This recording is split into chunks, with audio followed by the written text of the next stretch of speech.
quick, remember to support Salagir, Asura, and Gogeta Jr. using the links in the description. And if you make it to the end of this video, make sure you let me know in the comments.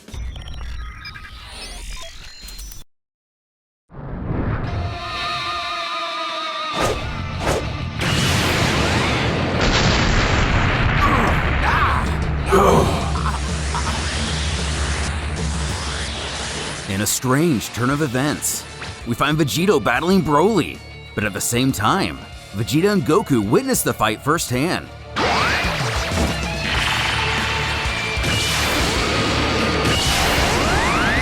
As the blast makes its way through the arena, Gohan shouts for Piccolo to get behind he and his father. Damn!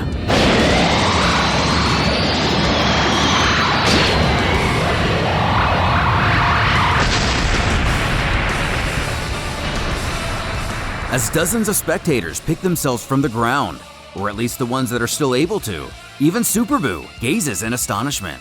But how could such a scenario be, you may wonder? In order to explain, we'll have to look back in time. Peering through the endlessness of outer space, we come across a unique ship. Parallel universe number 5,098,487,923,674. We have arrived. Deploying scanners. A race of bird-like aliens detect something particular on the Earth, and jumping from universe to universe, they're quite familiar with our blue little planet. However, one does note, this iteration seems different from the previous ones, resolving to land below, requesting his comrade get the shuttle prepared, questioning if the Namekians are ready to go. Moments later, Popo wonders how a ship is able to land here, as any man-made machine should be repelled from the lookout by default. But Piccolo reassures him it's okay, as he senses Namekians on board, who are always welcome here. Though Dende's worries remain, not recognizing the ship as one of his peoples. Greeting the heroes of Earth, Piccolo first and foremost wants to know who these individuals are. Bluntly, one mentions they are Namekians of another universe, venturing into this realm with the help of the Vargas technology, referring to the race of the Traveler to his side. We learn there isn't just one universe, but many, each of them following its own path. While the majority of universes offer only the same choices and decisions, a select few differ slightly, as the smallest change of a single event can send fate spiraling in an alternate direction. These alterations can be as vast as the sky changing to a different color, or an alternative species conquering the planet.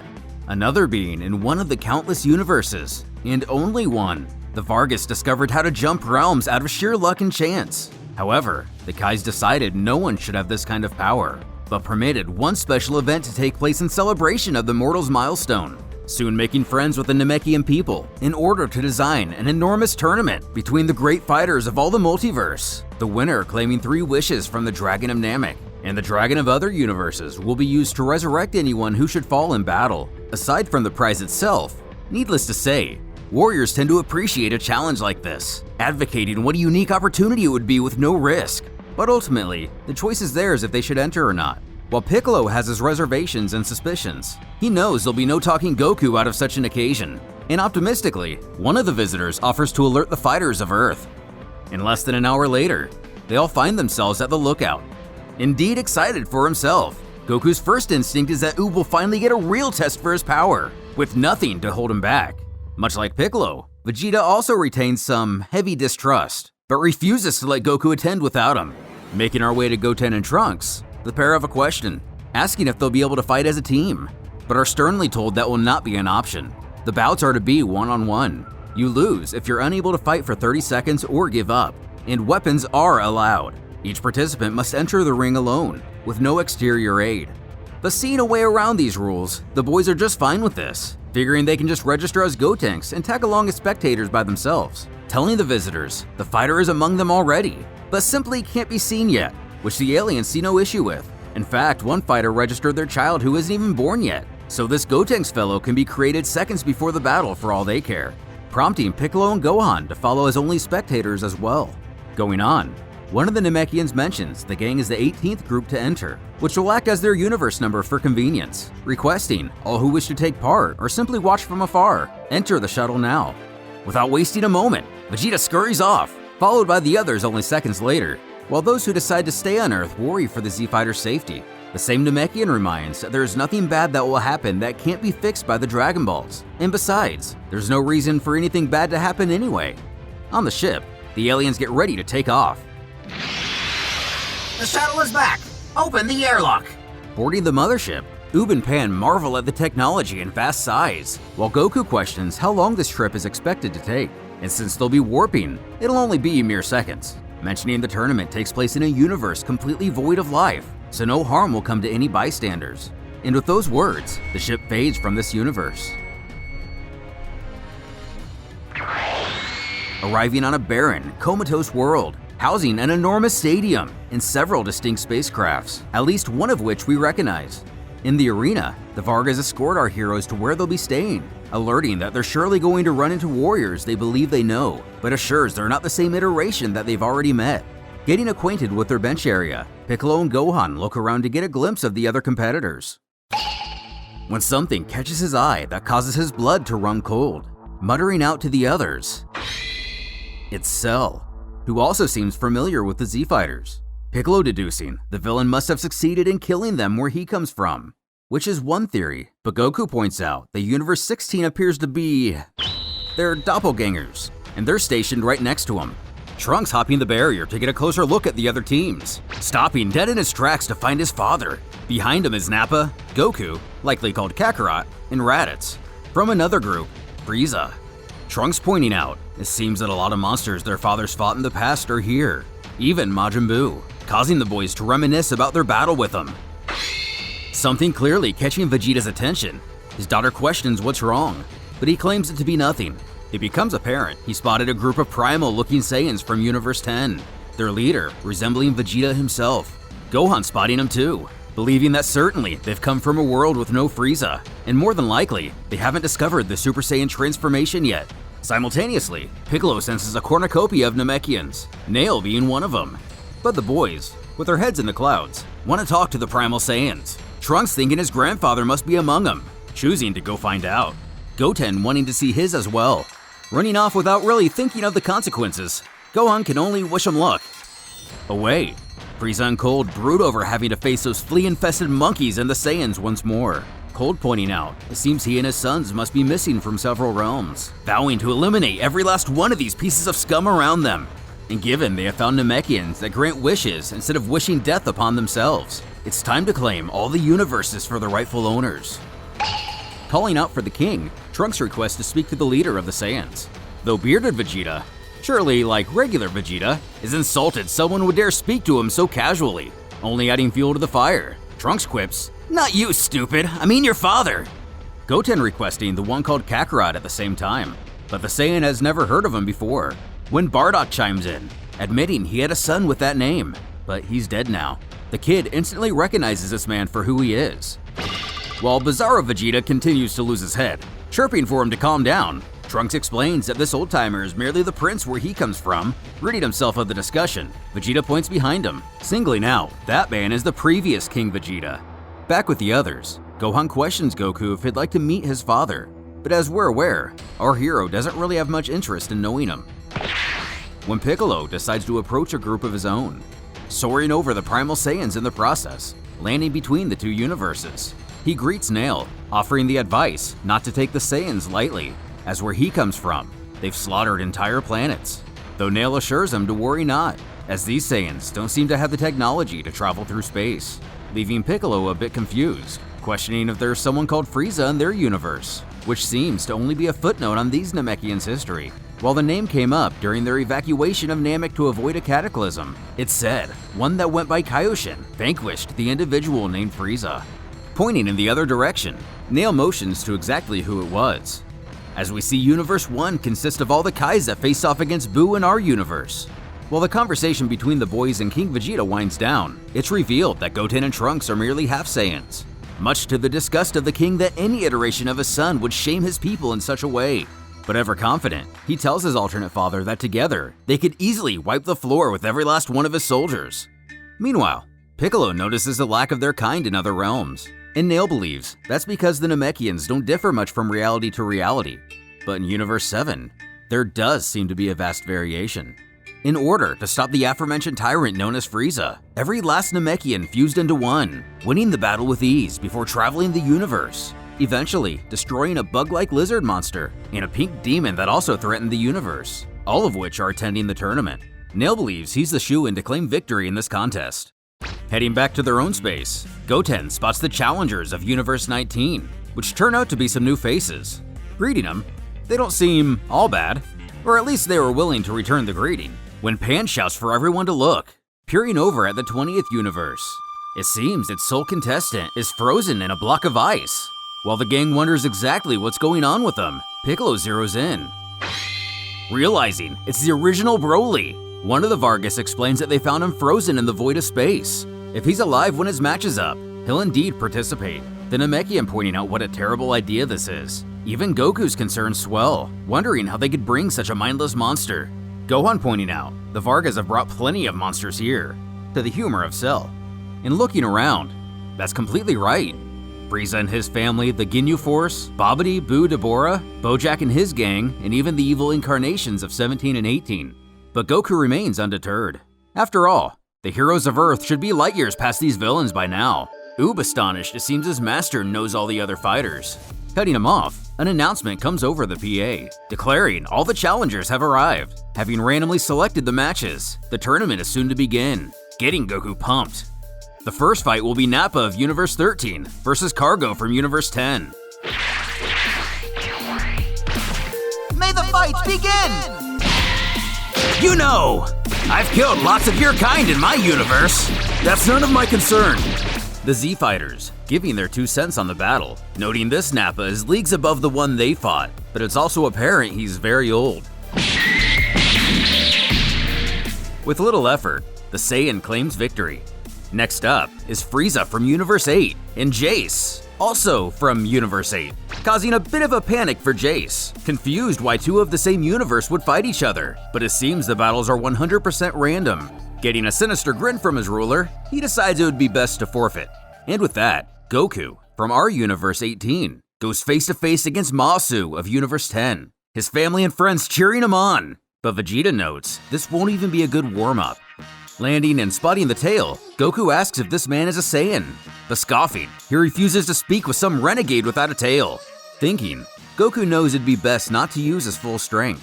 But on the other hand, it's not like he's human, so maybe just a little strength. And so happens, even a little strength was far too much, as Goku is announced the winner. The audience finding themselves in a state of shock, not following exactly what happened, and only feeling a pocket of air pass through them. Even the unknown warriors of other worlds are astonished by this, for Goku, pedestrian strength. The Cape Vegeta laughing that the lowlives here are finally starting to understand how outmatched they are. After witnessing this, nearly the entirety of the Namekians decide to drop out, leaving Primal Vegeta to call them cowards. Rejoining his group, Cape Vegeta laughs that he met the pathetic version of the Saiyans, going on to claim he and his kind are the Super Saiyans, and future victors of this tournament, recognizing Goku as Kakarot, but aghast they've teamed up with a Namekian, assuming they had a strange time fighting Frieza on Namek itself. Piccolo pointing out to him their realities diverged long before Namek, questioning if their Kakarot was sent to Earth when he was a baby. Who, finally chiming in himself, admits he was, and killed all the humans that dwelt there. About 20 years later, the remaining Saiyans came to pick him up before venturing to Namek to claim the Dragon Balls, the gang deducing he most likely killed Kami, thus erasing Shenron. Their Vegeta explaining that the few living Saiyans revolted against Frieza on Namek, and once he discovered the secret of the Super Saiyan, the battle was won, inquiring how they survived. Our Vegeta, ironically enough, scoffing that they did it better, before chuckling that he killed Nappa back on Earth. Trunks jumping in to change the subject, insisting these Primal Saiyans will surely be disappointed once the real fights begin. But Cape Vegeta is only focused on the moment Frieza gets to die once more. Gohan admitting that would be a sight for a lot of people here, mentioning in his universe, Frieza killed Vegeta, going on to talk about how he also killed Krillin and almost Piccolo, but now the latter could crush him like it was nothing. Kakarot questioning if Krillin was a bald dwarf and Piccolo a Namekian, revealing it may come as a shock, but he killed both of them. The brothers looking at each other before staring down the evil Saiyan, smirking that what's really a shock is he's their father. In a nearby room, One of the Vargas sits with a concerned look on his face, stating Universe 10 had more competitors than anyone, and all but one Namekian just gave up. His comrade pressing, even more will throw in the towel once more intense battles take place. But bearing no other choice, they need to charge forward with the tournament. Announcing up next, number 17 from Universe 14 against Ickle of Universe 15, but it seems the contestant isn't ready, literally, as this is the fighter previously mentioned to not be born yet, but unwilling to give any more time. 17 is declared the winner by forfeit. Back in the booth, we see this is actually a personal quarrel between one of the Vargas and the carrier of the fighter, as she was a real jerk earlier. Regardless, instead, it's South Kaioshin of Universe 1 against Birder from Universe 8, who readily boasts that he's the fastest being in the universe. But maybe just his universe. Moving on easily enough, we then have Majin Buu of the 11th and Bujin from the 6th. Without really even giving the signal to begin, Buu attacks. So Bujin decides to use his power of illusion, briefly mystifying the Majin. But he laughs he can do magic too, turning the clocks into ice cream, donuts, and candy. Once again showing little match, the Space Pirate resolves to use his energy bonds at max power. The fish line-like attack cutting through his foe, but this only serves to bore the Majin. Once again, showing an easy victory to the audience. Though Bojack only appears mildly frustrated, Bobbity commends his bubbly blob. Then, we find Future Trunks is here as well, Gohan asking if he's the same that came to help him. Turns out, that's correct. The exact same. Gohan chuckling, but this time around, he's the elder, as only 10 years have passed for Trunks since the defeat of Cell. Introducing him to someone, looks like he found Android 16 in the ruins of Jiro's lab, and Bulma put him back together. The android has been a big help in rebuilding his world. Elated to see his old friend as Trunks informs him he was a big part in pushing Gohan to transform. The robot telling Gohan their kindred spirits and their protective nature. When asking if he plans to compete, 16 grows cold, uttering indeed, as there are several Son Gokus here and he'd like to kill one of them. With a nervous chortle, Gohan wishes him luck and returns to his wife, elaborating on the history of Trunks in the fight against Cell. But she's confused, insisting they both spoke with him about an hour ago. Turns out, Gohan got the wrong Videl.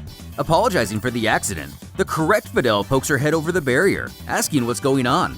Goten also taking special interest in their doppelgangers. As they speak amongst each other, they can't help but wonder why they would summon two identical teams. When the alternate Pan spots Goku, running up and embracing her grandfather, proclaiming, at last she finally gets to meet him. Goku just finding the idea of two Pans adorable, but then thinks this must mean he's dead in her universe. Emerging from the shadows, it seems their two realities diverged the moment he appeared. Vegito! And remember, prior to Dragon Ball Super, Potara fusion was believed to be permanent.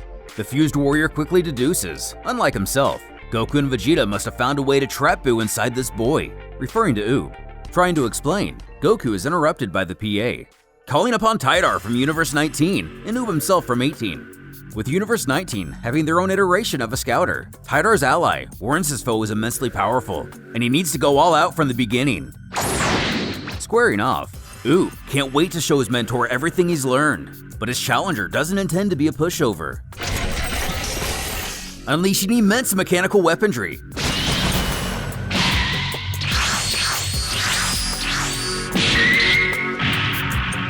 Naturally, even Goku as a child could handle conventional artillery, but Oob does notice his armor seemed insanely heavy.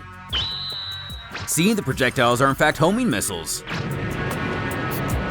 he effortlessly does away with them. The only danger would be the chemicals the blast seemed to have released.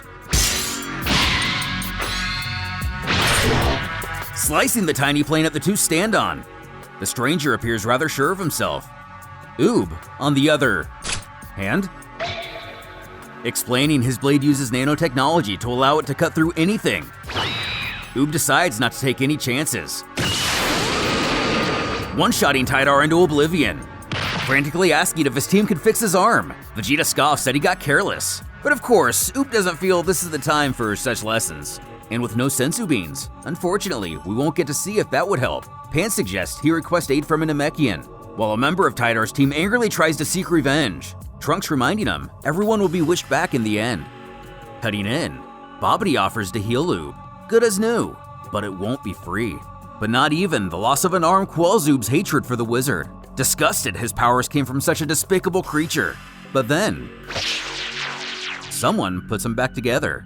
Bobity's scolding his Majin for healing him, but he's got the wrong guy, as it was Super Boo with the assist, assuring he only did it to spite Bobity.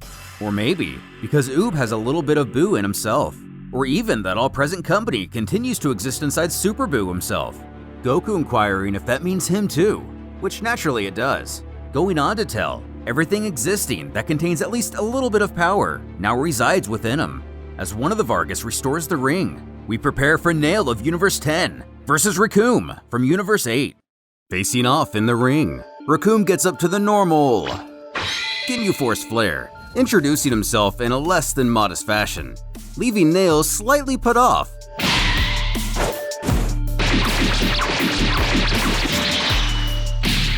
As the Namekian gets put to the ground, the brute looks down at him, asking if he wants some more. Not taking any time to get back to his feet, the elite warrior's shocked, as he's not accustomed to his foes recovering from his attacks.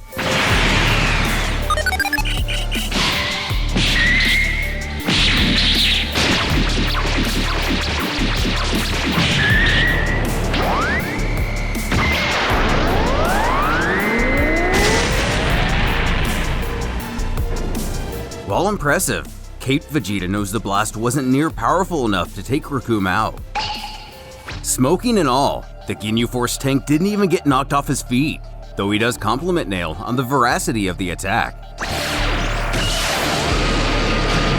Returning fire, Nail lies severely maimed. Picking him up, Recoome laughs that he's no different than the other Namekians him and his squad ruthlessly slaughtered. Catching him by surprise, and with a snarky grin, now clearly holding the upper hand, the Namek moves in to end the fight.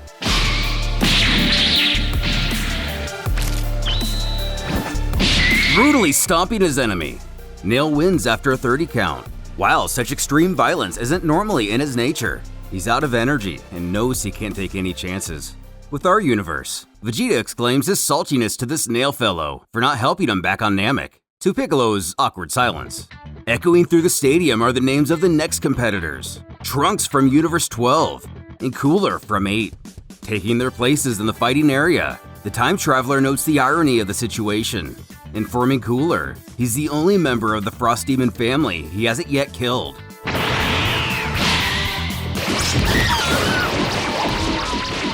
Immediately being overwhelmed, Cooler, much like the other members of his family, insists Trunks would be nothing without a sword. And just as with them, he plays along, sticking it in the ground. Rising back to his feet, Cooler decides that since Trunks has shown his true power, so will he. The Saiyan notes he seems to have recovered his health and is indeed much more powerful, stepping up to his foe. Hit you by chance?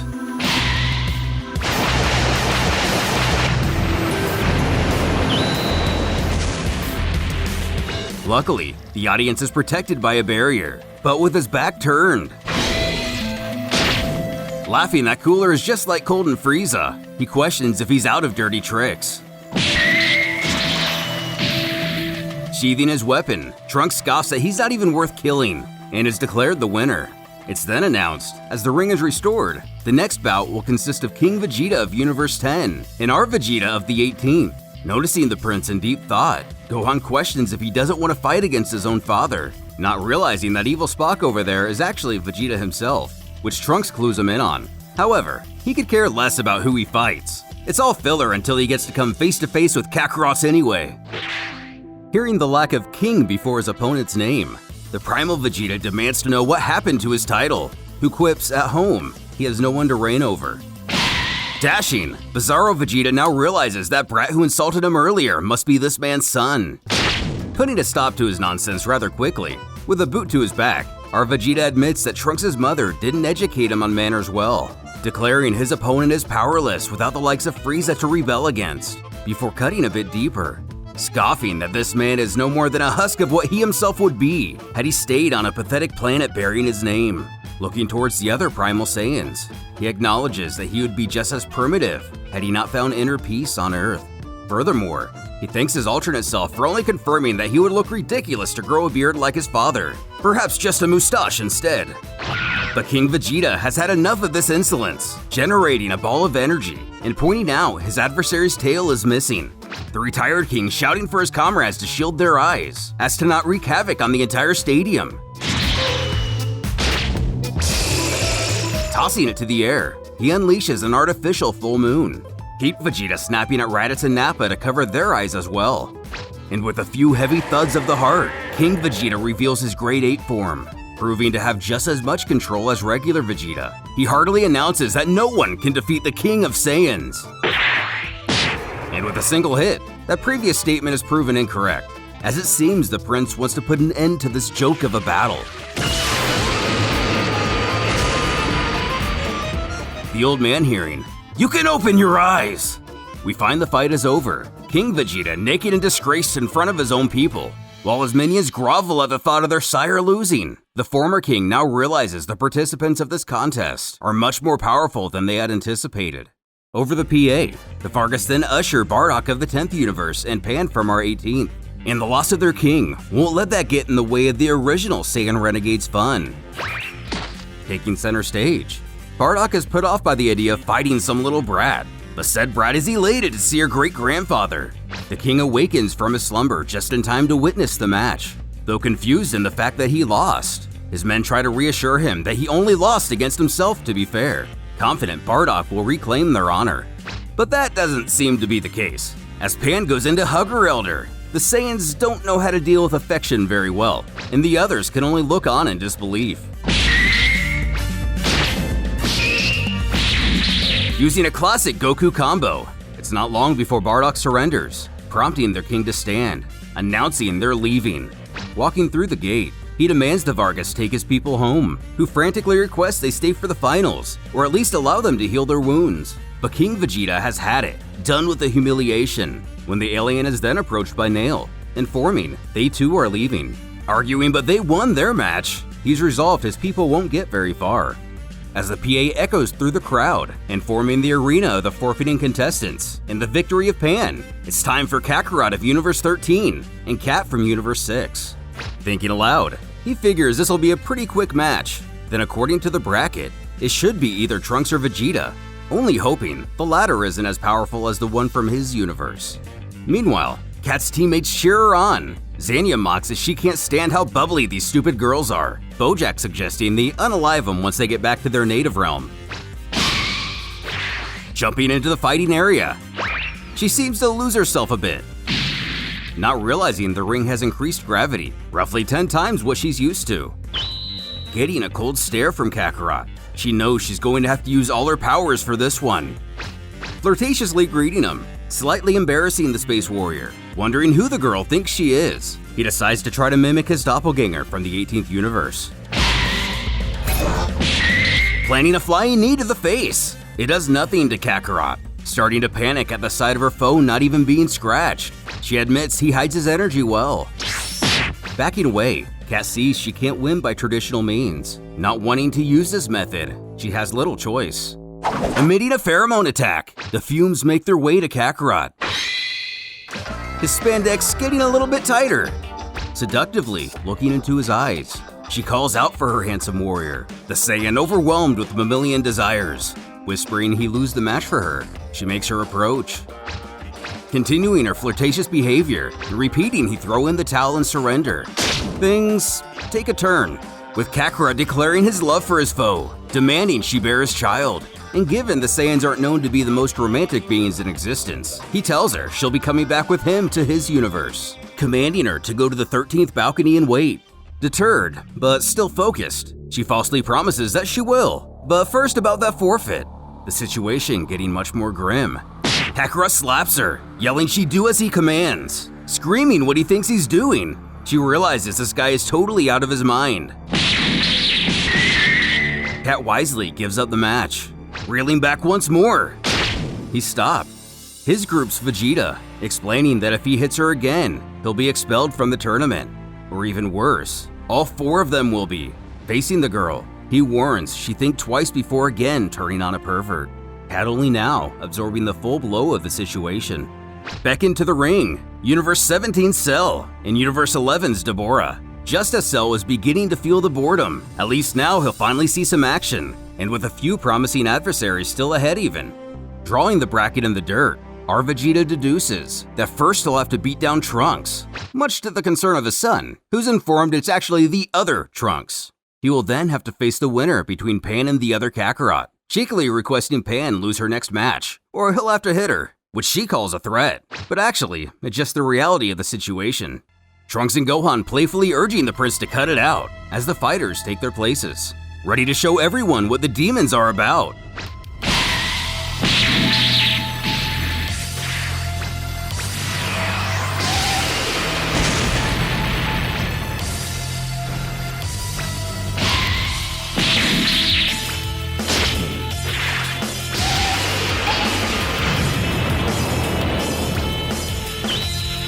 Laughing at the gullibility of the Demon Lord, Deborah can't believe Cell's reflexes could be this incredible.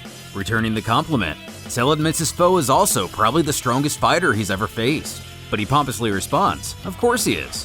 In the audience, Goku wonders why Cell didn't bother getting any stronger. Even Gohan can sense he's at the exact same power as he was at the beginning of the Cell games. But Vegito thinks it's impossible he didn't manage to improve himself after nearly 30 years.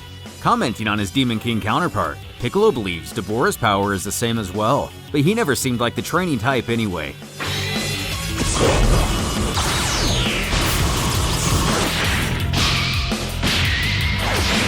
The demon soon finds himself out of breath, extending his arm. Cell challenges him to dodge this. Frieza's Death Beam, to the ire and shock of the Space Lord.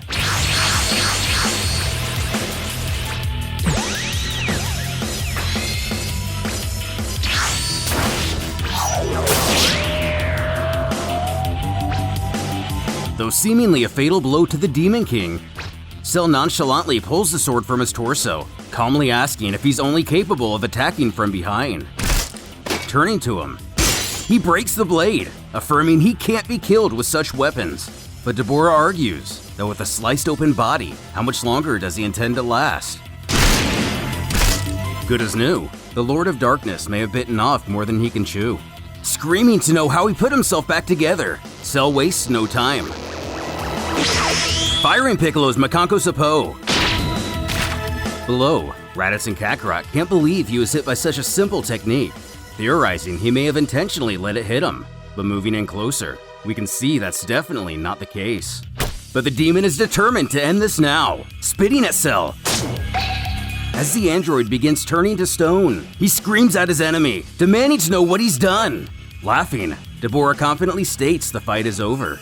With few options and even less time remaining, Cell grabs the sides of his face, growing a smug smile, the demon looking on, wondering what he could be up to, when he rips off his own head, confusing even the likes of the Lord of Demons.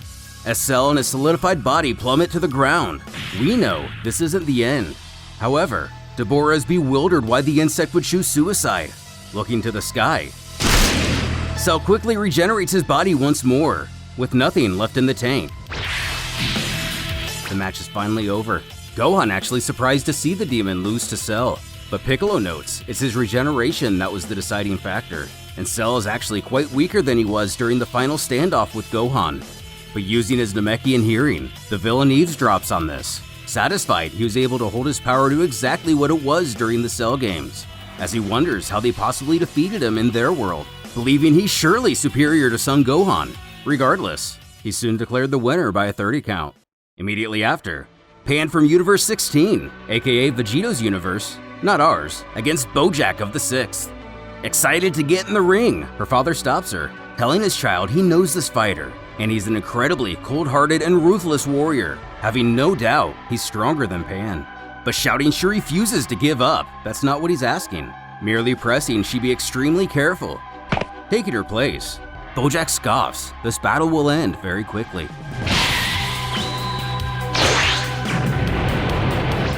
Realizing she truly is going to have to give it her all, our Pan appears baffled that her counterpart is able to transform.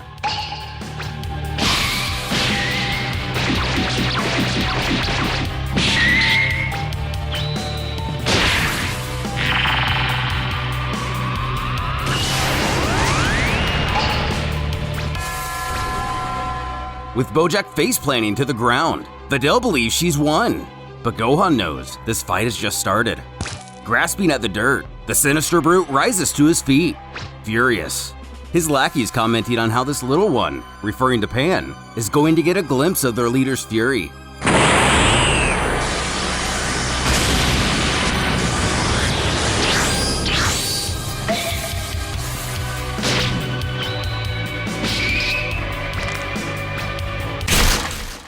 Snapping the young warrior's neck. The fight is over, tossing her to the wayside. Pan's mother rushes to her daughter, Gohan already there to catch her, bringing her gently to the ground. Kakarot chuckling at what fools they were to let that puny brat enter the tournament in the first place. Raditz seeing the situation for what it is, commenting on how that little girl's entire universe will be eliminated in a few seconds, leaving Nappa confused. But as we see, both Gohan and Brawl are furious. The latter powers up screaming she's going to kill Bojack. Piccolo reaching out to stop her, demanding she not retaliate outside of a match. Vegito agreeing, believing they would immediately be sent home without Pan being revived. If they remain here, she'll be brought back a lot sooner than if they have to gather the Dragon Balls themselves. Also pointing out that her brother Gohan, or half-brother, even despite his legendary rage, is backing down, so she needs to follow suit. Piccolo transmuting a piece of the stadium into a makeshift casket for the girl, as Gohan places his daughter to rest. Brawl continues to argue for the both of them to go after Bojack, but firmly putting his foot down, he demands she do nothing, as Pan's opponent played by the rules. They are not permitted to attack him. Snapping back, she asks if he wants payback for what he did to his daughter. And of course, the Half-Saiyan can barely contain his aggression.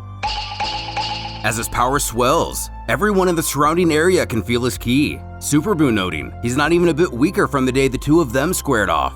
Staring down his sister, he demands if she must, take her anger out on him, but do not by any means risk their participation and Pan's resurrection by doing something so stupid and rash. It's not until now she finally calms down, our Pan peering in a couple of groups over, turning to her father proclaiming she would like to drop out of the tournament now. After all, that other Pan was a lot stronger, and she still lost. Gohan reminding she could be that powerful too, even learn how to transform. After all, the two of them are identical. Brawl piping up that she and her doppelganger aren't the same at all, given their deviating fathers, believing she could never become a Super Saiyan herself. Vegeta arguing that she probably could if she trained more, and to his further disappointment, she also comments that she doesn't dig that hairstyle anyway. Not to mention becoming all muscle and no brains like Goku and her father isn't exactly on her wish list. Not far away, Babidi shuns those mourning the loss of the young girl, comparing it to the loss of Deborah, and they don't see him complaining about it. Buu asking if he's dead if he can eat him. Though below, out of the field of view, the Demon Lord coughs that he's still alive. Just then, the next participants are ushered to the stage. Tapion of Universe 3 and Karakoro native to 10. But as we remember, just about all of Universe 10 withdrew from the competition, being the Primal Saiyans and the Namekians. It would seem a deal is made off camera. So instead, we have Salza from 8 and Krillin of 9. Of course, getting Goku's attention hearing his best friend's name. Glancing over, we spot Group 9, consisting of Tien, Krillin, and Yamcha. And Krillin seems to appear more Master Roshi than we've ever seen him before. Salza hearing a loud clunk behind him. Looks like Krillin didn't account for the weight of the shell and the change of the gravity. Narrowing his eyes towards his foe, he doesn't think it'll take long to put an end to this geezer. The Hermit taking notice. This is the guy one of his friends killed ages ago, but he hasn't aged at all since that day, noting how reality can be so unfair. Abruptly attacking! And discovering the shell is more than just for show, our human friend chuckles that nobody should strike Kashin, not with their bare hands at least. After all, it is known to be one of the strongest materials in existence, the same substance that the Supreme Kai Gohan accidentally broke the Z-Sword with. But how did it come into Krillin's possession? Dashing once more, Salza promises to make this old fart pay for that. Gracefully landing in front of his opponent, almost to taunt him. The Armored Squadron member knows with how short he is, he shouldn't be able to swing very far. Proving ever tactful, our Dwarven warrior claims he himself may be old, but Salza will be a sucker for eternity. Having enough of this, he charges his energy blade, believing if he strikes the shell, it'll surely cut through it. But the new Turtle Master isn't willing to risk something so precious getting scuffed, revealing he has a blade of his own.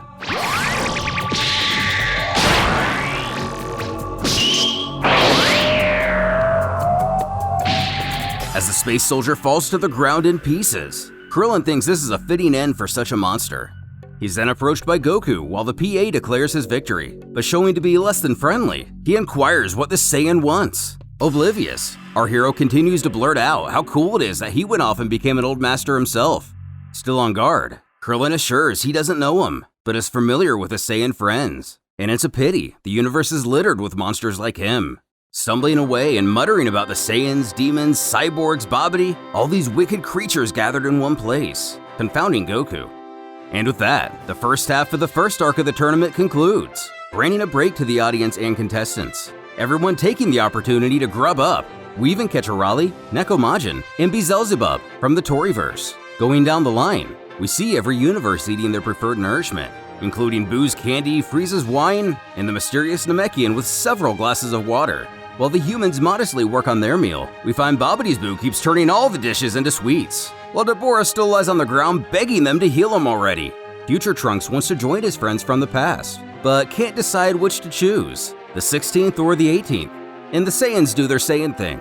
Android 17 abruptly stating, "Good food, that's what's missing from our universe." 18 reminding it was him who killed the last chef.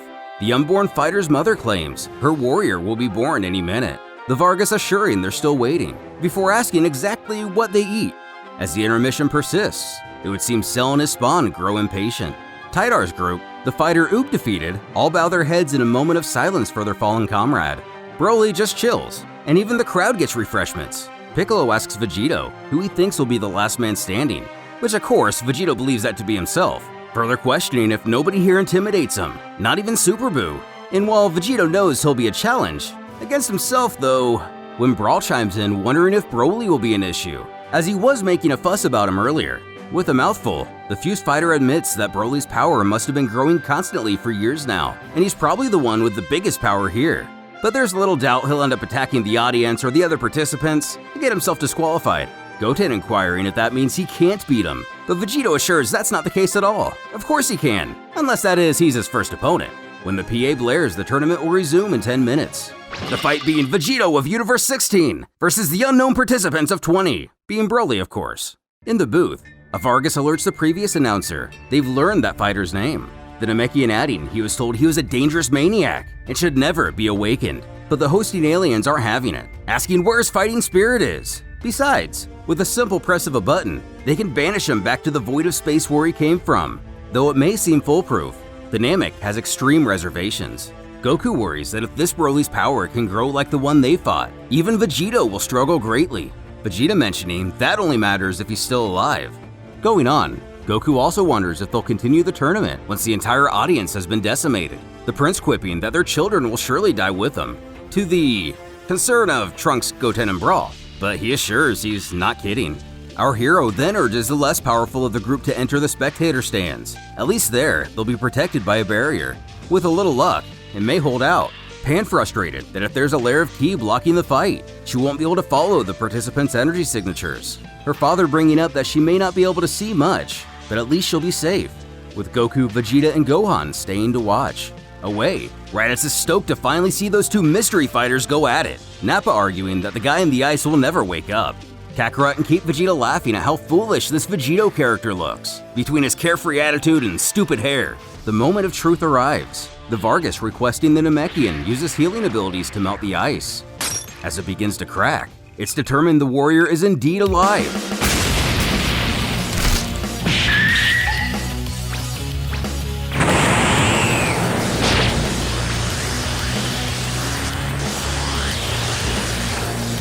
It must be stopped!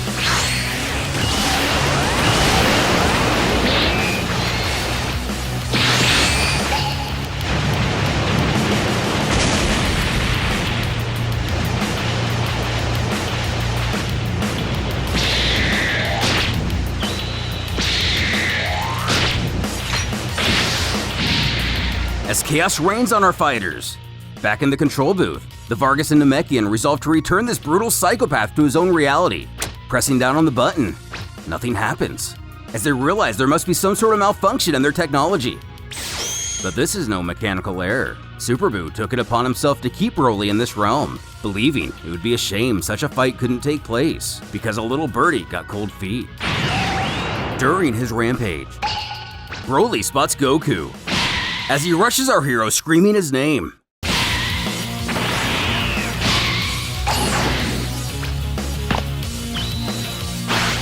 Hey Broly! I'm the real Kakarot!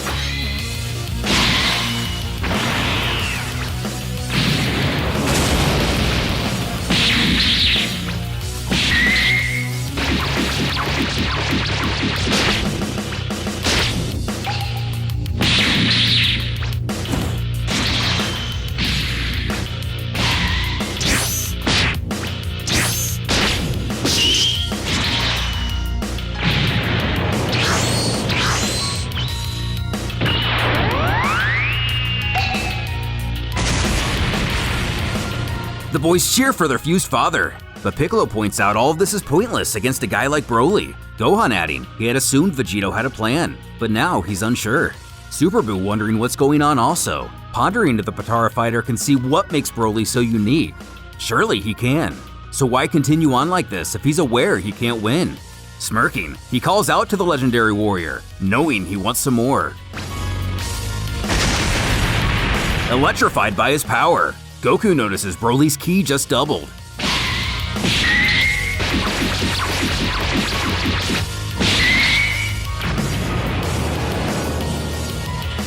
For the first time, Heat Vegeta shows fear, not realizing the legendary Super Saiyan had this kind of energy. However, the Kais are relieved. In their universe, they made the decision to terminate Broly while he was still a baby, Shin being against it at the time, but now understanding. West Kaioshin explaining they had studied the previous legendary Super Saiyan over 1,000 years ago. Once transformed, he also became completely resistant to attacks, and his power increased steadily and vastly with no sense of logic. Kaioshin of the North adding it was the three of them against him, and the Saiyan was still able to overwhelm the entire group, only succeeding by launching him into a star. But Broly here, the Kaioshin doesn't believe they'd even be able to budge. Vegito announces, happily mind you, that this is the first time since his fusion he'll have to use his full power.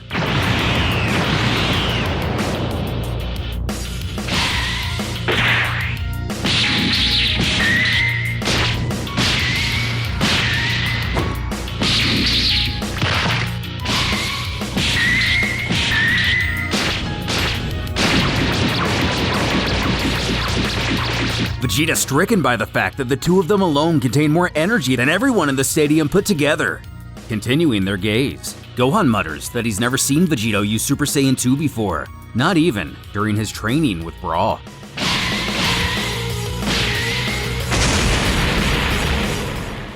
The Vargas in the control booth realize Vegito can hold the brute for now, but they absolutely must figure out why their technology to send the beast back failed.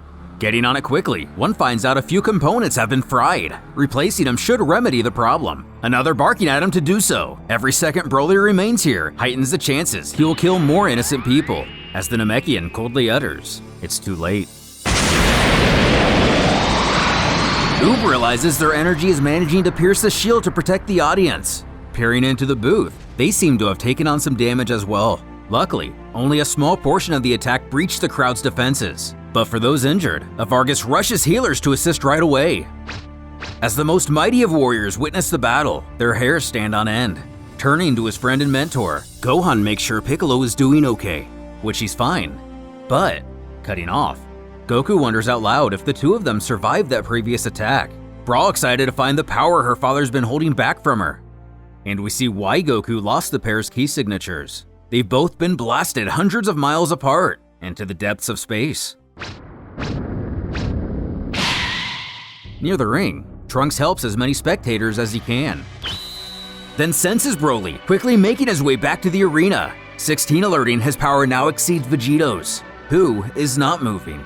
Ever pompous, though not necessarily incorrect, Super Buu sarcastically congratulates Vegito on wearing himself down, wanting to play with this new toy.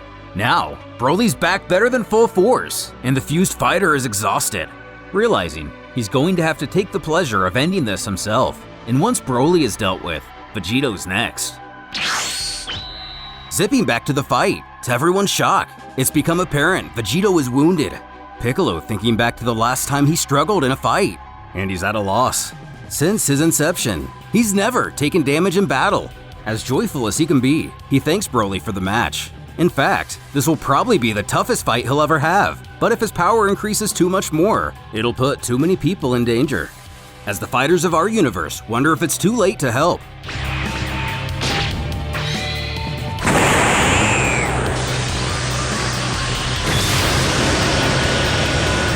Showing to surpass Broly once more, Vegito powers to Super Saiyan 3. The ki irradiating from him causes everybody to slowly levitate, even though shielded by the ki barrier.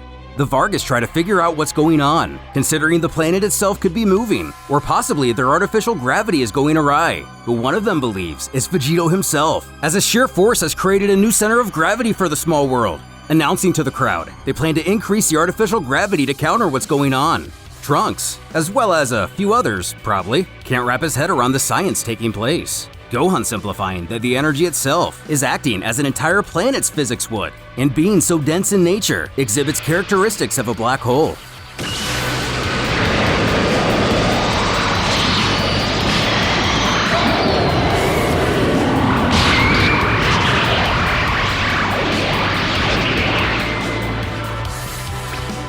Using a Final Flash Dragon Fist combo, Broly is thrown into the darkness of space. Powering down and taking a much-deserved breath of fresh air, Goku and Vegeta can't believe what they just witnessed. Shin and Buu also astonished by the finishing move. As most likely, the only ones around still thinking of the rules, the Vargas declare Vegito the winner by 30 count. His daughter almost appearing frustrated in his victory, like she's deterred, realizing his power. This causes even Cell to admit he doesn't stand a chance against a guy like that, and the entire Cold family break their jaws on the floor. Announcing another short intermission, just to make sure everyone is in good health, a quick break begins. Super Buu admitting that Vegito's show of strength is nothing he believed possible, but while everyone is preoccupied. Descending to rejoin his group, Namek questions if he'd like to be healed, but he doesn't think Namekian healing is enough for him anymore, but assuring he has senzu beans, so he'll be fine. In space, Super Buu attempts to track down Broly. Snarking, Kabuto Shin's teleportation is very useful. He senses out the energy of Vegito's attack, who shows to be keen to the Majin's plan, putting his fingers to his forehead and telling everyone to follow him. But, without explaining, this just confuses everyone, not even knowing where he went. Spotting the legendary warrior, Buu can't remember the last time he found someone so worthy of being absorbed, believing the Saiyan should feel honored. Now the only trick is freeing him from that ball of energy. Since sound can't travel in space, it appears Vegito communicates telepathically with his foe, stating he knew he was up to something. Buu demanding to know how he managed to find him, admitting he noticed the Majin teleport twice to get here. It wasn't even that hard, all he had to do is follow his own energy from the blast. Then utters, Buu is not permitted to attack the crazed warrior under the rules of the tournament, but he argues they're millions of miles from the arena. What rules do they have to adhere to? Vegito threatens he killed Buu once, and he'll do it again if necessary, but he won't allow him to absorb Broly. Laughing at the challenge, he points out, not only is Vegito wounded and depleted of energy, but he can't even breathe in space. In the control booth, the Vargas talk amongst each other, and we find out they're merely 5 minutes away from fixing their gear and sending that maniac back to his own realm.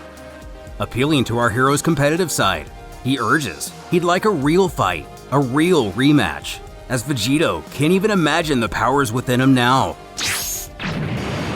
Just then, ever sneaky, Buu attempted to send a small piece of himself to absorb Broly, but Vegito saw through his scheme. However, Buu inquires if he can stop all these parts too. Appearing to know instant transmission as well, Brawl can't locate her father, Piccolo requesting she search specifically in the direction he's pointing, as that's where Broly was carried off to. Without either warrior returning, the Vargas go to announce the next match, 21, or XXI, of Universe 5, and Lumica from 10. And once again, given the entire 10th universe withdrew, it's an automatic forfeit. Bojack piffing that these stupid little birds haven't even realized the guy from Universe 5 dipped out too, scoffing the Vargas don't control anything that goes on here. Though, they do have their systems back up and operational. But as Brawl intensely tries to locate her father, Will they be in time to stop Buu from becoming an even greater threat than Broly? Vegito, having his work cut out for him, does his best to prevent Super Buu from absorbing Broly, while dozens of Micro Buus beeline the legendary Super Saiyan's direction. They're stopped, as Gohan and Brawl stand in the way, the latter having taken notice that their father asking for help is not at all like him, realizing the severity of the situation. Walking out from the hallway, one of the Namekians believe they have healed all the injured, though mentions many of the spectators suffered from the light emitted by Vegito. To offset future mishaps, it might be a good idea to give the arena a daylight luminosity, to which the Vargas will see what they can do, just as Buu scoffs that the cavalry has arrived.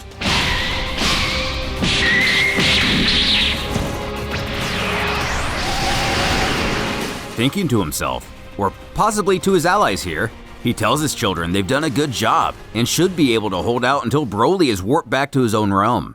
On the planetoid, Raditz points out that the lighting seems to have gotten brighter, Nappa responding offbeat, "Super! Let's leave! What the heck are you saying, Nappa? We're nothing here! Even you'll be crushed by that monster, Vegeta!" 16 turning to Trunks, inquiring if he'd like to throw in the towel as well, but he never figured he'd make it far anyway, so technically nothing has changed for him. While Babidi stays as cocky as ever behind his bubbly shield that's Majin Buu, believing his creature can still do better than those two freaks. But by the looks of it. Then checking in on the Cold family, even Frieza knows how outclassed they are. But their plan all along has been to obtain the Dragon Balls. Nothing more, nothing less. So whether or not that comes by traditional means is irrelevant. The lone Namekian respects the infinite strength showcased before him. Alas, he has his own wish to make, and nothing can come between him and that. Bojack is undeterred as well, though Zenya feels otherwise, informing they can find her in the spectators area. Cat's universe unwavered, but not for a show of confidence. It's because everyone here seems crazy strong anyway. The Kai is already planning what to do after the tournament ends, determining it's too dangerous to keep this link open between all the universes. The sooner they can close the connection, the better. And wisely, the boys try to weasel their way out as well, but knowing their fathers, the wise route isn't exactly the road most traveled, and they intend to enforce that philosophy on him. Oob seeking the guidance of his mentor. If he understands just how outmatched they are, why press on? Goku argues that's the challenge. Surely they'll meet Vegito in the finale, and there's no doubt they'll improve along the way. Thinking, Vegeta knows he shouldn't be surprised that their fused counterpart is stronger than he and Goku, but by this much is ridiculous. Though frustrated, listening in, Cell foreshadows many things can happen on the way to the finals. And with the Saiyan biology, he can only trust his next fights get more and more intense. The tougher, the better. Merely hoping these fools can give him a proper challenge when the time comes. Turning to Piccolo, Goten worries about Vegito, Brawl, and Gohan, as they still haven't returned from wherever they are. Piccolo bringing up, it's also nearly impossible to sense them with all these incredible energies surrounding the area. Without further delay, number 18 from Universe 14 against Yamcha of Universe 9. Krillin questioning his longtime friend, who has aged much better by the way, if he also ended up choosing to forfeit. As arrogant as ever, he tells the old man to do what he wants, but he himself plans to fight to the end. Getting up to his lady killer ways? Yamcha playfully asks if 18 can just surrender now, as he doesn't want to hit a girl. However, he would love to take her out for a drink later, piffing at his offer. With breakneck speed, the Wolfang warrior is right in her face, blurting, "Now I'm sure of it!" Striking again only for her opponent to evade. He continues, deducing she doesn't release energy when she attacks, and her name is a number. She must be an artificial human. And the serious look on his face spells he knows much more about the androids than you'd initially suspect. His detective work even shocking 18 herself, but responds, "Yeah, so what?" Reaching out his hand, he comments that she must have suffered terribly, probably even forgot what her real name was, pleading to let him help her. But we know Yamcha's greatest power is rejection. Continuing to blast the surrounding area, she yells that she's killed more people than he can imagine, and she doesn't need anybody. But effortlessly dodging, he assures that he can read the grief on her face, suggesting she regrets the massacres, but is afraid to admit it. In constant pain of not remembering her own past, and he knows the suffering all too well.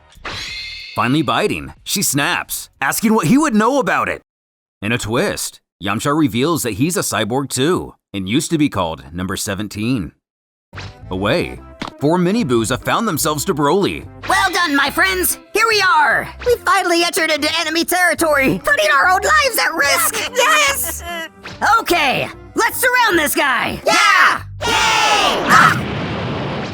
Gohan with the save right in time, to the disappointment of Super Boo. Our hero can only wonder how much longer the Vargas are going to take to send Broly back. And sure enough, it seems everything is ready to make just that happen. Though one argues what the point is. After all, he's on the other side of the universe by now. Brawl desperately needing to take a breath. She can't stand it anymore. Refusing to die here, she decides to power up to the next level, though her brother and father warn against it. Vegito even reminding he's forbidden her from doing so previously. Trying to look at the bright side, Gohan thinks at least there isn't much for her to break out here. Boo taking a particular interest in the girl's power. Appearing to be Super Saiyan 2. Using one of her father's techniques, the teeny boos know they're in trouble now. Taking aim at the minis around Vegito and Gohan. Her brother shouts for her to stop. Realizing what she's possibly done, her little foe is cackling at the potential, but believing she'll never be able to get all of them. Worried for her family, she returns to normal. Coughing she again. Cutting off, Vegito appears completely void of life. Gohan taking a savage beating as well. With no one left to stop him, Super Boo decides it's mealtime. But he's gone! As the Namek took control over the situation, taking it upon himself to send Broly back where he came from, though the Vargas continue to argue who would really care if the beast were to stay or not. Returning to space, Gohan tries to snap his sister out of her daze, announcing they're heading back. Filling their lungs with precious oxygen, Vegito opens his eyes, weakly uttering, everything's gonna be okay. Piccolo has the Senzus and will find him soon. But Super Boo may not give him the chance. Powering back up, most of our heroes don't even have the strength to transform. Growing a devilish grin, Boo congratulates him on a battle well fought, assuring he had a wonderful time. Turning tail, he chimes he's really looking forward to facing him at their best in the future, causing Vegito to wonder, was he really trying to absorb Broly? Grabbing up on those magic healing beans, the fused warrior thanks Piccolo, who offers to fix up his gi as well. And as the fight continues, 18 is persistent that it means nothing Yamcha is a cyborg too, though completely confident she'll never lay a finger on him, refusing to strike back, as Yamcha, even saying so to 18, is a real fighter. He uses actual technique, and he's learned to push the limits of his body rather than take for granted what was given. Then informing, 18 has become much less powerful with time, as infinite energy is nothing more than a myth. Furthering, he states the energy of androids deteriorates with time. As the years passed, she's gotten weaker and weaker without even realizing it, and if she doesn't do a maintenance check on her body within 10 years, she won't even be able to walk. Her brother looking on speechless. Bringing the cyborg to a knee, he questions again if she's willing to accept his help. Vegito returning to his group, he asks what he missed, and is excited as you'd expect. The boys are stoked to see this Yamcha as a cyborg. Our Vegeta comments on how their universal counterparts seem to have gone for quite a trip. Goku recognizing immediately, Boo had to have had something to do with it. Cell taking note, if they fight far from the arena, nobody sees a thing. Unofficial comments, if Yamcha pins 18 for 13 more seconds, he will be declared the winner. Though on the ground with her arm locked, she appears reluctant to surrender. Even as Yamcha continues his persuasions, he's on her side. She shouts he will not beat her, but he claims he doesn't care about winning. All he wants to do is help her. As the Vargas makes his count down to 3, Yamcha gives up. Releasing her and standing, he suggests she have her fun in this tournament, but when she's ready, come and see him on the 9th balcony. Krillin scoffing, a sucker of a friend will always fall for a girl with a beautiful pair of eyes. Tien pointing out how incapable he is of making it past the first round. Rejoining, he apologizes to his allies, deciding he'd rather save 2 lost souls than eventually get pulverized in the ring. And for the first time all day, it seems 18's emotional barrier has a crack. We're then introduced to a strange universe in Universe 2, and if you're familiar with, you probably already know. The next fight is set to feature a Raleigh of this realm, and Mary Sue, also of the second universe. the latter hailing from the Orion Star, where she mastered all martial arts and speaks every known language. Descendants of Saiyan princesses, blood sister of the Nameks, hidden daughter of Broly, Bardock, and King Vegeta, sister of Bulma, fused with her double from the future, genetically altered with an IQ of 250. She's also immortal, can talk to animals and enter dreams. This elaborate introduction causes one of the hosting aliens to question what that was all about, who doesn't even know himself. It just kind of happened. Our Trunks, Brawl, and Vegeta seemingly completely enamored by her. Gohan and Pan, not so much. Though, the young girl fairly questions how she can have 3 fathers, angelically praising herself for closing her eyes when the lifeforms here created the moon, as she would have transformed into a giant Ozaru Dragon Octopus Platypus. Her, who hates violence, but must fight to save her doomed people, her friends in prison, and her evil interdimensional double, the one of the prophecy, the promise she made, and the baby of Trunks, Piccolo, Goten, and Vegeta she bears within her womb. Such a beautiful voice! Such a dreadful destiny! I'd give my life for her! Bear my child! Shut up, Kakarot! With Arale ready for the battle to begin. Don't miss the adventures of Mary Sue in the next Dragon Ball Multiverse. Mary Sue continues on with her overly generic heroine prattle, pleading to the universe that she must win, as the Dragon Balls are her only hope, praying the goddess helps her in this fight. As a few of you in the comments guessed, or possibly spoiled, Arale puts an end to this nonsense immediately.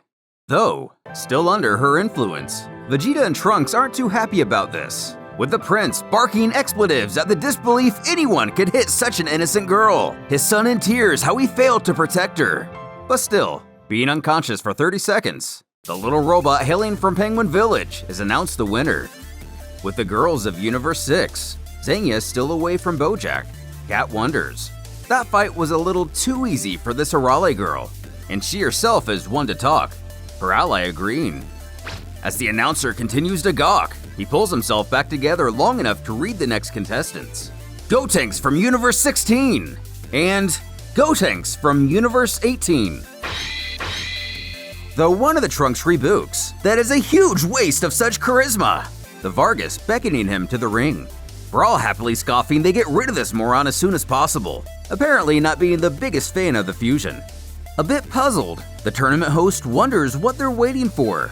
Alas, shouting for all to hear. Before your very eyes, a universal first, the greatest warrior of all the universes, the idol to all girls, regardless of their home planet, Gotenks the Magnificent! And it would appear having his speech mirrored dampens its effect. Brawl doubling down on her hatred for the over-the-top warrior, wanting to eliminate the both of them immediately. But in our universe, Pan cheers him on. Though, upon the other Brawl asking which one, even she's lost track of who's who. I'm gonna surprise him by transforming right now! This is the end for you, pale copy! Impossible! Looking in, Goku's baffled at the fact both fighters do the exact same thing. Vegeta, not so awe-stricken. Annoyed, actually. Their power is gigantic, and they don't deserve a single bit of it. His rival agreeing to a certain degree, stating it's crazy how strong they've managed to get without really training. Being adults now, the power of the fusion has only grown since their initial battle with Majin Buu. Though, the Super Saiyan 3 state doesn't last but more than a minute, catching Gotenks off guard. Thinking, Vegito sighs that's the hard truth of the third level. It saps a lot of power really fast. Now since the kids are no longer kids, they use even more power. The stronger you are, the less the transformation holds out. In the booth, turning to his comrade, Varga questions if he's also annoyed this fighter's head feathers keep changing colors, though it's no more frustrating than their flat faces. Retaining his arrogance, Gotenks figures it's no matter. In the end, he will win whether Super Saiyan or no. But Vegito commentates that they must have used so much energy the fusion itself could no longer remain intact. Brawl later they'll be eliminated for cheating. The judge a bit speechless, as the boys look towards their partners not knowing what to do. The Varga comments on what an incredible turn of events this is. Each warrior has split into a pair. Brawl now offended they aren't disqualified after all. Her father reasoning they technically didn't break any rule. It was agreed one fighter would enter the ring. Even if they are two now, they followed that guideline. Though the judges, conferring with one another, do find it odd these resulting duos look so much different than their original contestant. The other, though, not being able to tell one primate from another. After 84,875 identical strikes, the fight seemed like it would never come to an end. One Trunks finally getting the advantage, rushing to go 2-on-1 versus Goten. He doesn't know which one is which. Kind of fed up himself, one of them mutters for Trunks to reveal his universe, and they can just take the victory. Turning out to be our 18th, finally bringing this farce of a battle to an end. Announcing it formally, it seems one of the birds believed the boys splitting into a pair was a technique to gain an advantage, rather than their initial plan going wrong. Anyway, the next match will consist of Romanesco from the defunct Universe 10 and Neko Majin of 2. So yet again, the remaining group wins by default. But entering the ring regardless, Beelzebub inquires what Neko is doing. Grunting he was called to fight, the demon clarifies he doesn't have to do anything. His opponent forfeit.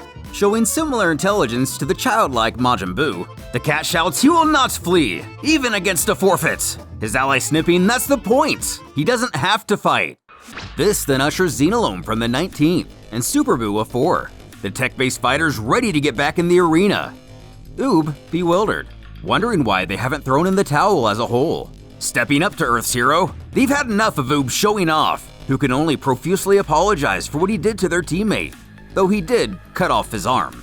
Getting serious, Oob asks if they've even seen the powers of the others. Their armor is cool and all, but it won't suffice for cutting off. They scoff at the mention of their armor. In fact, they even argue Oob doesn't understand anything, and he hasn't seen their real equipment, questioning if he's noticed they've changed their attire. Originally, the group didn't believe they'd need the war armor for a mere tournament, but since the fighters here are well above the frost demons they're accustomed to, they requested authorization to use Ultra equipment, having a Vargas send the message to their hierarchy. Goku, turning to Piccolo, asks what a frost demon is. Vegeta explaining, Frieza, Cooler, Cold, etc. They're all final representatives of that particular species. Back to Group 19. One chuckles. The geezers are always slow to decide, but it's all good now, and we'll be able to fight for real. Gohan states he's happy for him, but surely he knows most of the people around here are way stronger than Frieza. Scoffing strength is nothing, and he or any of his allies would have easily destroyed that Broly guy everybody was trembling over with a single strike. Though Gohan is unconvinced, inquiring if he even saw how invincible he was. Still smug, the stranger continues to believe how strong he may have been. It would have all been useless against his ally talking over him, urging he not reveal their weapons, and instead watch Xenolome's fight, who asks the Majin if he's ready. Apologizing, Buu admits he was listening to the fascinating conversation going on below, but encourages his foe to attack when ready. After all, the fight has already begun. Easily putting himself back together, it's just as Xenolome thought. This Buu has the same powers as the other. The announcer in shock, he managed to effortlessly cut through one of the arena spikes. In fact, 100% of the energy pierced their shields. If this warrior isn't careful, he could easily kill many of the spectators. Firing a small ball of ki, Buu mocks, "You're such a cute one. What's your little name?" Piccolo lauding this fighter, as that ball of energy was so condensed, it most likely could eliminate even a Super Saiyan 2. Universe 19 is no joke after all. Their technology is really something to be trifled with. Dubbing that last attack Farewell Buu, he actually apologizes to his opponent, not wanting to kill him, but he saw no other solution. Getting a better view, the blast took a sizable chunk out of the arena, but we know Buu all too well to think this is the end. Reforming, Buu grits that armor is pretty cool, so he'll be taking it now, snapping his fingers. The battlesuit doesn't magically fly off as the Majin was expecting. A little embarrassed, Buu admits this is a first. Xenolome realizing his foe tried to use psychic powers to remove his tech, but explains their systems are protected against such tricks. So in that case,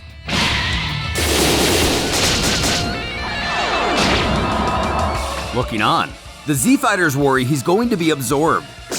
But coming out, luckily at least in his shorts, the coveted Ultra Armor is all the Fiend sought. A little dazed, Boo tells the warrior he will study it peacefully. And taking a nap for longer than 30 seconds, the match comes to an end. The 19th group furious, not only did they lose, but the very moment they get access to the Ultra Armor, it gets stolen, knowing they must find some way to get it back. Though his teammate urging he calm himself, only Xenolome's cerebral waves can make it work. This Majin Buu character won't be able to do anything with it. The others only hoping so. If not, the Pink Warrior just got extremely dangerous. Buu himself laughing.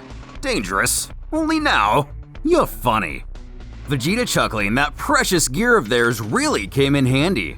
But Piccolo knows, this group is much more powerful than the prince may think. They were merely unlucky to go against Buu so early. Goku knowing not to underestimate their weapons. Unlike Buu, most of them can't regenerate. The boys continuing to do what boys do, mocking, "Phooey, these weren't our real war armors! Yes, we're going to put on our Giga Ultra Armor! With them, we destroy Buu in one strike!" Leaving at least a couple of Universe 19's fighters a tad aggravated. Though, a real question must be asked. What kind of effects will non-organic material have on Super Buu, if and when he's able to overcome the cerebral barriers? Getting grumpier than usual, Vegeta growls, ready for this current round to be over. He wants his next turn already. Gohan nudges it's actually far from ending. Continuing his banter, he feels like they've been waiting around for 2 years already. And so, the next match is announced. Ten Shinhan from Universe 9, and Sun Wukong of 2, who shines. At last, the greatest hero of them all gets to fight. While the human takes his place in the ring, the Monkey King chorts if his opponent is too afraid to attack. Though, Tien merely explains, Mr. Wukong must touch down in the ring for the match to start. Ever the trickster, he pulls something out of his ear, extending it into a powerful pull of some kind, before guiding it to the arena's floor, proving it indeed to possess special powers. Snickering, the fight can now be… The Z-Warrior taking advantage of the monkey's arrogance, quickly making a Pac-Man out of a nearby planetoid. Trunks shocked Tien could manage that kind of power, but Vegeta has a descending claim. These nearby worlds are nothing more than gaseous bodies, but even if they were full-blown terrestrial planes, it still wouldn't be all too impressive. Resolving to his pull of powers yet again, he increases it to the size of a skyscraper. Laughing, his Niobe can take any length he wants, and is so heavy, only he himself can move it. Even retaining this confidence as Tien causes a rumble from far below, who proves not to be overwhelmed. With only using one arm, he raises it dozens of feet above the ground. Now growing frustrated, Wukong takes a few hairs from his head, blowing them at his opponent, as they become several Monkey King clones.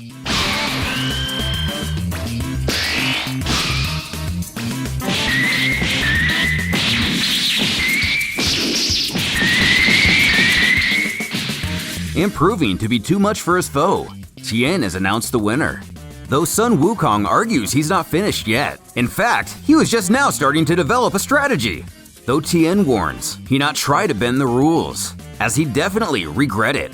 Aggravated, the Monkey King scurries off, noting how freaky it is this guy looks just like Buddha. Now, Zenya of 6, and Sun Brawl from 16. But didn't Bojack's crony throw in the towel? Trunks piffing at Sun Brawl, Goten reminds him she's his sister too.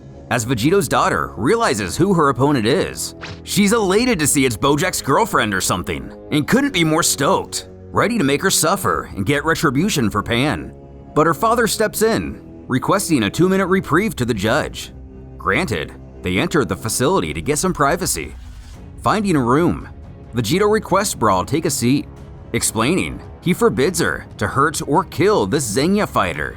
She is to crush her with a single strike, without any unnecessary violence. Slamming the table, Brawl quarrels it's Bojack's girlfriend. Now is the perfect chance to… Speaking again, her father finishes her sentence, stating it's the perfect chance for her to train her resistance to anger, pressing she got carried away again while in space, rebutting that anger saved their lives. Vegito stands for them to leave, thanking her for the save. And she was awesome fighting Majin Buu, but it's still proof of her greatest weakness. She doesn't have the ability to use her full power without destroying everything nearby. She needs to learn better self-control, urging his daughter to do her best in the fight or face expulsion from the tournament. And as we thought, Xenia scuffles with Bojack, chiding she's already given up. But her leader begs to differ, as there are no cowards in Bojack's gang, none that are still alive at least. Taking her place, she figures on the positive side. Her opponent is just a kid. Rushing in, Bra is roaring to go. Mocking, Xenia scoffs that she thought her foe ran away, asking if she's ready to be finished off like her little friend. Ooh, bad start. Incredible! Is she stronger than us too?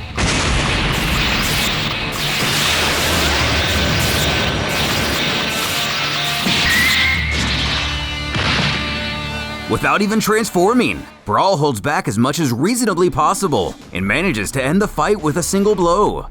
However, Xenia is pronounced dead by the Namekian healer.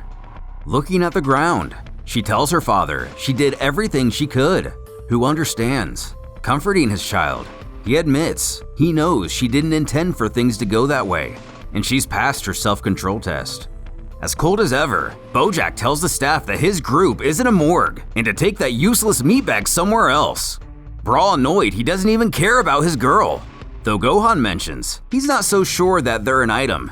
In fact, he remembers them killing her in their universe just to distract him. His sister frustrated he only mentions this now. Next match, a lame from 19, an android 16 of 12. Excited to see his partner didn't give up, 16 reminds this tournament is also about giving proper respect to their opponents. So once again, we get to see what the god-tier tech fighters have to offer. Interestingly enough, against a full-blown robot. Immediately detecting 16 is not an organic life form, he decides there's no reason to go easy. Using what he calls an ultra wafer ball, the android knows if that attack touches him, he's dead. Believing his foe has no choice but to duck. When that happens, he'll be even more of a target. Taking off his hands.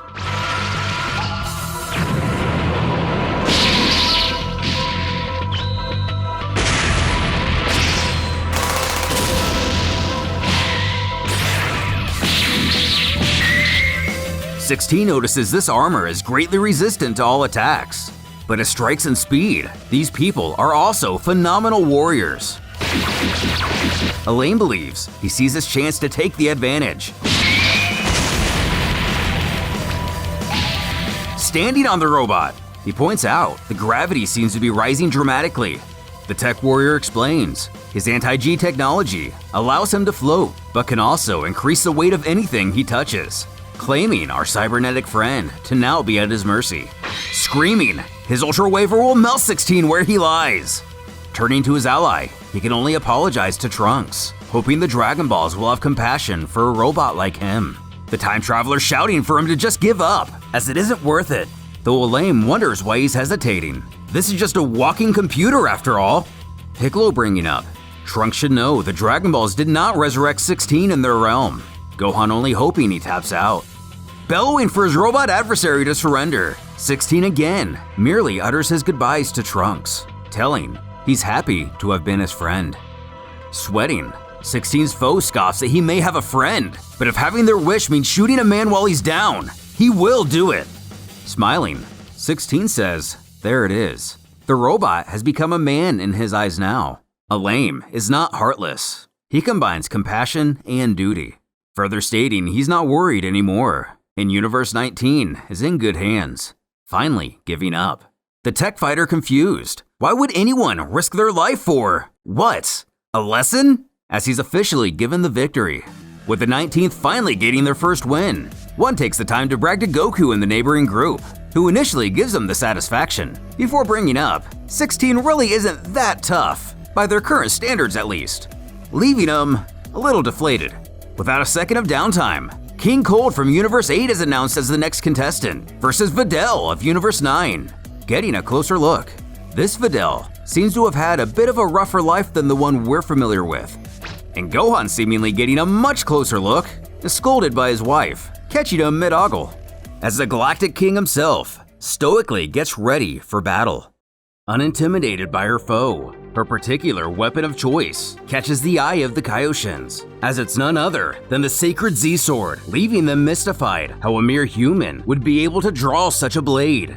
Taking note, Cold knows, if the highest of gods are astounded, he should tread carefully, and after witnessing the abundance of power at this tournament, he can't stay in his restricted state. Switching to what we know as Frieza's third, or Xenomorph form, Cooler feels it's about time their father got serious, aghast at his unbarred energy. Trunks realizing, had he let this guy transform back on Earth, it probably would have been quite a different battle. Videl, showing to maybe not be the ace in the hole as it initially seemed, is having extreme issues raising the sword from the dirt, as the increased gravity is simply too much, not to mention the weight of the blade itself. As the Frost Demon approaches, she looks up at him, bluntly stating she's always dreamed of fighting his kind herself, shouting, "Kaioken!"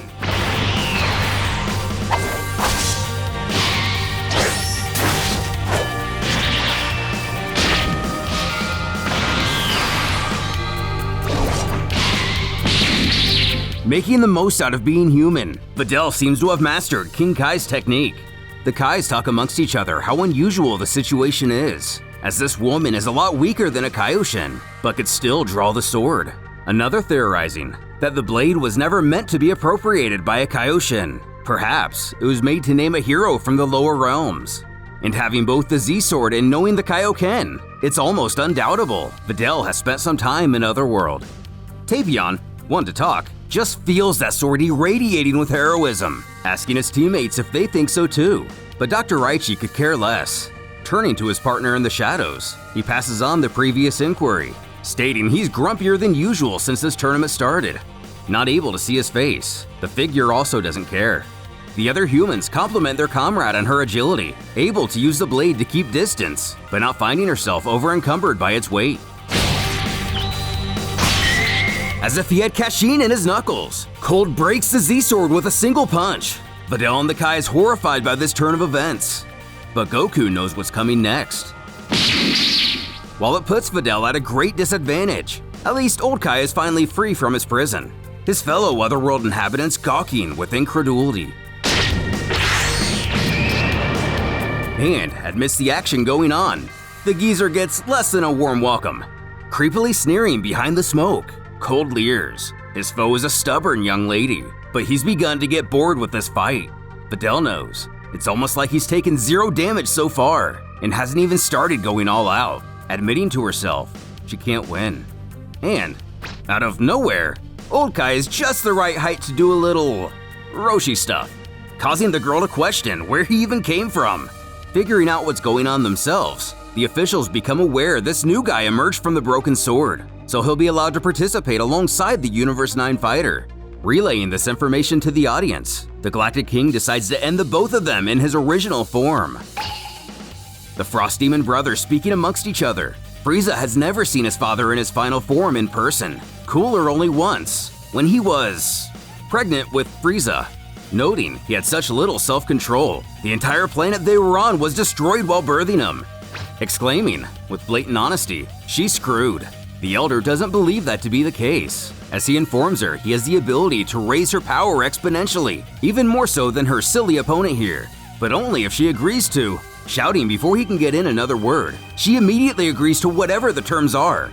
The Kaioshin of the North deducing he must be the great Kaioshin from long ago, the one who disappeared around the same time the legend of the Z-Sword began. Beginning the ritual, Videl notices Cold will probably be ready to fight again soon, questioning how long this is expected to take. With an uncanny grin, the old-timer says, for her potential, about 10 hours. So unfortunately, it won't do much for this battle. Growling for the pair to come at him, Videl wisely decides it isn't worth it and gives up the match. The Kaioshin frustrated that she just needs to be a little patient is all. Giving up some insight, Piccolo believes, if his memory serves correct, neither Trunks from the future or Goku would have been able to take on Cold had he managed to transform during his time on Earth. Not this version at least.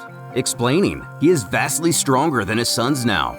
Presently, he's much closer to androids 17 and 18, maybe even 16. Still standing a mile taller than his children, who are actually cowering before him. Cooler inquires if he can fully control himself in this state, but their senior quips, the two of them can handle their true forms, right? Rejoining her allies, she introduces the Kaioshin as their group's guest, Tien showing the proper respect while Yamcha is about as nonchalant as Goku. The next bout is soon announced. Bardock from Universe 3 and Raditz of 13. Raichi finding familiarity in at least one of those names. Tapion looking over his shoulder asking, "Oh, so that's your name?" Seems to be. The primal weakling Pan easily took care of. Wasn't the only Bardock here today. Rather hostile, the doctor points to the Saiyan shouting, You! What do you expect? Revenge? Don't make me laugh! I'll slaughter you! With no direct context, we can possibly assume this attitude comes from the history between the Tuffles and the Saiyans. The Vargas listening in, trying to get to the bottom of this discourse as well, wondering why Raichi is surprised. One explaining they found Bardock first, and he requested they keep his identity hidden, even from his own group. Responding to his teammates' threats, he scoffs that isn't going to happen. Not only because Raichi is a weak excuse for a Tuffle, but the Saiyan already knows who the doctor is going to lose to. As the result of a mission to Kanasa gone wrong, he can now see events of a time that have yet to take place. In the ring, father and son greet each other, the elder elaborating, in his universe, they would call him Weakling Raditz, and he died at the first given opportunity. Grunting this Bardock is the same from his own realm, a failed father, proud to be born to the lower class, but managed to reach the elite. Even still, had nothing but disgust for his two sons, claiming he was only weak because of him, barking his hatred for his father. Today, he will finally have his revenge, as his power is eons past any of Frieza's elite, or even the Ginyu Force, believing he can squish his dad with a mere finger. Growing a smirk, Raditz realizes he's, yet again, in over his head, admitting he was certainly a lousy father, but since gaining visions of the future, he's changed a lot, seeing the error of his ways and how barbaric the Saiyan people were. Though he warns his son, he doesn't plan to pull any punches, giving him the chance to give up now, if he'd like. Although, his son assures that won't be necessary. Hearing a clicking noise, Raditz explains he's honed a special technique. He's able to form Blitz waves in his eyes, just enough needed to transform. Not only that, but he has also managed complete self-control while in this state, bellowing there isn't even a full moon for his father to use for himself, or destroy to stop this state. But we know Bardock is much too smart of a warrior to be overtaken by such tactics, though he does give his son credit. If he had this ability in his own universe, they'd have won against Raichi, signifying his grudge with the Tuffle goes further than mere history among their peoples.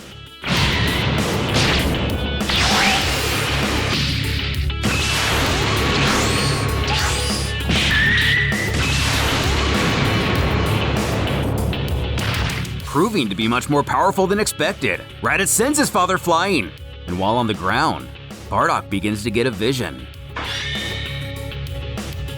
It's not the Earth that's in danger. I'll kill you all if I have to. It's not the universe either. For all Piffy, no one can stop her father, most certainly not you. Before Piccolo exclaims, all of the universes are at risk. This masquerade ends now! Captain Ginyu isn't dead then. I don't care about these people! I'm sure we'll get along well. How? Stop.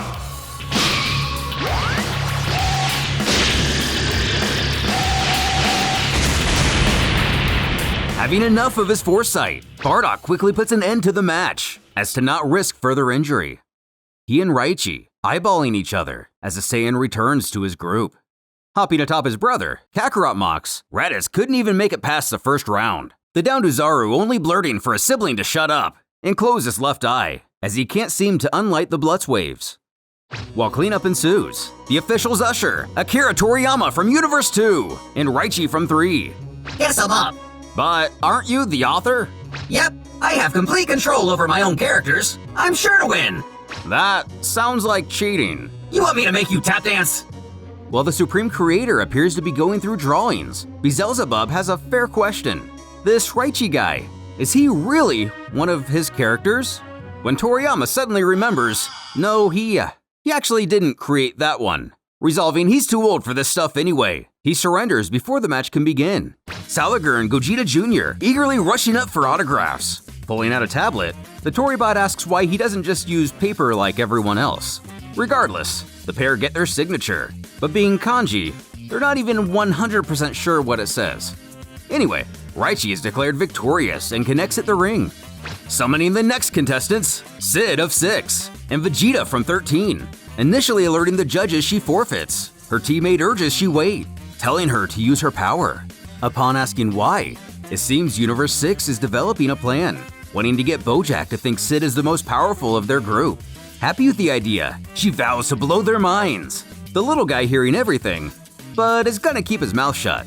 And, in an awkward silence, Sid looks for a volunteer to carry her to the ring. Airdropping her into the ring, Sid thanks her Namekian helper. But upon feeling the gravity of the fighting area, things only look worse for her. Already being on the ground, Vegeta asks if she'd like to forfeit, or just be left alone there for 30 seconds. As Sid's eyes begin to sparkle, it becomes obvious this is what she was expecting all along. Vegeta starts to smoke as his foe rises to her feet, looking much more buff than before. And Vegeta, Vegeta, has gone from prince to princess. Sid reveals her power to swap genders with her opponent, and now their strength should be about equal, believing even if they are at the same power. Now Vegeta's in a body completely foreign to him, not to mention the psychological impact. But Sid himself, is completely used to this, bidding the princess farewell.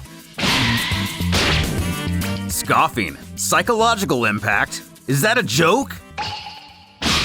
Vegeta couldn't care less what gender he is. Kicking his foe, he laughs that it's always the same with these magician types. One little trick and they think they've won. Grabbing Sid by the hair, demanding she return him to his usual state, as he'll need it to face his real opponents. In compliance, with both back to normal, Sid cries the gravity hurts, but Vegeta assures she won't feel it for long. As he vaporizes the helpless fighter and is declared the winner, coming to great pain to the Magic Warriors group, losing their friend. On a lighter side, Trunks grins his dad would make a real pretty mother, much to his disapproval. Over the PA, it's announced the next fight will be Gast Karkle from Universe 7 and Cell Jr. of 17, leaving Gohan to wonder, who?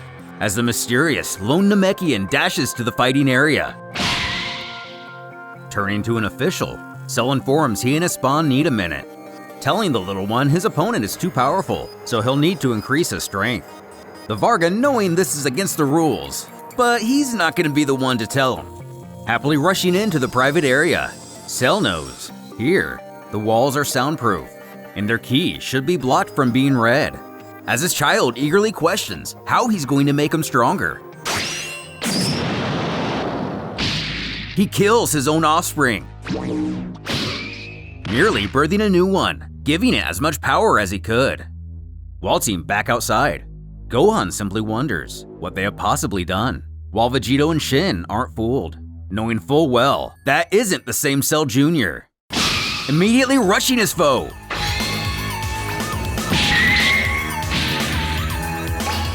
Cell can only smack himself on the head. Before the judges announce, Cell Jr. is disqualified for attacking prior to the match beginning. The boys pointing out he didn't bother touching the ring itself, leaving it to Gas to decide the fate of this battle. Super Boo shouting, "Come, Master Namek, Vargas gentlemen, you will give him a second chance, won't you?" The crowd also bellowing in protest, wanting an actual fight from these two. South Supreme Kai calling this farce unacceptable, as Cell and his mini-me continue to break the rules. West figuring it's really up to the Namekian to decide. Who declares the fight will continue, Trunks trembling at the timbre of the warrior's voice. Bothering to actually touch down this time, the Vargas announce the fight officially begins now. Powering up, even Goku comments that this gas guy is really something.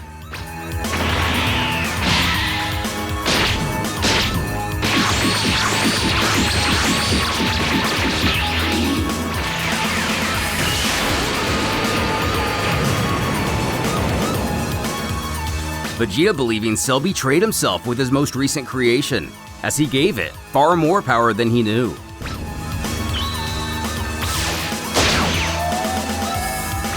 And with a shot through the head, it seems Cell Jr. won't be regenerating from this one.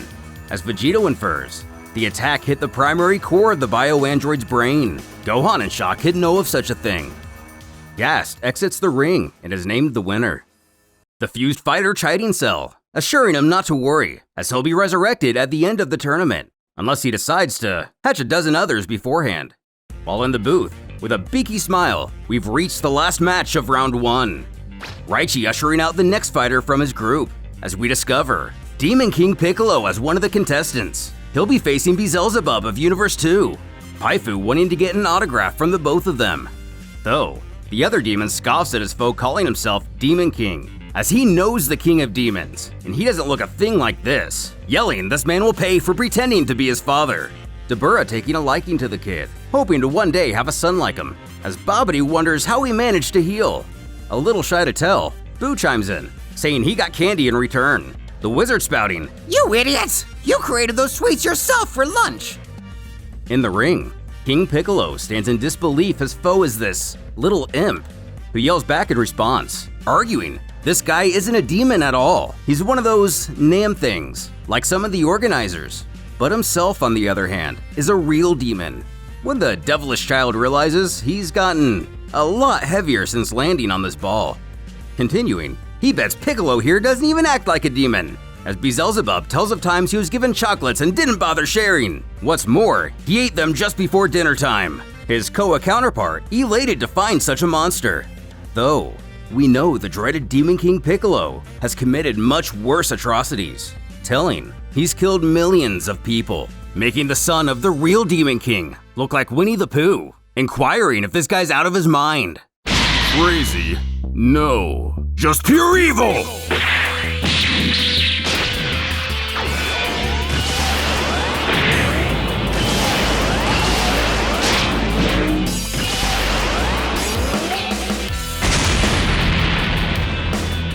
Not bad, but as this attack would have surely killed you, it doesn't even affect me.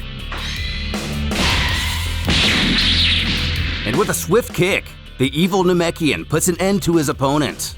But lucky for him, at least he comes out alive, as one of the good Nameks rushes over to give aid to the boy. Phipsil still patting his new idol on the back, believing he did a great job in the ring, as good as a super demon even, as it's really evil to snack between meals. To which, at least Beelzebub finds solace in. Announcing the end of the first round, an official offers his congratulations to all the challengers, elaborating there will now be a 12-hour break, to which the fighters can eat, sleep, or just kick back enjoying themselves. As for the spectators, there are shuttles awaiting to escort everyone to a luxury hotel in the Varga's native universe. Over the next few hours, the stands would empty, leaving only the warriors to themselves. As the same official, staying behind, explains they will place tables wherever the contestants desire, urging the fighters to mingle amongst each other, if that is their wish. And as you'd assume, our friendly Saiyans across many realms join each other at a single table, all of them that will fit at least. Everyone devouring as much as you'd imagine, even Oob doing well to keep up, as the Vargas do their best to run dishes back and forth. One Videl ruffles Pan's hair, possibly being the one who lost her daughter. With an even better look, behind the previous table, we find the boys getting to know their alternate counterparts, who had to fuse in order to stand up to their little sister, but even then they're apparently no match. And on the other end, Yamcha is still trying to get the attention of Android 18, much to the disapproval of Krillin. Calling to dim the lights and return to night mode, the official wishes the contestants a good night's rest. But up to their insidious ways, Frieza has discovered there are several sets of Dragon Balls here, scheming by the end of the night, they'll be in the hands of the Cold family. Inside, the warriors set up for bed after their giant feast. Vegeta growling he refuses to share his room. Goku quelling his concerns, pointing out how big this apartment is. Plus, Piccolo wanted to sleep outside, so they have even more space because of that. Finding the Namek meditating, with the Kais discussing something maybe 20 feet below. The other Piccolo keeps an eye on his other self, though at this point, it's not clear which one is which. when something causes South Supreme Kai to shout out, "Hey you!" We find a very nervous Apul, who stammers he's merely searching for the bathroom. Seeing right through this, the Kaioshin bluntly states, "No, you're looking for the Dragon Balls. Tell your master next time this happens, it'll result in the exclusion of the entire 8th universe." Rejoining the Space Lord himself, Frieza has gotten his whole crew in on the plan. One of his henchmen explaining nothing was found in the bleachers or corridors of the other universes, and only the main building of the Vargas remains to be checked. However, it's guarded by the Namekians, so no one has been able to sneak in. That's when Birder, fastest of the universe, chimes in, explaining for not the 90th time, he's the fastest in the universe, and no one is faster than he. Frieza scoffing no one bigger either. He is incapable of discretion. They need someone small, fast, and smart. Cooler taking this opportunity to power down a form, indulging in himself while obliviously spouting, "You're talking about me." But no, Frieza's merely referring to himself. Stepping in like a Papa Hawk, Cold commands his children to each take a separate part of the building and not make a single fuss about it.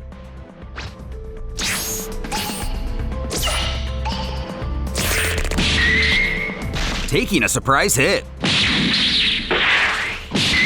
We see what looks like the people's elbow of Vegito crashing down on Cooler's head, laughing. "Who are you going to complain to?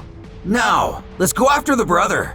Sensing him out, he notices the other is not alone, while the Frost Demon scopes through a safe. Someone sneaks up on him, but not Vegito. Super Buu, smugly informing the tyrant not to bother doing what he's doing, as he's already searched the entire facility and the Dragon Balls aren't here, believing it to be simple actually. They're not keeping them in this realm. They're most likely hidden in another universe. In fact, Buu himself would have done the exact same. Regardless, ever the one to stir the pot, the Majin tells Frieza he has some very interesting information for him, inquiring if any of his men possesses that body change ability besides Captain Ginyu. Still a bit rattled, the Emperor clamors no one does, causing Buu to explain one member of Universe 8 is not in their original body. As Frieza demands to know who, Super Buu taunts that's for him to find out on his own.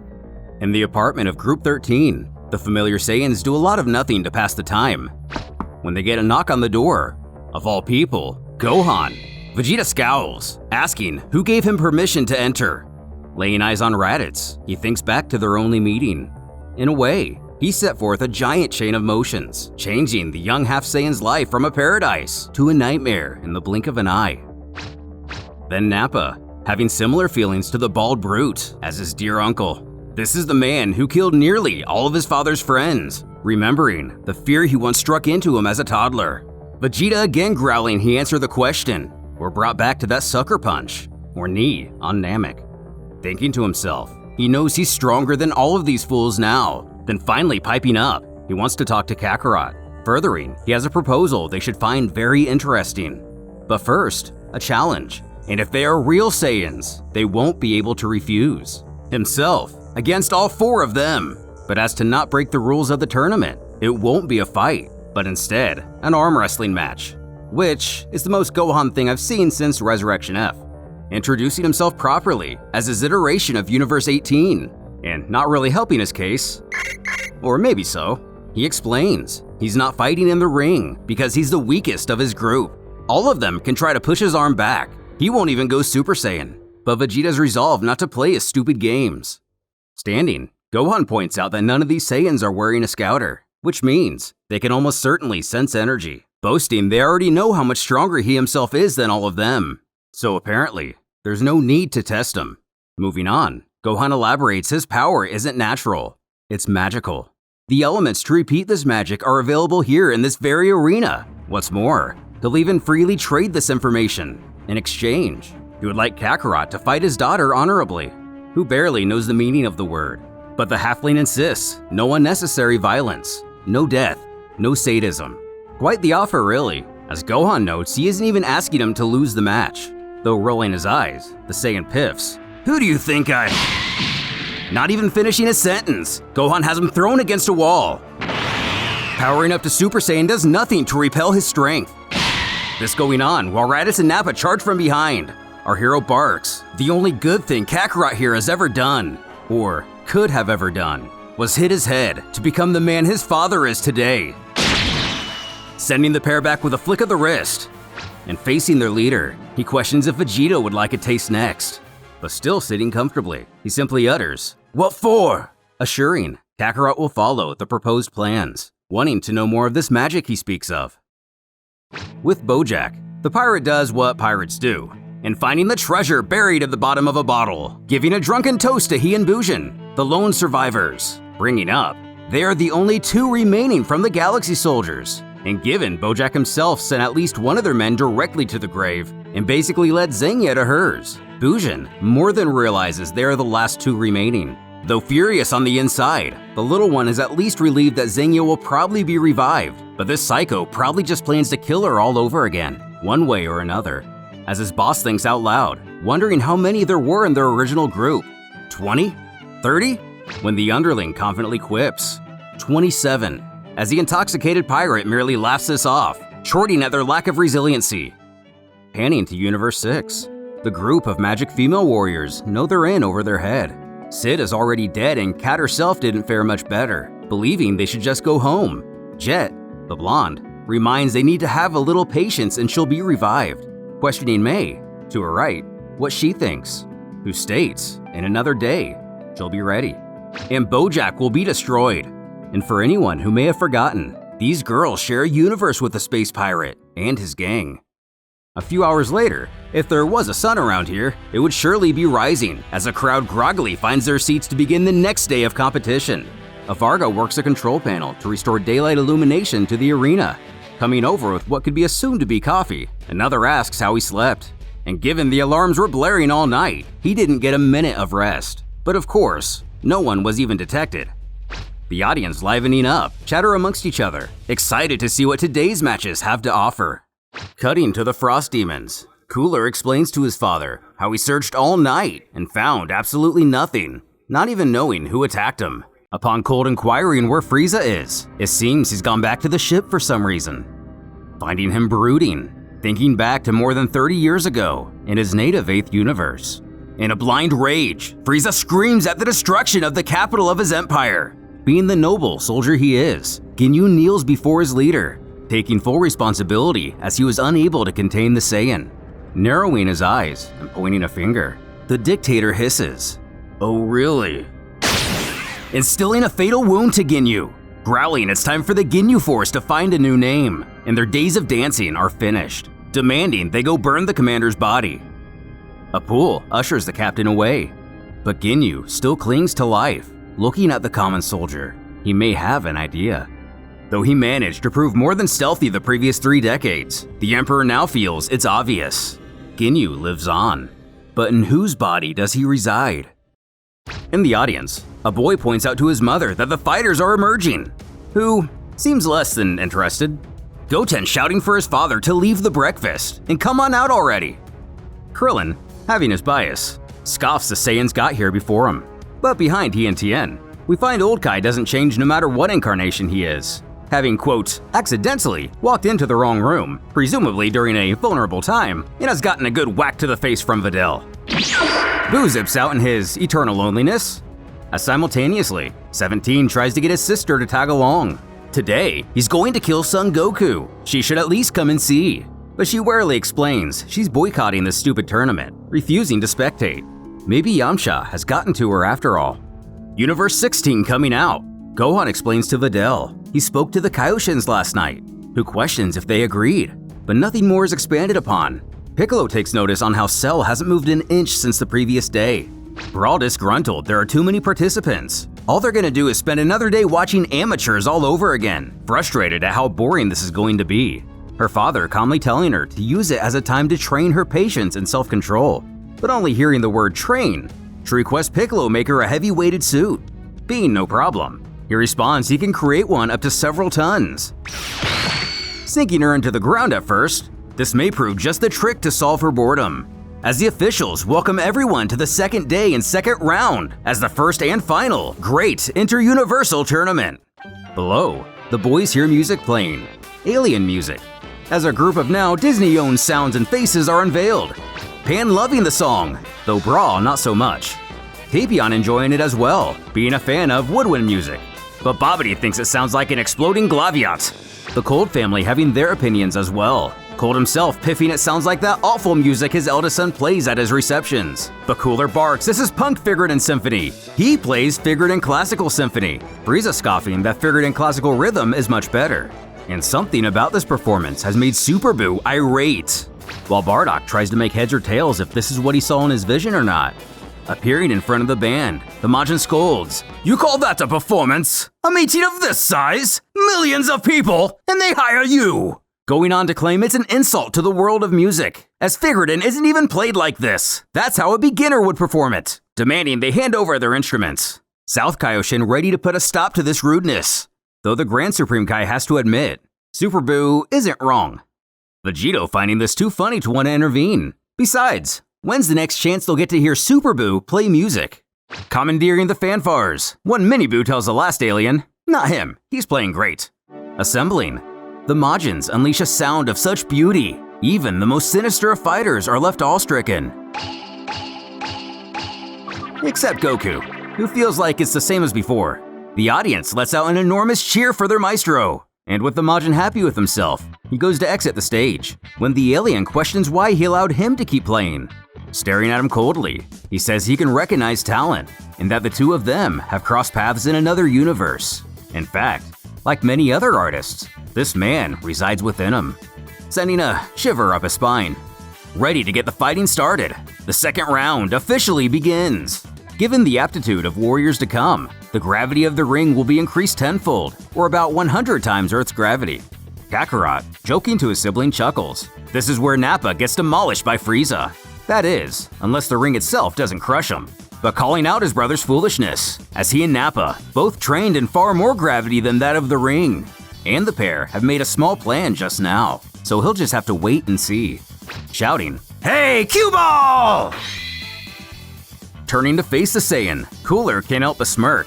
As Nappa also laughs, he looked over on the spot, chiding this little one knows when he's called, but tells the Frost Demon not to worry, as he's bald too. But at least he's not a midget. Going on, "Well, I was just coming over to introduce myself to my opponent and former boss, but I guess Little Chief would be more like it."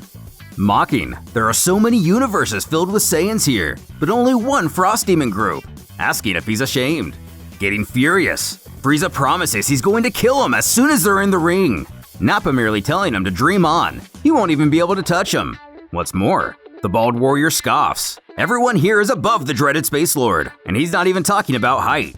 Frieza won't be able to land a single hit in this entire tournament, only getting the Emperor more and more worked up, wanting nothing greater than to make Nappa pay for not having withdrawn.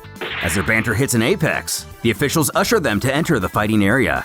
"Do you still have your flying seats? For a long time, it was the belief you were a cripple." Both having touched down, Frieza sprinting full force to tear him limb from limb. "Oh, by the way, I give up."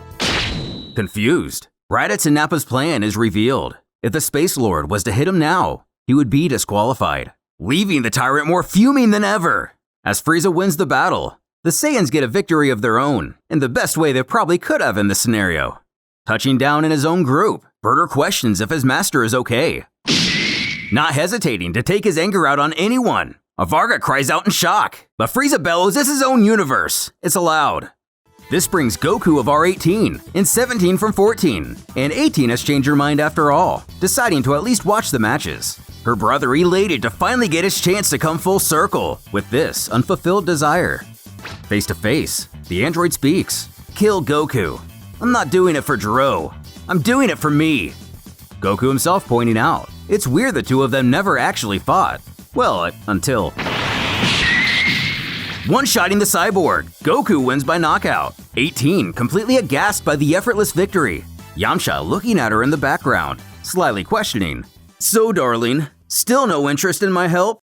Calling forth the South Kaioshin and Majin Buu for the next duel. The former chuckles that these fights are moving so fast, he can't believe it's already his turn. But Grand Supreme Kai in the back requests he give him a moment of his time, questioning if he paid attention to what they learned of this Buu last night, which of course he did.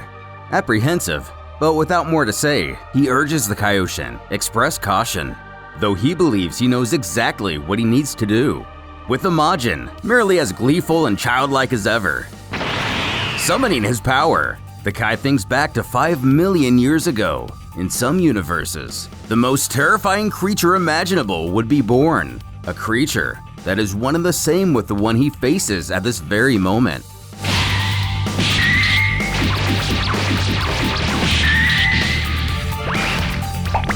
Expanding upon his inner monologue, in his own Universe 1, he and his fellow Supreme Kais managed to destroy Buu before he could even be hatched. But devastatingly, in other realms, that wasn't the case. This monster went on to annihilate hundreds of planets before attacking the Kaioshins themselves.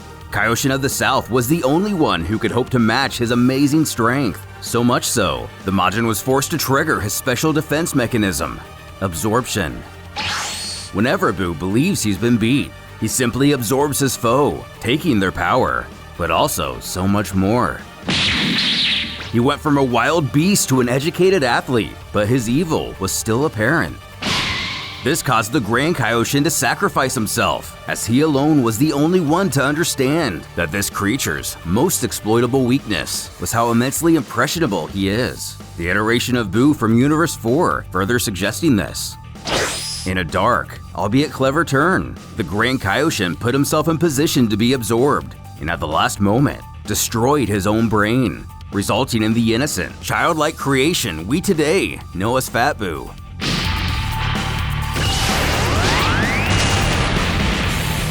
Believing all he would need now is a loving family with a good heart to show him right from wrong. But only focus on the fight rather than getting lost in thought. Buu shouts out in excitement, as South Kaioshin can actually hold his own, unlike those filthy sorcerers. Clearly seeing it may be a good fight, the Kai knows he will lose before long, though he does have a surprise in store. Charging an attack, he believes in another universe. He probably used this as a last resort. That very well may be the case, as the technique definitely gets Buu's attention.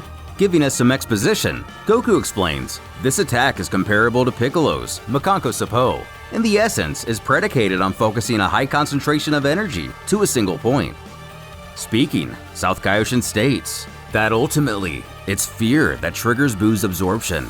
Super Buu, one to talk, calls this a dirty move, having bad memories of such an event himself.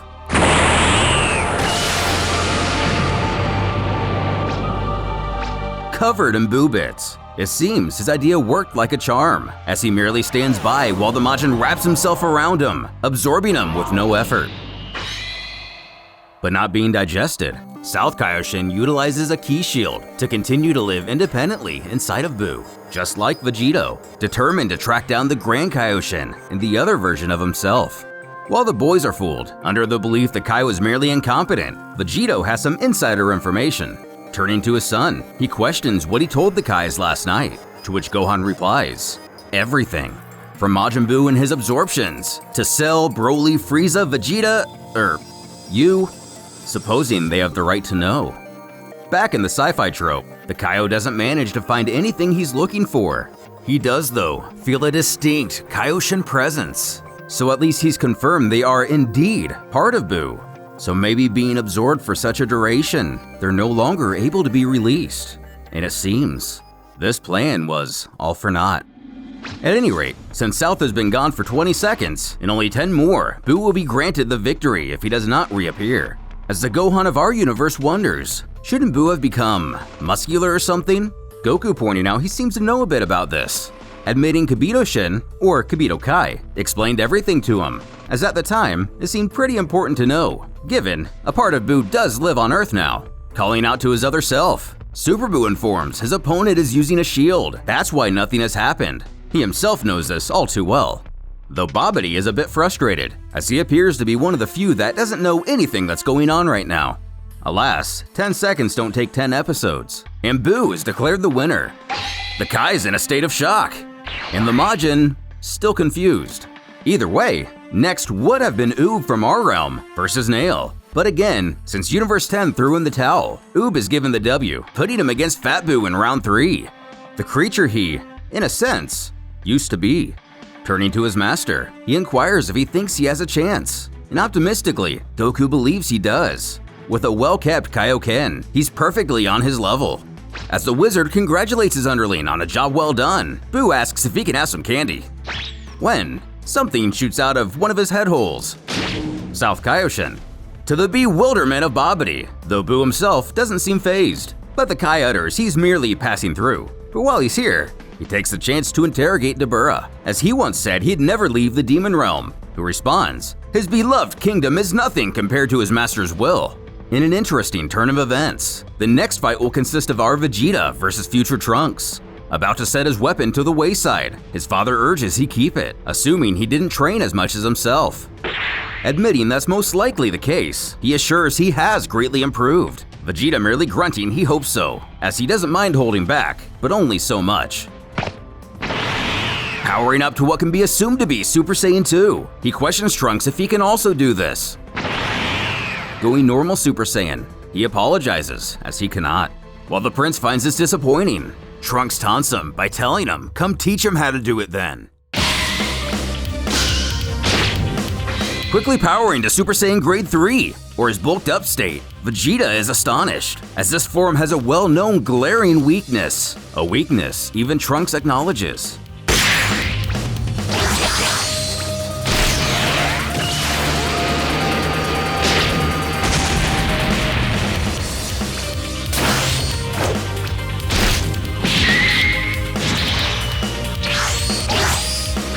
Having seen enough, Vegeta is thoroughly impressed with the tactics of his son, compensating the speed loss of Grade 3 by only using the transformation when necessary.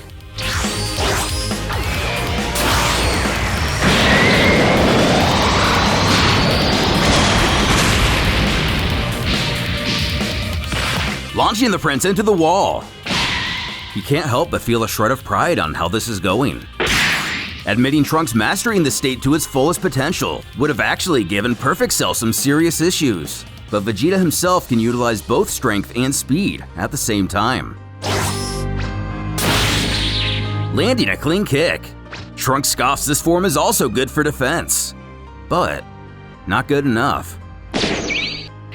Carrying him back to his group, though unconscious, he tells his son that wasn't bad, as he's officially named the winner in the background. The Vargas feel Vegeta could have at least waited for them to finish their count before he carried him off and all. And so, the moment Gohan has been dreading, Pan versus Kakarot, the young girl unbearably nervous for her battle. Though the Vegetas share a humorous moment of familiarity, feeling the same about their Kakarots for different reasons. Looking to her father for comfort, she asks if he thinks she's going to win, but answering honestly, he admits he doesn't know. Her opponent didn't show his true power, but he does know he can go Super Saiyan, something the child says herself she cannot do. But Gohan disagrees, believing her to merely be afraid to unleash her powers, but he knows she can. Videl, putting herself on Pan's level, urges this is only a tournament and she can give up if she wants. But Goku, butting in, disagrees, seeing it this way, exactly, it's just a tournament, so Pan isn't risking anything. Even if she dies, it won't matter in the end. Naturally though, the girl is quite against her own death, even if it is just for a little while. And if she dies, she'll lose anyway. Vegeta appearing behind her, scoffing, "Lose? What's this I'm hearing about losing?" Using the "it's just a tournament" argument, the prince can't believe her attitude, calling it disappointing. Pan's mother chiding her husband to give his take, assuming that take is to convince her to surrender. But he simply tells Videl she doesn't understand, as Pan wants to test her limits. It's well understood he himself doesn't like fighting, but he knows his friends and father do, and Pan is like them. Back with Pan, she questions why Vegeta is disappointed, and using the forbidden name, he growls, "Because you're a descendant of Gohan and Goku!" Leaving a dejected Videl to ask herself, what do I count for nothing? Continuing his brutal honesty. "I thought you were different than those sluggards! I thought you were a true fighter, but I guess I was wrong! You're a loser!" But defending herself, she states, "No, it's just that," thinking she has no excuse. She is a fighter. Happy with the results, he urges the girl to forget about what he said about her losing earlier. He wants Pan to massacre this sorry excuse for a Kakarot, who is happy to oblige. As he begins to head towards the ring, Universe 13's Vegeta reminds Kakarot not to get carried away, who piffs off the advice, scoffing he knows how to control himself. To which Vegeta simply replies, "Actually, no, you don't." Somewhat agreeing as he takes his place against Pan. He instantly goes Super Saiyan, rolling his eyes and daring this quote halfling to try to hit him. As the young warrior powers up, the angsty Saiyan grows annoyed with Pan's combat strength. Frustrated, he has to behave during this fight. Effortlessly dodging, he only finds himself still stuck in the previous conversation he had with Vegeta. We take orders from no one. Will you stop it? Lashing out, Pan hits the dirt as her adversary bellows how outclassed she is and needs to just forfeit once and for all. Getting a bit sidetracked, Kakarot complains. He's always getting faced against these freaks, desiring nothing more than to hear his enemy's bones snap. And with a less than reassuring expression, he cackles he's not crazy, and Vegeta will see he can cope with his frustration. Let's get this over with.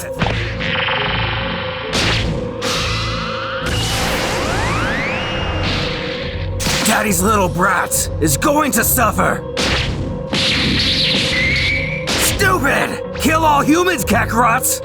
Don't kill the governor, Kakarots! Keep calm, little brother! Kill all humans! Don't kill the little girl, Kakarots! Your orders aren't even consistent, and they say I'm the crazy one! As she attempts to finally mutter out her forfeiture, Kakarot begins to loudly laugh, calling her a pathetic waste. And given there's obviously so much human in her, how could he spare her? Turning to Yamcha, Tien, and Krillin, he furthers by explaining he killed all of them in her place, having pursued him for years, and the little one. Suddenly, remembering his name, the ruthless Saiyan thinks back to fond memories the two once had, before punching himself in the face repeatedly, commanding he forget about that, and killing humans is what's important. Dropping Pan in the process, he scowls down at her, saying how helpless and weak they were, and those who cannot save themselves deserve to die. Remembering back to when she was told it's up to her to protect the Earth now, she apologizes to her father and Goku, believing she's no match for these monsters. She's too young and too weak. When Kakarot utters, "You want to know what I do to little human girls?"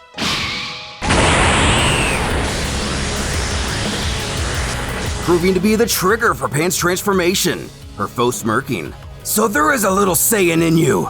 And in a surprise, Pan surrenders, leaving Kakarot completely aghast. Turning her back, she merely admits her dad was right, and she gained incredible strength, but is still no match in this battle. But her weakness is only temporary, and she will soon become much stronger than him, and will protect the Earth from everyone like him, leaving the Saiyan with nothing more than a shocked expression, while the Vargas crown him the winner.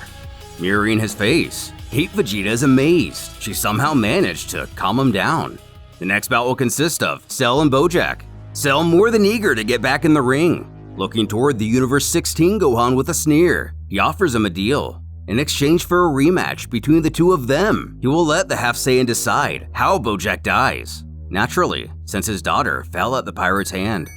Staring back, he glances over to our Gohan and Pan, celebrating the young girl's evolution of strength. Speaking at last, he says his own daughter died because she was brave, and like her iteration that just left the ring, she will pass this trial in her own way and come back stronger than ever, dotting his speech by affirming revenge does not interest him and he has no desire for a rematch.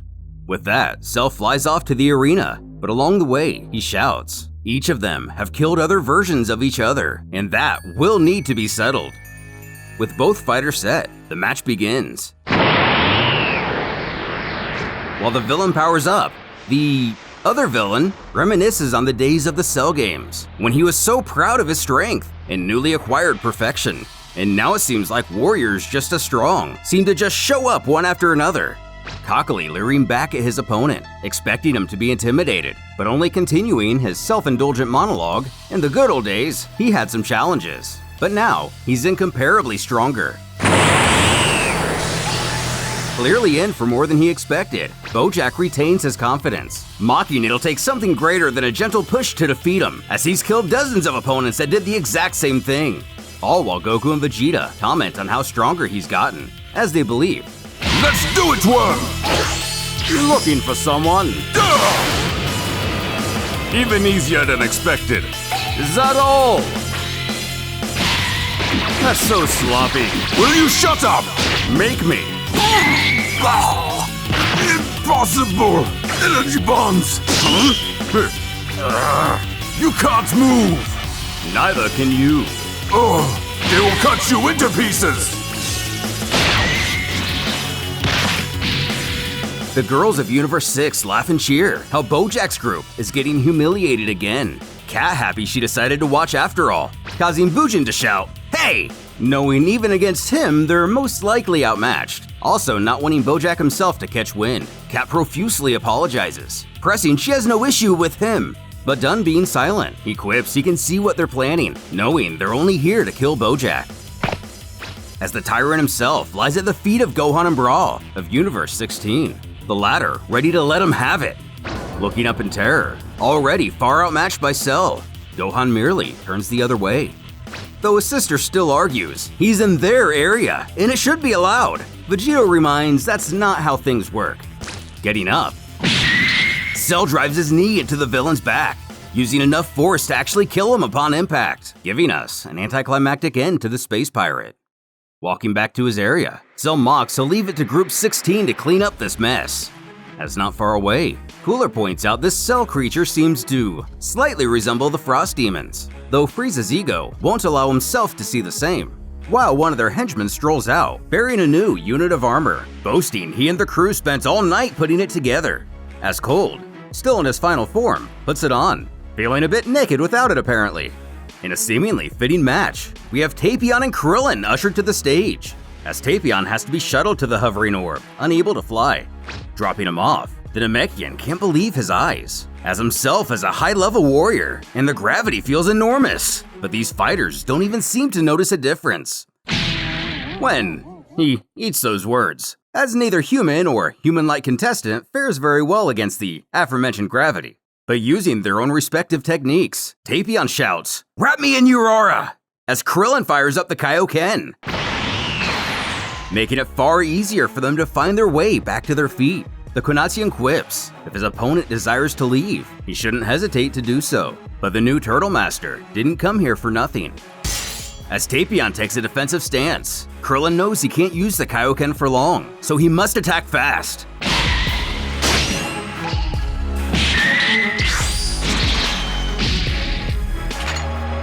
Acknowledging his opponent's strength, Krillin believes he has to be using some kind of shield. Tapion already aware he's far outmatched in terms of speed. Apologizing, he reveals he'll have to get a bit more violent, shouting, "Get out and fight for me!" And out pops Hirudegarn, Earth's hero admitting this is something else, as Tapion commands the monster to attack. Vegito interested by the fact that Tapion can now contain this entire creature, while Goku is astonished the two of them are friends now. Raichi, overhearing, boasts that's simply due to his amazing talents. The Kanatian hoped it didn't have to be this way, but the only reason he is here is for the wish.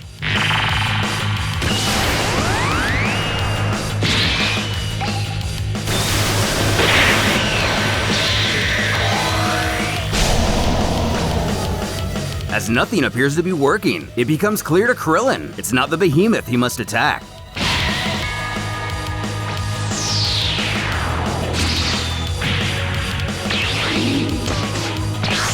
This new strategy leads Tapion to believe his foe is growing tired.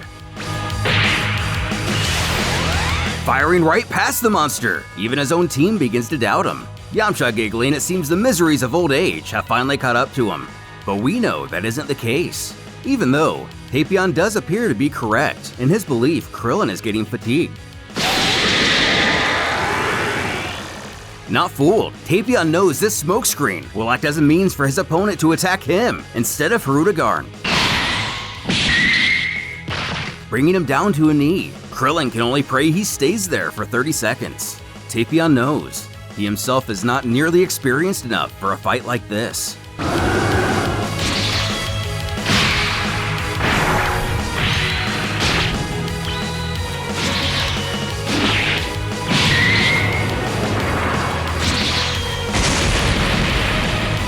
But in a lucky turn, Krillin goes down, leaving Tapion the winner.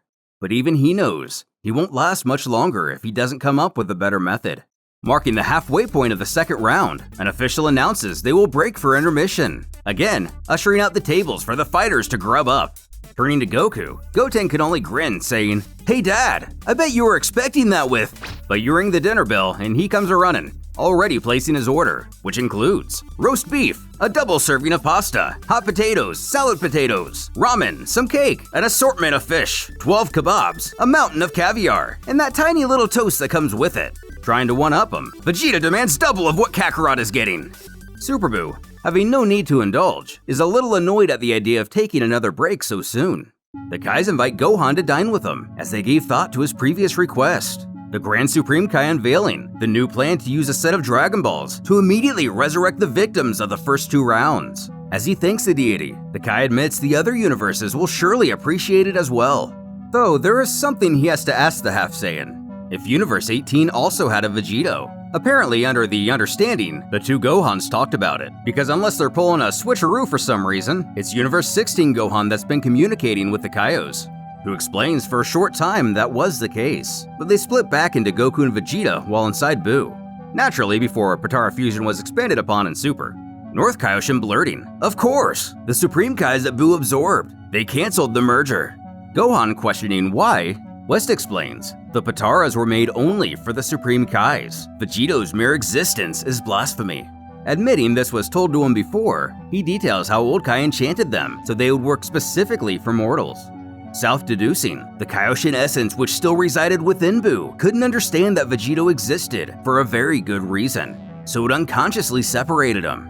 Again, unfamiliar with our heroes directly, Shin feels this only further proves the Pataras are far too powerful and should never be used again. The Saiyans of Universe 13 approach Gohan, as they've come for, quote, "You know what's?" Goku asking, "What? Food?" To which Vegeta reacts, very similar to our own.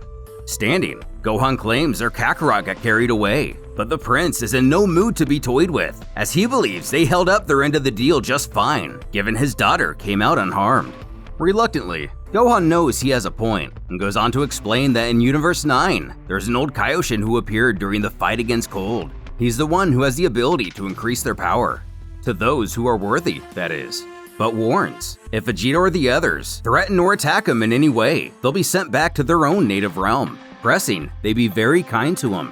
Of course, Vegeta only piffs at the idea of being nice to anyone, but Gohan assures, if he changes his attitude, he will get stronger. Away, a Varga comes up to Jace with a plate of chocolate buns. When the Ginyu-gun playfully slaps him roughly on the back, thanking him, but the slap was way too much for someone like him, crying that really hurt, causing Jace to apologize, assuring he just doesn't know his own strength. Meanwhile, on Frieza's ship, the smack was just a ruse to plant a camera on the hosting alien. The plot obviously to spy on what they're doing without being detected. And we see they've placed several cameras in various locations, believing surely at least one of them will tip them off on the whereabouts of the Dragon Balls.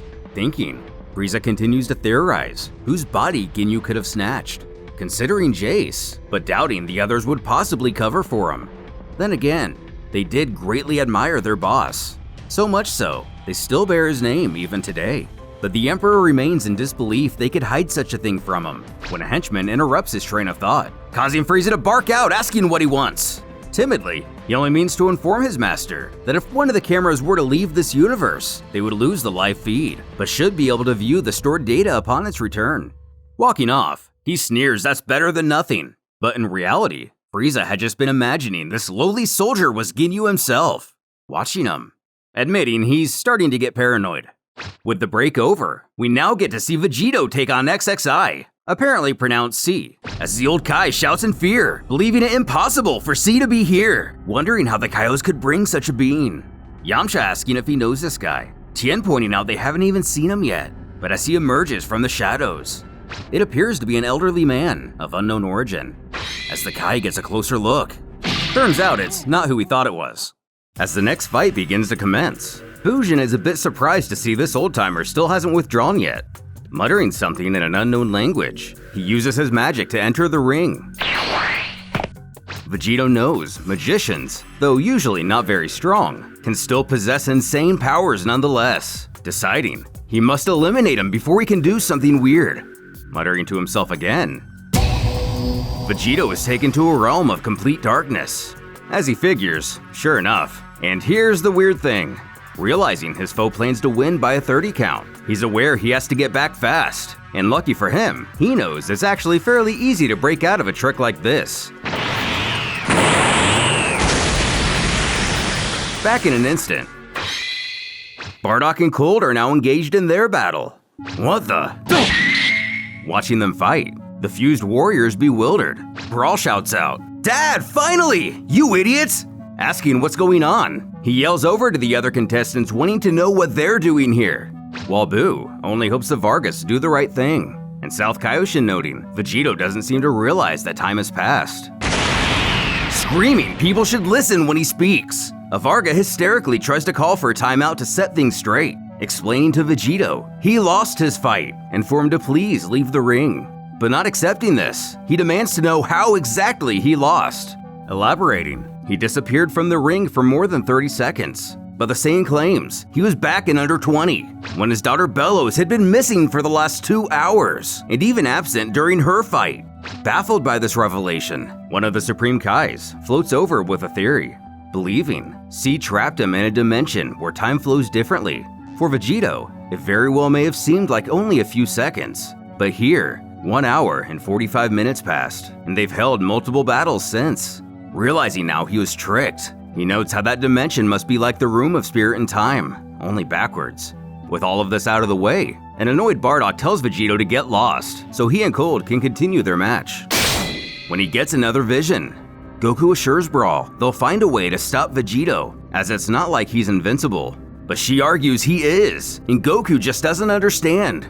Then we see Gohan with a piece of a Dragon Ball, stating as long as they have this, he won't get his wish. Then Yamcha sneering at someone, possibly Vegito, but not confirmed, that they may have beaten all the others, but they won't even be able to touch him, questioning if that makes himself the strongest of the universes. And, almost as strange as an all-powerful Yamcha, Piccolo reminds Brawl and Vegito it's only because the Namek's own will they remain alive, and for them to be civil, causing the pair to apologize. Coming back to reality, Gohan enters the ring to usher his father away, but he refuses to leave, claiming it's not fair, it was a dirty trick. In a real fight, he would have won, and the tournament rules are stupid. Getting a bit abrasive, his son asserts that he was gone for hours. Imagine what his foe could have done in that time. He could have destroyed the Earth twice over. In a real fight, he would have failed all the same. Gritting for Gohan to shut up, Vegito still isn't ready to give up on the tournament. But he's reminded, keep this up, and they all get sent back home, and Pan stays dead, which Gohan will not let happen. Meanwhile, Boo demands Avarga go ask C for a rematch, who, rather terrified, obeys. Silent for a moment, the Saiyan mutters he needs some time alone, and apologizes to have bothered him. Zipping away, Gohan can only sigh that there he goes sulking again. West smiling the drama's over, and the match can resume. Bardock relieved it seems his visions have been averted. Possibly, Vegito raining havoc over the situation. It didn't answer. Are you kidding me? Losing his mind, the Majin demands a rematch, not caring if those two cowards want to give up or not. He's had it with all this amateur mockery going on around here. West intervening yet again, urging it's not for Boo to decide. Snarling, not for me. Boo barks, what a joke. He's controlled everything since the beginning, unleashing Boobits in all directions. He proclaims he's everywhere. He has the Dragon Balls, their technology. He knows their secrets, and he's even been playing with all their minds. He decides who lives, who dies, and who gets absorbed.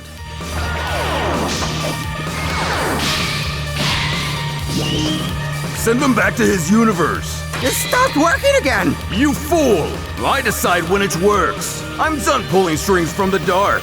Now I'll do it openly.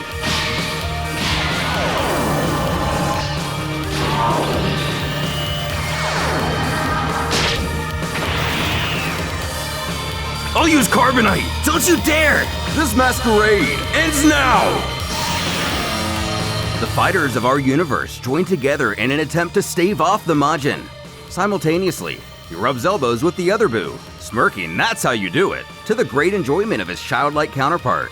Having some fun, he transforms his face to reflect the South Kaioshin, mocking him for his objection during the concert. He's breaking the rules! Watch me protest and do nothing! To which Shin can't help but find a little humorous, South himself reminding this is a very serious situation, though Issa assures it was just a nervous laugh. Boo then declares he decides the fights from now on, and they'll see he's a very good referee. The new rules: you can get all the help you want. You win when he decides, pondering on what the first fight will be. Doing her best to stay afloat, Brawl intensely wonders where her father went. Light years away, Vegito blows off some steam, lamenting such a great opportunity has been ruined by a treacherous magician. And worse yet, he wanted so badly to just punch Gohan. Even though he knew his son was right, he still wanted to break his skull. In a moment of self-awareness, the Saiyan knows his anger and frustration turn him into his daughter. And since Gohan has gotten cozy with the organizers, aka the Kaioshins, he can probably negotiate a few other matches. Or he can just fight Boo out here, away from the tournament. Surely he'll accept. Maybe even that big Namek, or Cell too.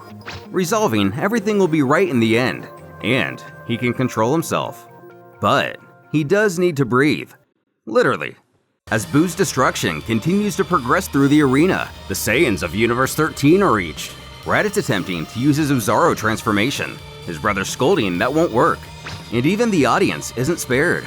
A couple spectators haven't even realized this isn't part of the entertainment, just thinking they've gone over the top to make this an interactive show. Goku points out to his rival their shield won't hold out much longer, and the two of them need to unleash their full power. But the prince objects, growling he can hold out like this for hours, and he's saving his strength for the two of them to battle later. While hope seems to be lost for the Universe 16 Gohan and Videl, the former urges his sister not to go Super Saiyan 2. There's no point in stopping Boo if it means killing all the people around her. Appearing as if this is merely a mild annoyance, Gas simply utters, "Stop." We're saved! What? How is this possible? You keep calm now. Boo asking the real questions. How was the mysterious Namek able to confine and control Super Boo so easily? 2 hours earlier, at the start of Vegito's match, Brawl wonders what kind of powers this magician possesses.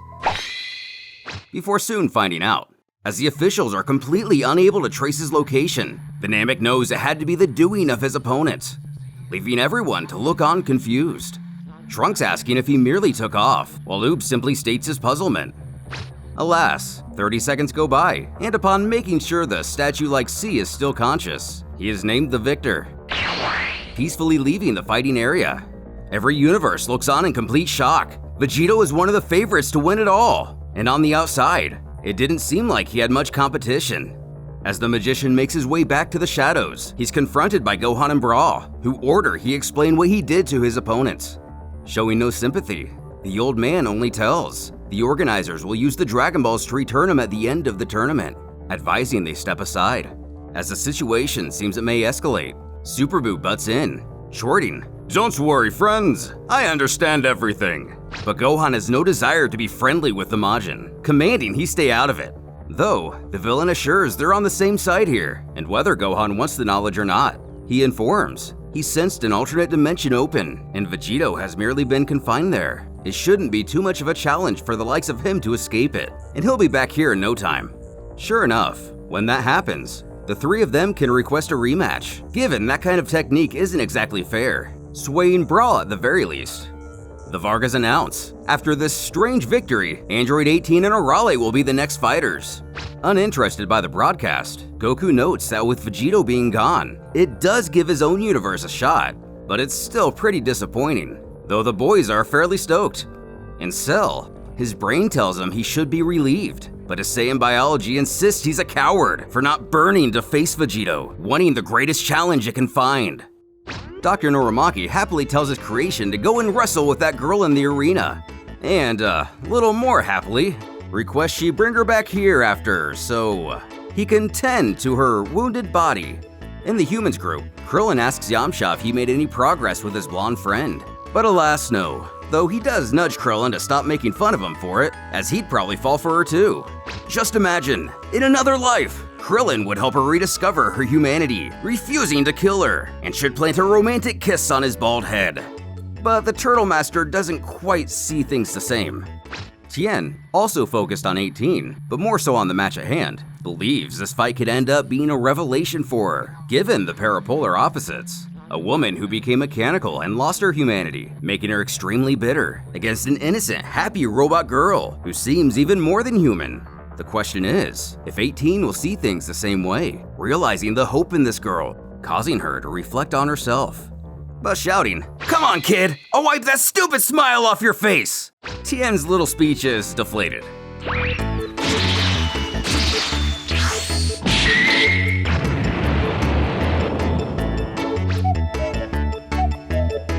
As cocky as she could be, 18 believes the fight to already be over.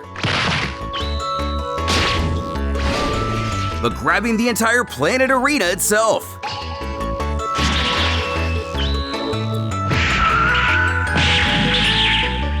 Boo gasps at this tiny robot's ability to distort reality, and she can even do so better than his own magic. Furthermore, she appears to be doing it subconsciously, acknowledging this universe too is far different from the rest of the warriors here. Plopping to the ground, Arale seems pretty satisfied with how things are going. Pointing to her opponent chiding, 18 fell out of the ring, so she loses. But calmly explains that not only is Arale out of the arena too, there's no instant ring out disqualifications here. Screaming she'll rip the young girl's head off, who then asks, "Like this?"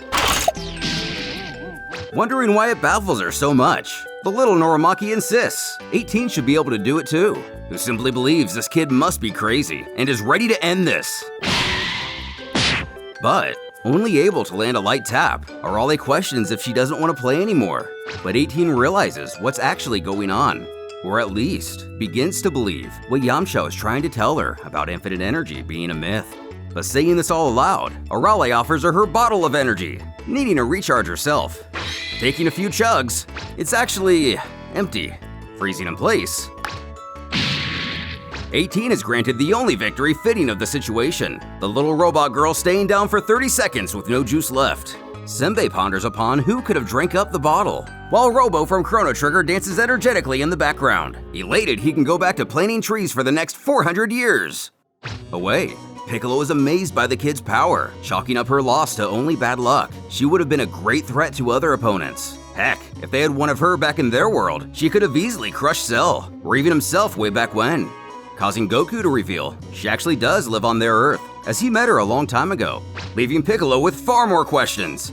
But moving on, Goku inquires if Goten and Trunks are ready for their fight, which Goten didn't even realize they were up next, spouting Trunks is out in the audience flirting with girls. With a giant grin, the son of Vegeta chats up some rando, smugly telling, "Yeah, I'm the one participating," while the spectator urges, "Oh, she knows, and she loved his fight, looking so strong with his sword," letting the young man down a bit, as he's not that Trunks. Getting ready, looks like Gotenks will face Neko Majin, from the same realm as Arale, when the former makes a less than modest entrance, asking for the audience, "Oh, it's the amazing Gotenks! But why does the stage crumble under his feet?" Haha, that's because even a 100 G-ring is far too weak for the great Gotenks. Looking on, 16's Gohan points out there's no direct relationship between strength and gravity. Brawl chiding, it means his big head is too heavy for even the ground below him to support it. Shouting at her own Goten and Trunks to see how stupid they look when they're fused. Trunks meekly insisting it's not that bad. Still celebrating himself, we find out Gotenks prepared his elaborate introductions by taking influence from Mr. Satan, or at least his marketable VHS workout tapes. Though, Neko catching a catnap definitely throws him off his moment. Stretching while getting up, he admits Gotenks' antics were boring him, so he decided to do some meditating. Though the fused warrior argues that wasn't meditating at all. Suffer my wrath! Confessing his enemy really is strong. Neko has just the trick to win though. He's gonna use fusion too, baffling our hero, our annoying hero, doing the dance while letting out Phew! But by himself, Gotenks has to question if he's fusing with a fly or something, the cat only piffing at the idea. Finishing the dance, it's revealed Neko fused with himself, the air, as he's only half the cat he was. But with the fusion, Maybe this makes him half as strong as twice the power? He vows his foe will taste his wrath, reeling back for a Neko Hameha, before remembering he's right-handed, and he can't do the technique like this. Shorting, well, so much for fusion. The King of Clowns himself barking all that buildup was for nothing, ready for his turn. Using one of his signature moves, which admittedly is kinda cool, he calls upon his super chibi Ghost Kamikaze attack. The feline unable to control his internal instincts at the tiny creatures. Yeah! Finish him! Throwing his head back in pride, Gotenks proclaims his victory, as a couple of the remaining ghosts congratulate him on the win. Recognizing his mistake, the Spectres reveal they are the super suicidal God of the Wind magical cat ghosts. Quite the title. Timidly, Gotenks asks if they're the exploding types of ghosts or not, when one realizes he knew they forgot something. Brawl again scolding her own iterations, calling the duo stupid losers for being so careless. Though of course they argue that's not really them, but she's not having it, as it's their identical, not even evil double from another dimension. Cracking his knuckles, Neko smirks this is the end for the fused warrior. While back in his group, his friend collects bets on the outcome of the fight, all of which are on the Majin Cat himself.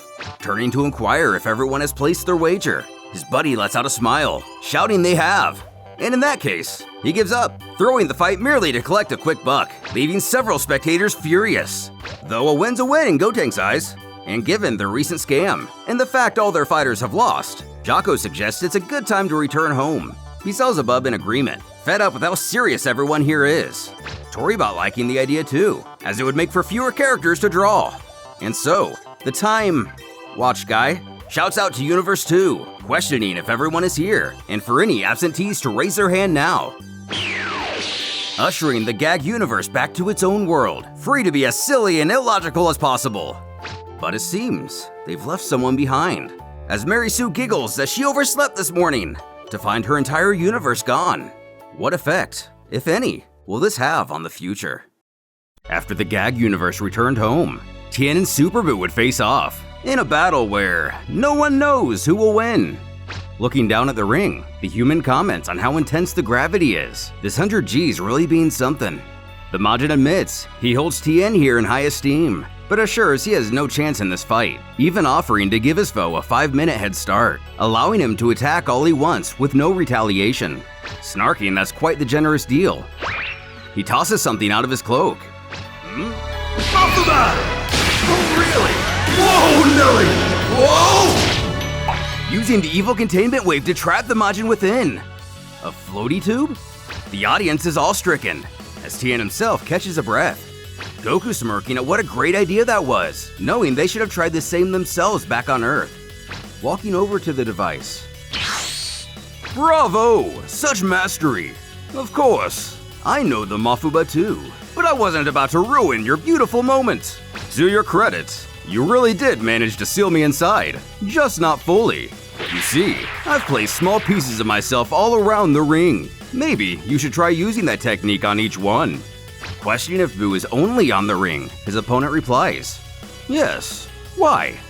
But the author wants us to know this is a bold-faced lie.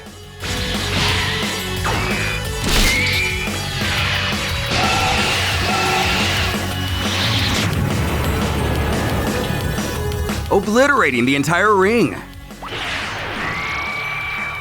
Of course, Boo merely puts himself back together, even complimenting the blast did manage to splatter him everywhere. Out of energy and options, Tien admits defeat, throwing in the towel. And even with Boo trying to convince him, he still has some time left in that 5 minutes. The match is officially over. After the ring is reconstructed, next up is Sun Brawl and Elaine, one of the tech-based Helolight warriors who battled 16. His companions wish him luck, as he is their last hope. Eagerly getting in the ring. The ground can't help but crack under Brawl's feet, though the gravity itself does little to affect her. She feels that between that and the weighted clothes, this will be great training considering her actual adversary is quite weak. As her opposite prepares himself, he knows with the intense gravity, his armor is going to have to continuously compensate to keep him competitive. Angry this will be a struggle for him, but her, she willfully handicaps herself for laughs. But he does believe he can use this to his advantage. using that slow but powerful energy ball from before.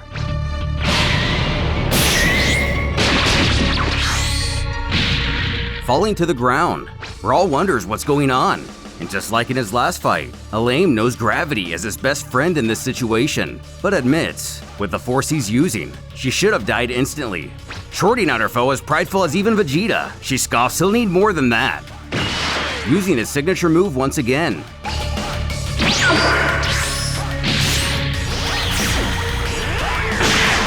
Oh, come on! Coming! Unofficial noting, this is the attack that can penetrate their shields, knowing the crowd is in great danger. And surely doing so, some of the innocent bystanders are chopped to pieces, while others receive but a scratch. Tired of dodging, Brawl goes to shed her weighted gear. But it doesn't seem to want to come off. Goten laughing at what a trickster Piccolo must be, but the Namek himself barks that they're the ones who always want clothes that are as durable as Frieza's armors. Knowing if this keeps on, she'll have to go level 2, which is something she won't allow to happen. Zipping away, Elaine wonders if he should follow, using his headset to scan for her. With our gang, Oob notes she's behind the stadium not far away, causing Goku to ask a fair question. Since there's no one out there, how did she manage to use instant transmission? After all, that requires a target to lock onto. Piccolo stating, it appears she and Vegito have mastered the Kaioshin's teleportation technique, removing the downside of the Yardrats method. Stripping out of her heavy clothes, Brawl's had it with her trading idea for now. Strategizing, without that gear, she is a bit lighter, but that gravity move will still be an issue. Then remembering her enemy mention, he can increase the gravity of anything he touches, realizing all she has to do is not touch the ring. As the countdown continues, only a bit longer until the Hello Light will win. Counting. 7, 6.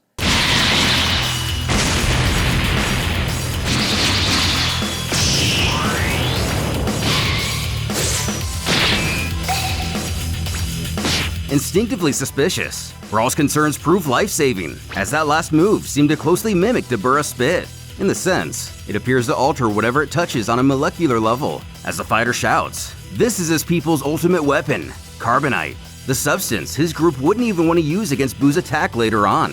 With a shimmer in her eye, she explains she's battled many other cowards and magicians, and has come to accept she must be wary of everything. Further detailing this technique, it seems the Carbonite not only turns its victims into a stone-like substance, but once that process is complete, it'll begin to devour the afflicted matter, multiplying the Carbonite itself in the process. And the only way to stop it is to destroy it all before it grows too large.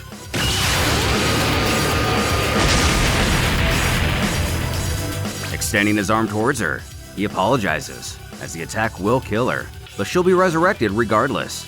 Though she merely laughs this off, already aware she's way too fast for him. But this is where he plays his trump card.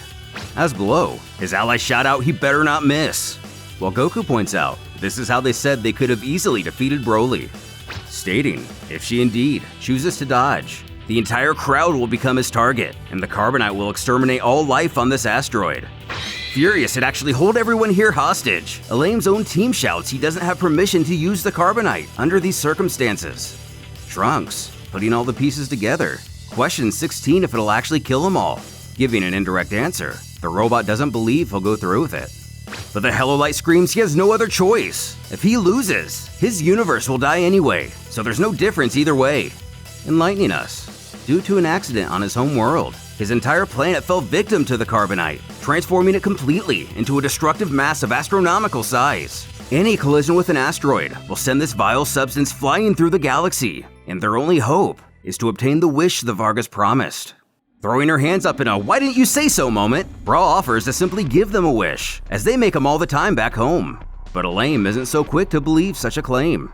Nonetheless, she assures they will save his universe, and they don't stand a chance in this tournament anyway, urging he let her team fight for them. Goku's group even tells they too aren't here for the wishes, and if he wins, he'll happily surrender their prize too. Goten chuckling where they're from, they even get 3, or 2 depending on Toriyama's memory that day or who's writing the anime. Alas, her foe still isn't buying it, so she resolves if he wants to be that way. Sending him away, Brawl politely requests the judges count to 30, as his team wonders where he could possibly be. and 100 light years away. Fuck! Seems Alame is out of luck on this one. We're all soon called the winner. Just as she chides to Universe 19, she'll go get him now. Leaving the Hello Light to grunt. Billions of flabbers! Whatever that means. Reappearing, Alame sulks in his loss, believing his entire universe to be doomed. But Oob comes rushing over, shouting no! Again, stating if they win, his group's wish will be theirs. Heck, it may even be a couple wishes if they can use their iteration of the Dragon Balls. Goten piping up. Gentlemen, with the quality of Son Goku, your world isn't just saved, it's double saved! Going on to detail his heroics we're already familiar with, and he only dies every other time on the job. And for a small additional fee, he can probably even convince a Hello Light's enemies to redeem themselves and become allies. Our hero pumped they now have something to fight for, other than just being here for fun. Shaking hands, Alame thanks them for their sacrifice and generosity. Rejoining Piccolo, the Namek assumes she does not want her workout attire back, but on the contrary, she wants it to be twice the weight this time. Now that she has a universe to save, she needs to train now more than ever. Coming just about full circle, it's announced the next fight will be Bardock versus King Cold. The Saiyan calling out this will be the King's final battle, as he's seen the future, and his defeat. When Vegito makes his return to the arena. Which wraps up the events of the flashback. We resume right after Super Buu is restrained by Gast, Goku salivating at the power the Namek shows. And in the booth, we find out their tech to send him back is still broken, so they'll be stuck with the Majin until they can find a way to fix that. West Kaioshin thanks their savior and explains the technical situation simultaneously. And since the backups are broken too, they'll have to wait until spare parts are gathered to exile him. Alternatively, if he can hold him in this state long enough, they can merely venture by ship and drop him off in his native realm.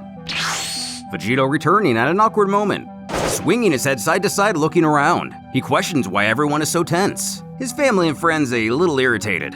So Gohan details everything that just happened, to which the fused fighter is quite upset to have missed out on.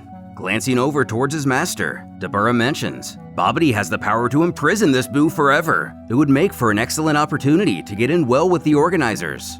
Appearing aggravated, the wizard quips that's a good idea, and for the demon to shut up now, puzzling the underling. We then discover Babidi is worried his spell would seal his own Buu too, not willing to take such a risk. Then, with puppy eyes, the Majin apologizes, pleading to be given a second chance. But Gas thinks this must be some kind of joke. After all the destruction and chaos he just caused, now he wants another chance? Explaining away, Buu argues he has thousands of personalities within him and promises he won't allow them to get out of control again. Continuing to beg, he doesn't want to be expelled from the tournament, swearing he'll behave and even fix the machines, allowing to be sent away if he does anything weird again. The Hello Lights of Universe 19, downright angry with the creature's proposal, and merely believe him to be a depraved monster and master manipulator. Even the audience gets in on the debate. While most believe he needs to be banished and poses a great danger to them all, some of them argue the point of this whole contest is the adventure itself, wishing he gets to stay. As the grudge of South Kaioshin and Buu continues, the Supreme Kai grits his teeth, growling there's no way those terms will be accepted. And of course, Vegito optimistically requests he stay, and he'll keep an eye on him himself. Trunks not approving. The Grand Supreme Kaioshin then states, taking risks so great goes against their age-old policies. However, this is a unique event, and this warrior is indeed comprised of many different individuals. Further elaborating and empathizing, Super Buu is used to being the omnipotent god of his own universe. Where he comes from, he's never had rules. Announcing they shall grant him another chance, but will only release him for his fights. Horrifying the other Kaios. Even Gast, as respectfully as possible, attempts to quell the deity into changing his mind, mentioning he does not plan to personally contain him for so long. Though, Grand assures he will handle it himself. Shin astonished he can do such a thing. As it's revealed, he has analyzed Gast's own technique, so he will merely do the same. Even Goku amazed a move like that could be replicated, believing it was some kind of Namekian magic or something. Piccolo commenting how Grand Supreme is the greatest of gods. Extending his hand, the blob is passed over, as the Kaio shouts for the matches to continue. Cold, dusting off and sneering at the unpleasantness of the situation, Bardock actually finds himself in agreement with his one-time overlord, though noting how outclassed the both of them are by Buu. Then again, if someone like Vegito could be eliminated, anything can happen. But regarding the current fight, Cold is forced on to lose, ending up in very bad shape. Powering up, the Saiyan barks he's seen his foe's fate, and it's not a pretty sight. But it's always possible to change the future, recommending the Frost Demon give up now. Laughing this off, Cold chuckles at the thought of fearing an opponent who can see the future, as his opponents have no future.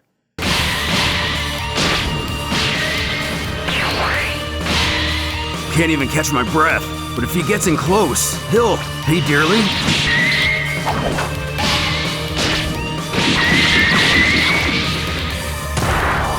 Getting the better of this match, Cold raises Bardock into the air by his leg, mocking, "These are the legendary Super Saiyans who killed his own kind in so many universes." Angry, what a joke that is, pointing out how helpless his adversary looks hanging upside down.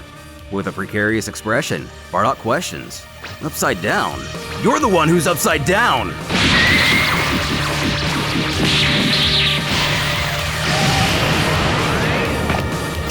Monkey scum!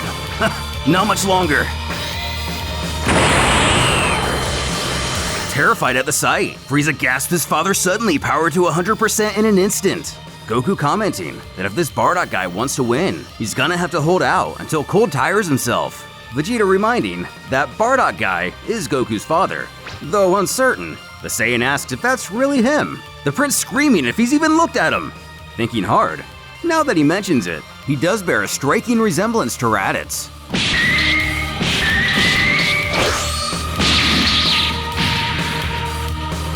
How am I going to win?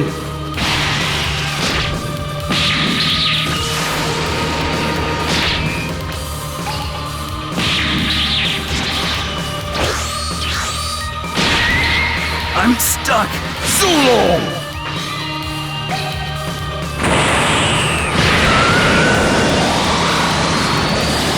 As Goku goes to block the immense impact, Cell states his annoyance with that brute Cold, just throwing his trash anywhere he pleases. Vegeta snorting he's one to talk. And it seems, Cold's trajectory was intentionally aimed at Goku and the others, chiding for them to consider that a small gift to all Saiyans, who still believe they are capable of opposing he or his children. As the judge's 30 count concludes, Cold is named victorious. Bardock completely taken aback, having foresawn his foe's defeat. Raichi turns to him, smiling what a pleasant sight this is. Though he wanted to finish the Saiyan himself, it matters not in the end, as now he'll be served a royal delicacy. For the next battle is Cape Vegeta versus the Tuffle himself. Facing one another, Vegeta questions if this is the Tuffle who annihilated the Saiyans of his own universe. Though not giving a clear answer, Raichi merely inquires if that makes him mad, promising his anger is nothing compared to, interjecting, it's actually quite the opposite, as the prince quells. No, you did well. Bewildering the doctor. Explaining himself, the Saiyan goes on to tell the Tuffles were weak. They didn't deserve to live. If Raichi here could destroy the Saiyans where he's from, that means they were even weaker, and good riddance to him. But unable to win with this guy, the Tuffle only quips. This is why Vegeta's people must be eliminated. They're all monsters. Having vanquished the ones back home, now it's time for the rest. Continuing, the prince doesn't believe that will be an easy task, as he himself is the one who erased the one responsible for killing the other Saiyans in his realm. Summoning his ghost warriors, the doctor sneers. Are you talking about this one and his little family? Sending the Vargas into a frenzy, one believing the wrong group is fighting. But his comrade isn't fooled, pointing out this Raichi guy just made him appear out of thin air. Yet another deducing that the ball he's sitting on is where his energy comes from, hence how the other fighters were created. So having technically entered the ring alone, it's allowed. Shouting for the Frost Demons to avenge themselves. Vegeta piffs at the idea of fighting these weaklings, as he surpassed them long ago.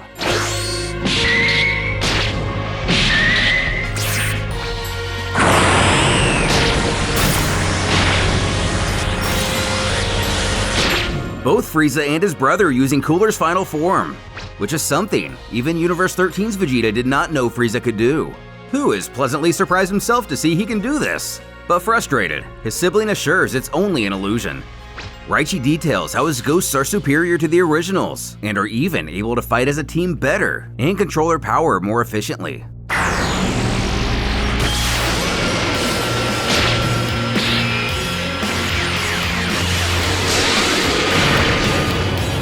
Using his final Gallic cannon, Vegeta doesn't break a sweat dispatching his old nemesis again. In fact, he quite enjoyed it, requesting if he can make a custom order for the next ones.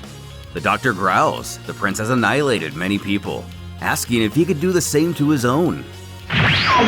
Summoning dozens, if not hundreds of Saiyans, women, children, even Ozarus, who have all retained remnants of their unique personalities, including his father and other members of his family and allies, sending memories rushing back to Vegeta, from his own father teaching him as a child, to his cousin holding him and showing affection, and Gherkin exhibiting how to use the Blitzwave technique. But Gohan and Goku only worry about one thing: if he's also replicated Broly, the latter not believing he could possibly reproduce the power of... Nostalgia's a powerful thing. One that can... Hello again, old man! Hey, it's Gherkin! Not knowing just how depraved some of the Saiyans are apparently, Raichi has delivered Vegeta nothing short of a gift. Even Raditz comments how lucky their teammate is, desiring to have a chance himself to get revenge on those guys. Kakarot screaming he wants to kill some Saiyans too, though Nappa argues he doesn't even know them. But Bizarro Goku doesn't care. That's what he wants and that's that. Well, Vegeta. Getting carried away, aren't we? Are you killing off your own kind now? You! The Psycho! The Boar! The Walking Disaster! I haven't had this much fun fighting in years! Watching the slaughter, Goku can only be grateful their universe's Vegeta changed so much. This guy even hates his own team. But our Vegeta kind of wishes he was in his doppelganger's place. Hopefully just so he could kill Nappa again. Curious, Trunks questions 16 if killing a Goku like this one would satisfy his programming. But alas no, the robot can clearly see it's only an illusion. Beating Kakarot to a pulp, the Savage is ready for the rest.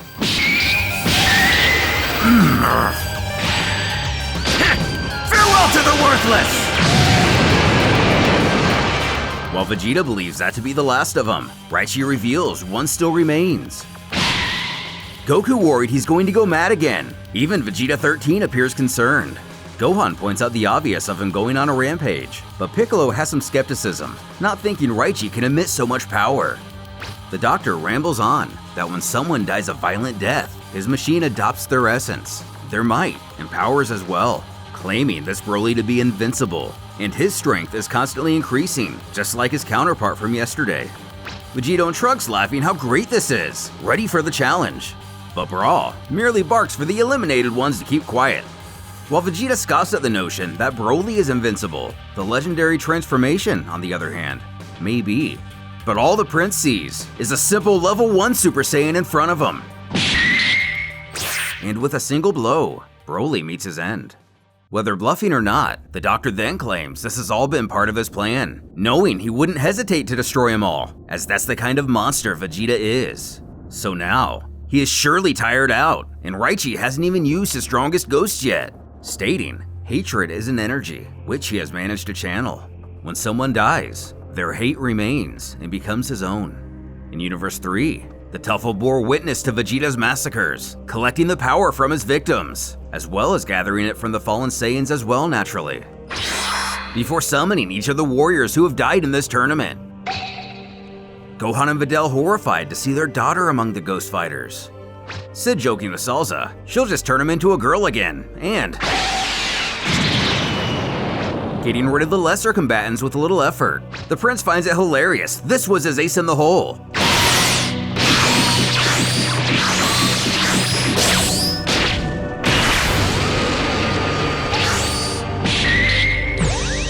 Using the Taioken. The Taioken, aka the Solar Flare. Vegeta simply closes his eyes, piffing he's already seen this trick before, when he's struck by one of the others' attack. Though it appears bad, is this really the end of Universe 13's Vegeta? After taking a savage blow, Raichi monologues his ghosts have no reason to fear death themselves, but if they're defeated in battle, they will require time to recharge. Electricity shooting through him, Tidar is horrified to see his attack didn't kill Vegeta, though brought to a knee and bleeding badly. The Tech Warrior goes to use his God's Blade again, but is struck down, by the mockingly named Vegeta's Blade. And with the demise of this most recent ghost, Vegeta shouts he's killed all of Raichi's pawns, and still has more than enough strength for the old man, before hearing a maniacal snickering from behind.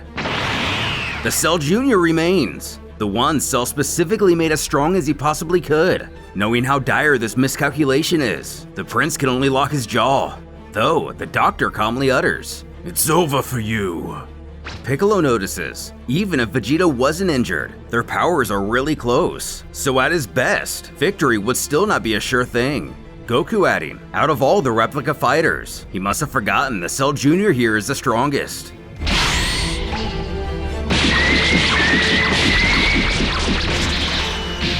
The bio creature puts the prince down with ease, who's unable to accept what's happening, claiming he, the Emperor of the Universe, is being ridiculed by this pipsqueak.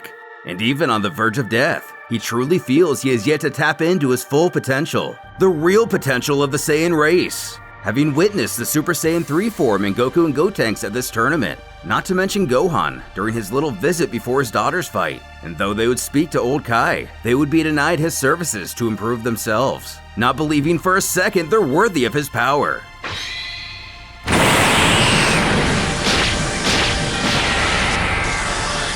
Through sheer will and rage, the self-proclaimed Hyper Vegeta is born.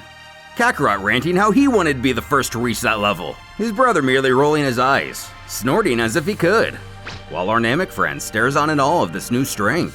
Vegito is fairly bored by it. It's over! Breaking through Raichi's shield and knocking him to the ground. It seems the Saiyan Warlord may pull this off after all. Even our Gohan believing this to be the case, but Goku has his doubts. Not realizing how much power Super Saiyan 3 saps, not to mention his beaten and weary state, Vegeta has made a grave error in his lack of experience with the form. Pan adding to this by shouting that both of them are in trouble now. But reaching out to his crystal ball, the doctor decides a fitting end to this would be to finish Vegeta with his other self from Universe 3. Cackling at not only surviving the battle, but getting to exterminate yet another Saiyan, the match comes to an end. Showing not to let up on his psychopath personality, Kakarot can only take the moment to boast he's the last remaining fighter in their group. And for the final match of round 2, Gas Karkle and the great Demon King Piccolo, the malevolent force ready to get this started. Meeting eye to eye, Gas questions his Namekian counterpart if he could have chose a more pretentious name for himself, but the demon pokes back, believing Gastier named himself after a Namek deity, but the fused warrior isn't having it, growling his foe knows nothing about their people's history, who admits that's correct. In fact, the Demon King claims not to even be a Namekian, and is instead the polar opposite of Gast, being the ultimate evil. Though, this doesn't faze the benevolent one. Scoffing, all he sees is an amnesiac, someone corrupted by evil, before stating, King Piccolo is far too weak. Weak? I'm not so sure! Causing our Piccolo to baffle. That's me! Confusing Goku, but going on, we discover the Demon King isn't just Kami's evil half. It seems he managed to re-merge with Kami to become complete. Which, given how powerful we've seen this fusion to be firsthand, it's no wonder the evil demon has managed to survive for so long on Earth. Theorizing, Goku ponders if he somehow trapped Kami and forced him to fuse, but Piccolo explains that would be impossible, as Nameks must be fully willing in order to make the merger work, as when he combined with both Nail and Kami, all he had to do was make contact and wait. Putting King Piccolo on the ground, Gas towers over him, complimenting he surely is powerful for a Namekian, but he still has no chance in this fight. And as far as his ultimate evil claim, he presses he's only fooling himself, as there are far more wicked beings in this very arena. Whether Piccolo himself will admit it or not, he has kindness and love for others within him. Barking back, the demon screams he slaughters humans by the dozens on a daily basis just for fun, wiping out half the population of Earth, chorting what a fool Gast is. But pointing to 17 and 18, he continues to insist, if he really hated humans, he would have exterminated the entire species as the two of them did.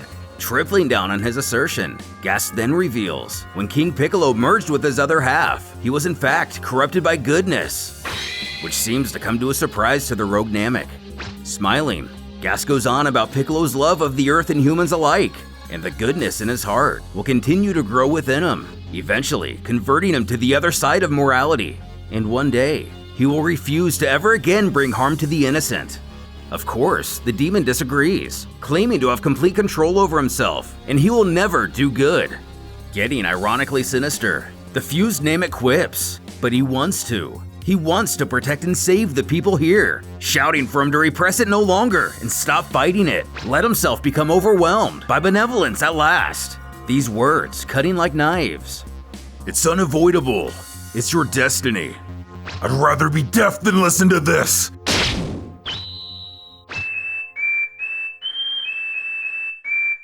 What's the sound? It's horrible! And even in a fan manga, King Kai has to get in his King Kai dialogue. Elaborating for a Namek, the frequency of a whistle is as unbearable as a million nails scratching on a chalkboard. Never previously being exposed to this before puts him at great risk. When a gentleman in the audience, feeling the same as myself, urges that Kaio stop babbling through the match. With another fourth wall observation, Goten wonders why Gas just doesn't remove his ears like the other guy. Please, I'm still searching for a challenge when I can find it. Terrified, the Namek heard him. Varga reminds it's against the rules to coach the contestants, but he argues he wasn't even speaking to him directly. At any rate, it's not like King Piccolo really stood much of a chance, as Gast is almost immediately after named the winner, muttering, "You still have a long way to go." The demon is healed. Gast advises he genuinely think about what really brings him joy, torturing people or watching them be happy under his protection, noting he doesn't have to find the answer now, but soon. Spectating, Tien questions Yamcha what he's doing, replying, "I'm writing this down, it's good stuff." Guess he took a liking to Gast's speech. With the second round's conclusion, an official offers his thanks to all participants. Before dinner, they prepared a surprise for them. When a ship materializes in the air, at the sight of the Dragon Balls, the Cold family can only do their best not to let their jaws hit the floor. The same Varga explains, for security reasons, it's strictly forbidden for anyone to move from their seats or respective universe area. Powering up, Vegito shouts, "Well said!" and he will disintegrate anyone who crosses a low wall without warning, completely fed up with panty wishes. And Gas, knowing what's up, glares down the Frost Demons, snipping they better not even think about it. West, turning to Grand, inquires if Super Buu is secured, which his holder assures he is. Besides, his powers far surpass the Dragon Balls at this point, so it's not believed to try anything regardless. C, gazing from the shadows, simply muttering, "Too bad," and that he will have his wish when he wins this thing. In the control booth, the others having removed the ring, declare Piranga can be summoned.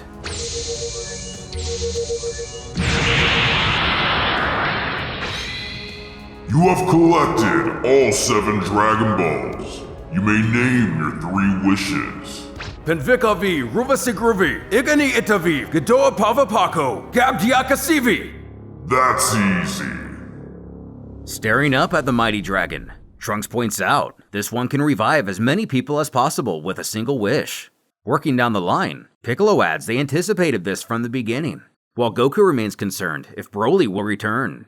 But his son assures even if he does, he won't be able to make it back from his own universe. And with this wish comes a heartfelt reunion, as the fallen Pan runs into her tearful parents' arms. Even Bra can't help but be moved at the sight of her friend. Tidar is then welcomed back to his own group as well, along with many others. Even members of the audience, but maybe not having their heads all together, are merely angry they missed out on 3 fights, wanting a refund. Upon requesting their second wish, Mori tells they'll be saving it for later, causing Piranga to bid them farewell. As the balls fly into the air, Trunks worries they'll scatter around the universe, wondering who's gonna make the grand tour to find them. But they simply fall to the ground. Piccolo details once the Namekian dragon is gone, the orbs just return to their creator. Baffled Shenron isn't like that at all. It's explained Kami intentionally made the Earth's Dragon Balls to scatter, as a means of making it a quest to gather them, giving people hope. As Varga inquires how long it'll be before they can use the balls again, it'll be 40 days according to Mori, so next time, they'll have to use a different set. Not long later, North Kaioshin meets with Shin, who thanks him for coming, asking the meaning of the secret meeting. The East Kai questions if he finds it off the Grand Kaioshin was acting very unusual today, who in fact did find it quite strange, noting it's not like him to simply forgive Buu and put everyone in danger, always having the mindset of safety first. Shin then states he believes the Grand Kaioshin is in fact under Buu's control, and the Majin is only pretending to be his prisoner. Continuing their conversation, North admits he has been concerned with Shin's theory, observing the Grand Kaio's mind, soul, and movements, but everything seems normal. Also speaking to Gas Karkle, the Namek can't confirm whether or not the Great Kai is actually using his own technique to contain Buu, but does not believe it should be so easy to copy. Shin brings up the possibility Buu is only pretending to be in compliance, though it remains a mystery, North simply knowing they need to stay vigilant. Calling out to the groups, an announcement is made that dinner is served. Chiming in mid-conversation, it seems Pan has no memory of her death, or the pain associated with it. As Vegito jeers Cell from a few feet away, asking if he'd like to explain why he has 2 kids with him after the wish, who would rather not. But it seems one particular Cell Jr. remembers the details of his death just fine. Barking at one of the Vargas, or fouls as he puts it, looks like Bojack's gang doesn't plan to stick around. And upon inquiring if he wants to see the end of the tournament, he replies he doesn't care. Cat's group taking the opportunity to return home as well. But one final adventure awaits Universe 6, which we will see in time. In the audience, we catch a glimpse of a few familiar faces who have found their way to the Dragon World, while many more, a few of my favorites being Lee, Clementine, Claire Redfield, and Ellie. In their apartment, our heroes get ready to catch some Z's. And not long after, the entire stadium finds itself fast asleep. But behind the corridor of Super Buu's Universe 4, the Majin himself appears, confirmed not to be fully controlled at the very least. Wandering to the back of the arena, he lets himself into one of the rooms. Laying eyes on Dr. Raichi, he knows he must not wake the Tuffle. Scuttling over to Tapion, he taps his head with his tentacle, saying to himself, this will be a better way to use that monster of his, referring to Hirudegarn. Timidly approaching the doctor's crystal ball, he offers a free recharge, making his exit as quietly as he entered.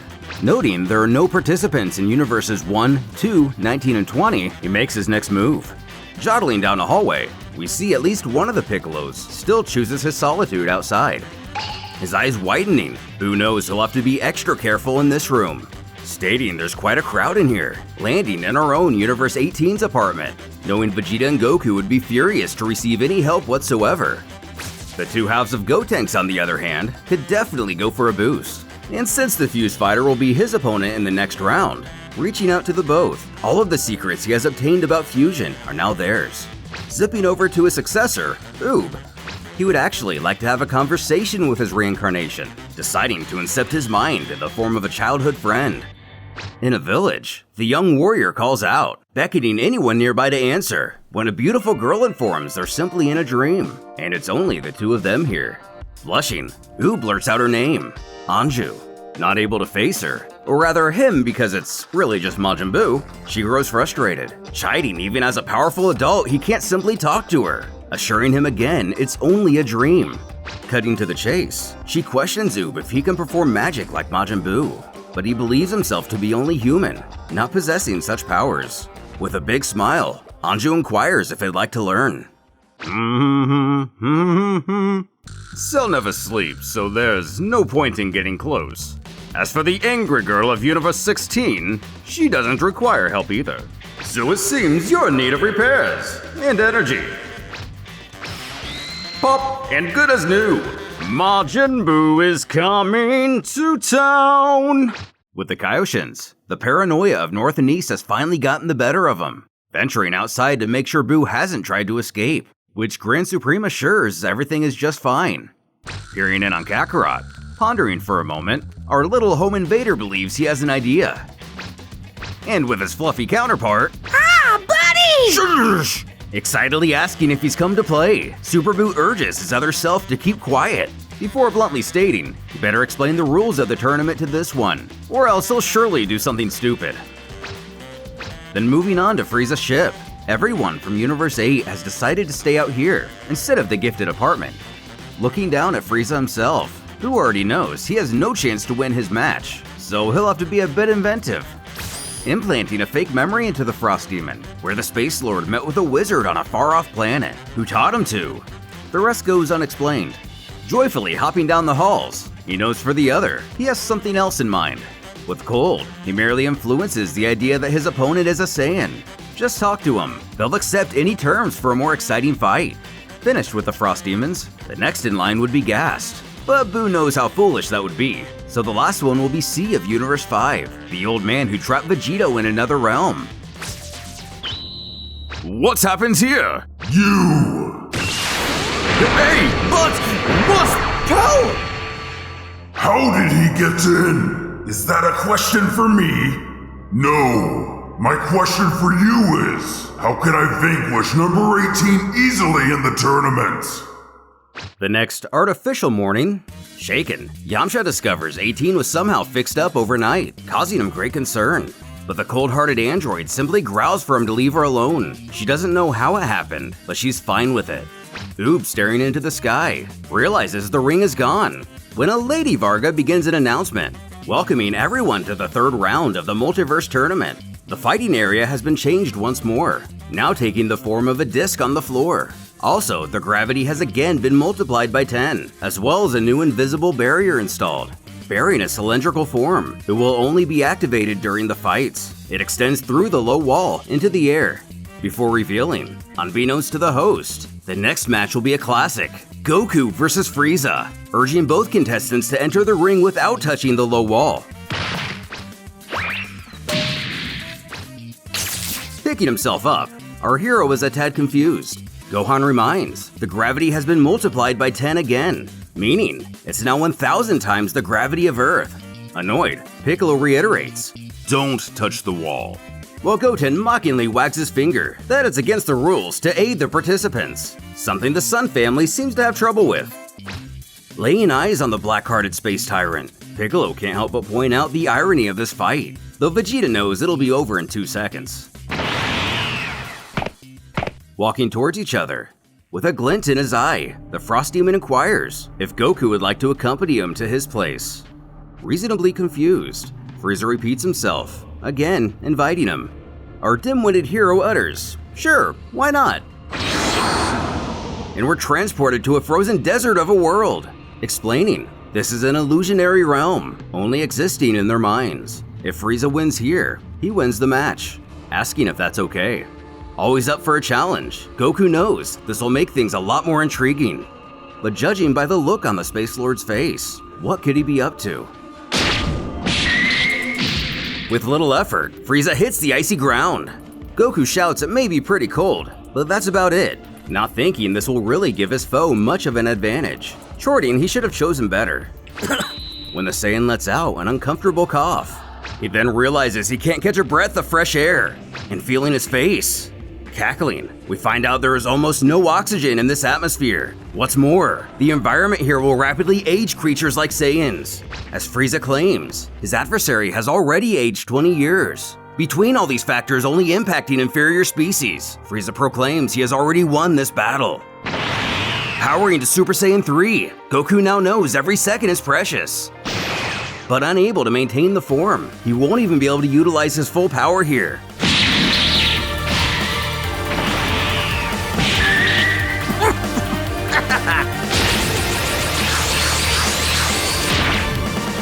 Realizing Goku's beginning to slow down, he wants to end this now.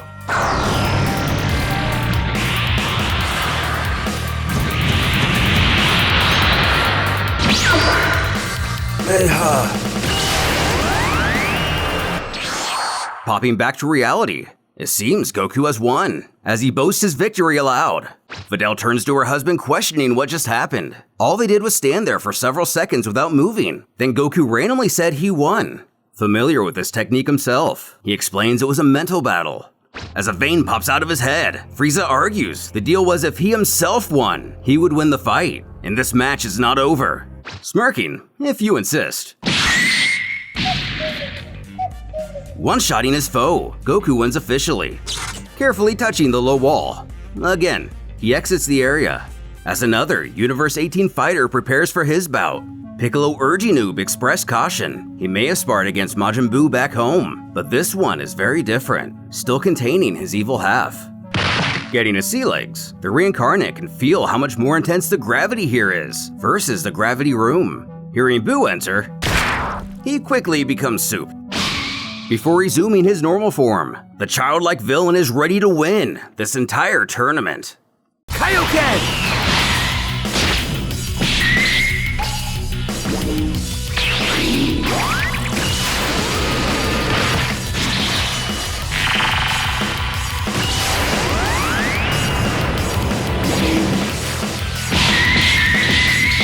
Oob proving to be able to go toe-to-toe with Majin Buu. Piccolo can only wonder why he'd be so foolish to use his maximum Kaioken from the start, knowing he's just going to wear himself out. But Goku notes that isn't his maximum.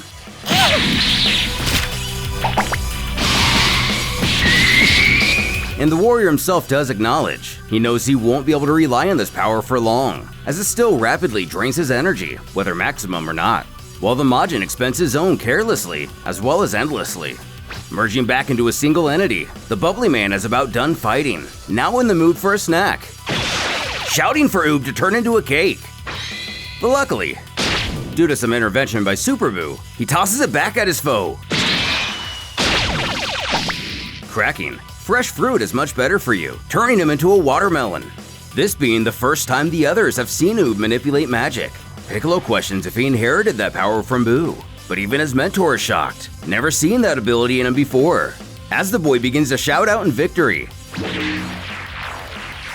The Majin wisely hid a piece of himself within the floor of the ring, while transmuting back to normal, possibly a bit confused. He giggles Oob doesn't understand the rules, as watermelons don't lose. Recognizing this as the same tactic from Buu of Universe 4, the Earthling knows he isn't as smart as his iteration from 4, so maybe a little trickery will work. Inquiring if Buu would like to play a game, happily responding, of course. Oob explains while he counts to 10. His new friend here goes to hide, and he'll come looking for him. If Oob can't find him in under a minute, Buu wins. Thinking for a moment, the childlike monster remembers the rules as explained to him by Super Buu. If he's out of view for 30 seconds, he'll be disqualified. A little flushed after realizing his trick has failed, Buu himself is furious someone would try to deceive him. Galactic Donut TM! What does he mean by TM? Gotenks doesn't give away his techniques. He provides a license for use. I know I can do it! Maximum Kaioken! Super Kamehameha!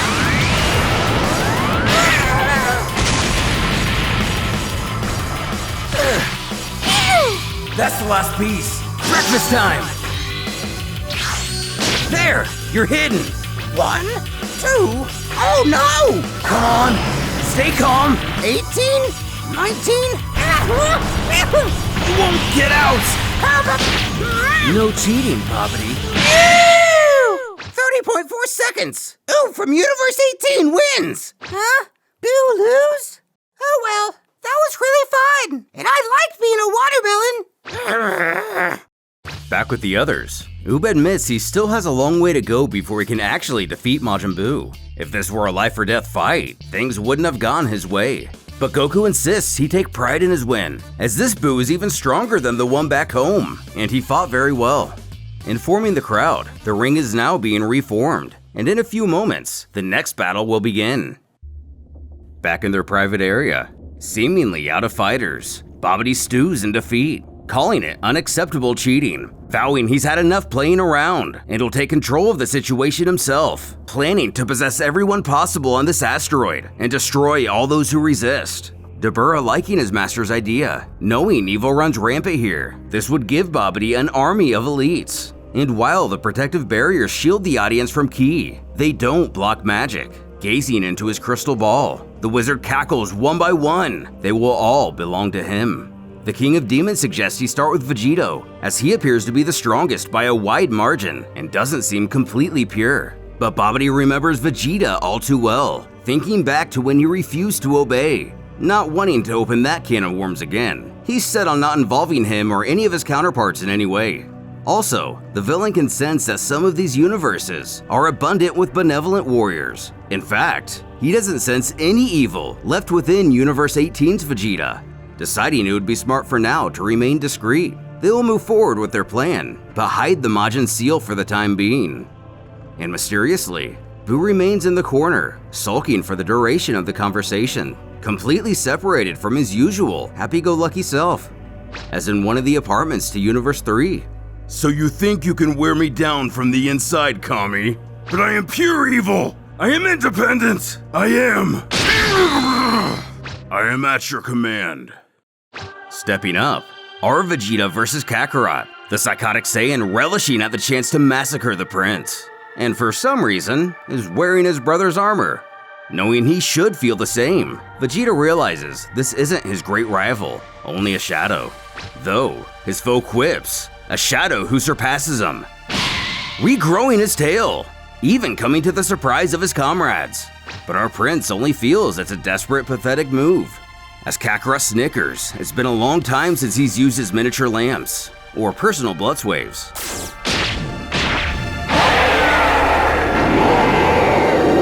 Using both the Ozaru and Super Saiyan transformation, his team looks on horrified. This is from Dragon Ball GT. No, we thought of it independently. This might be a challenge after all.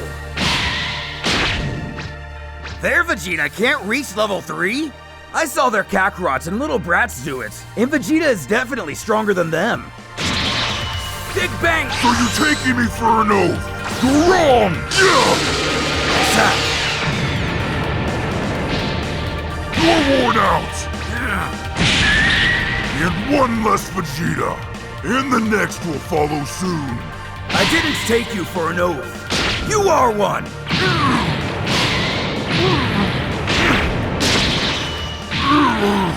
You may be large, but you aren't very tough. And now, you just aren't very tough. Vegeta, always so sure of himself. You think you're superior, huh? Did you expect this? You really are pitiful, Kakarot. You should follow the example of a certain little girl and her grandfather, Son Goku. Collapsing to the ground, Vegeta gets the W. A ref alerting a healer the gravity has been lowered, so he better go and take care of him quick. But the Namek is pretty sure he's dead. Retrieving his brother, Raditz can only comment on how the prince really laid a number on him. Setting him back in their area, the Saiyan then goes on to propose they handle more serious matters now. Namely, he'd like to speak to that old Kai one-on-one. Rolling his eyes, their Vegeta agrees. After all, given his lack of strength, Raditz has had to develop his diplomatic skills. Heading off, apparently Kakarot still clings to life. As the Namek announces he's going to heal him now, Vegeta objects, bluntly stating he prefers him this way. When an audience member suddenly holds his head in pain, another spectator inquiring what's the matter. But opening his eyes, he assures everything is fine. Calling upon Cell and Tapion to enter the ring, the Varga turns to her ally, asking if everything's alright, or if he just had a, bad feather day. Though he only mutters he's fine, and it's merely a lack of sleep.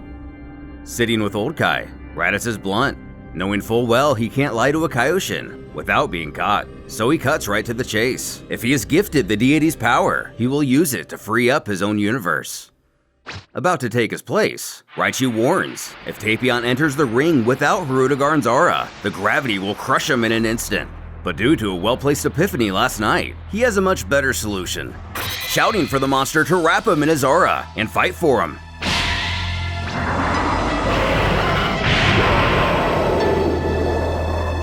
Looking on at the creature, Cell sees this match as nothing more than training.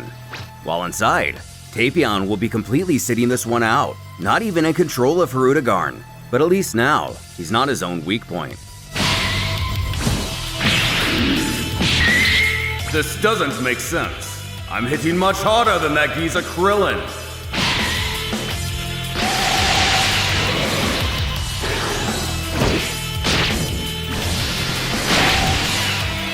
Our attacks are of a ridiculous level. This will go on forever if neither of us can hurt each other. And I can go on for years. What about you? You make a good point. The audience would get bored. It's time to play on the same field. He didn't do that against us.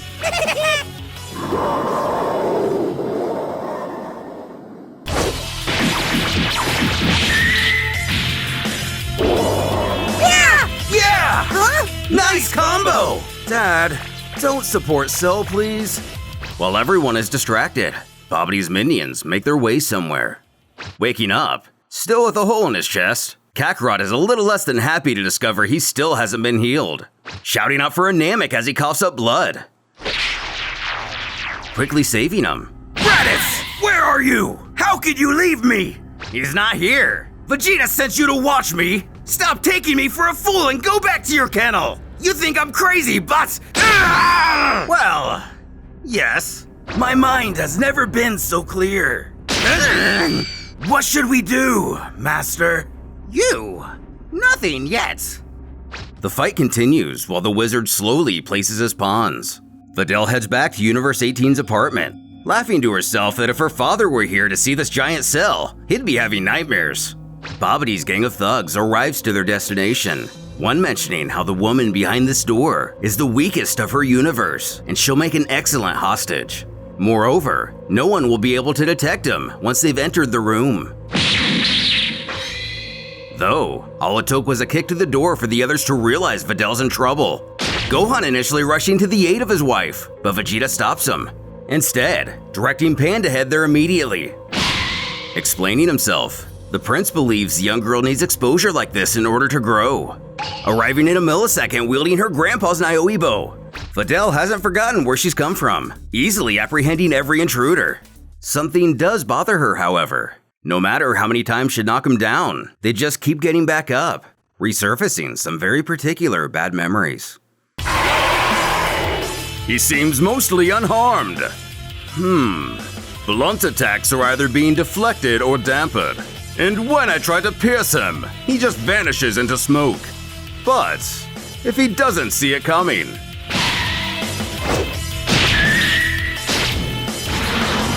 Oh no! You won't escape!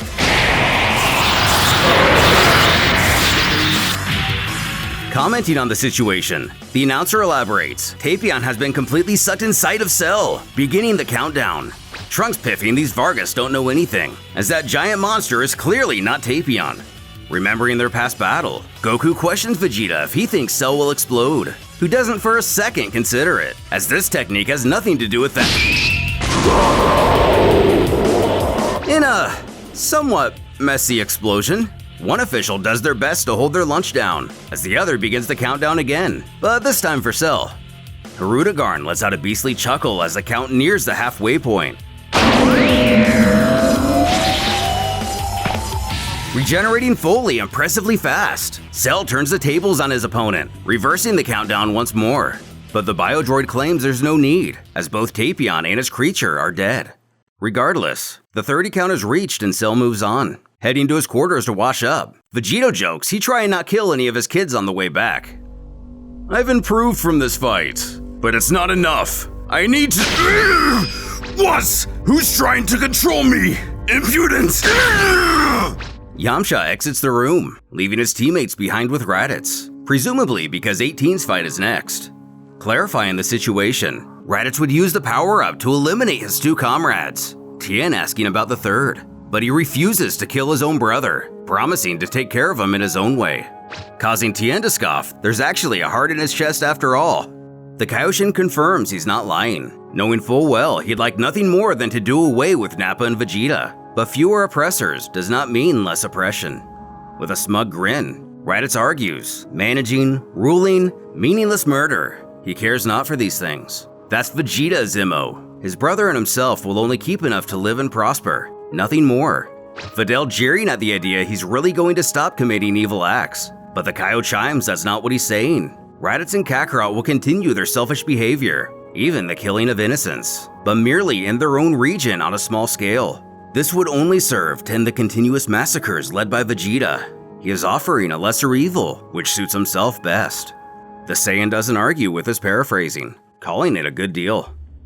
We then have CN18 ushered forth. Coaching. Yamcha notes she's already seen this man as a really crafty wizard, so she needs to attack before he has time to retaliate. The very millisecond she touches down in the ring, she should charge. But she's still not having any of his friendliness, telling him to kick rocks, we'll say. But even 17 doesn't think it's a bad plan, his sister admitting the same. However, she didn't ask for help.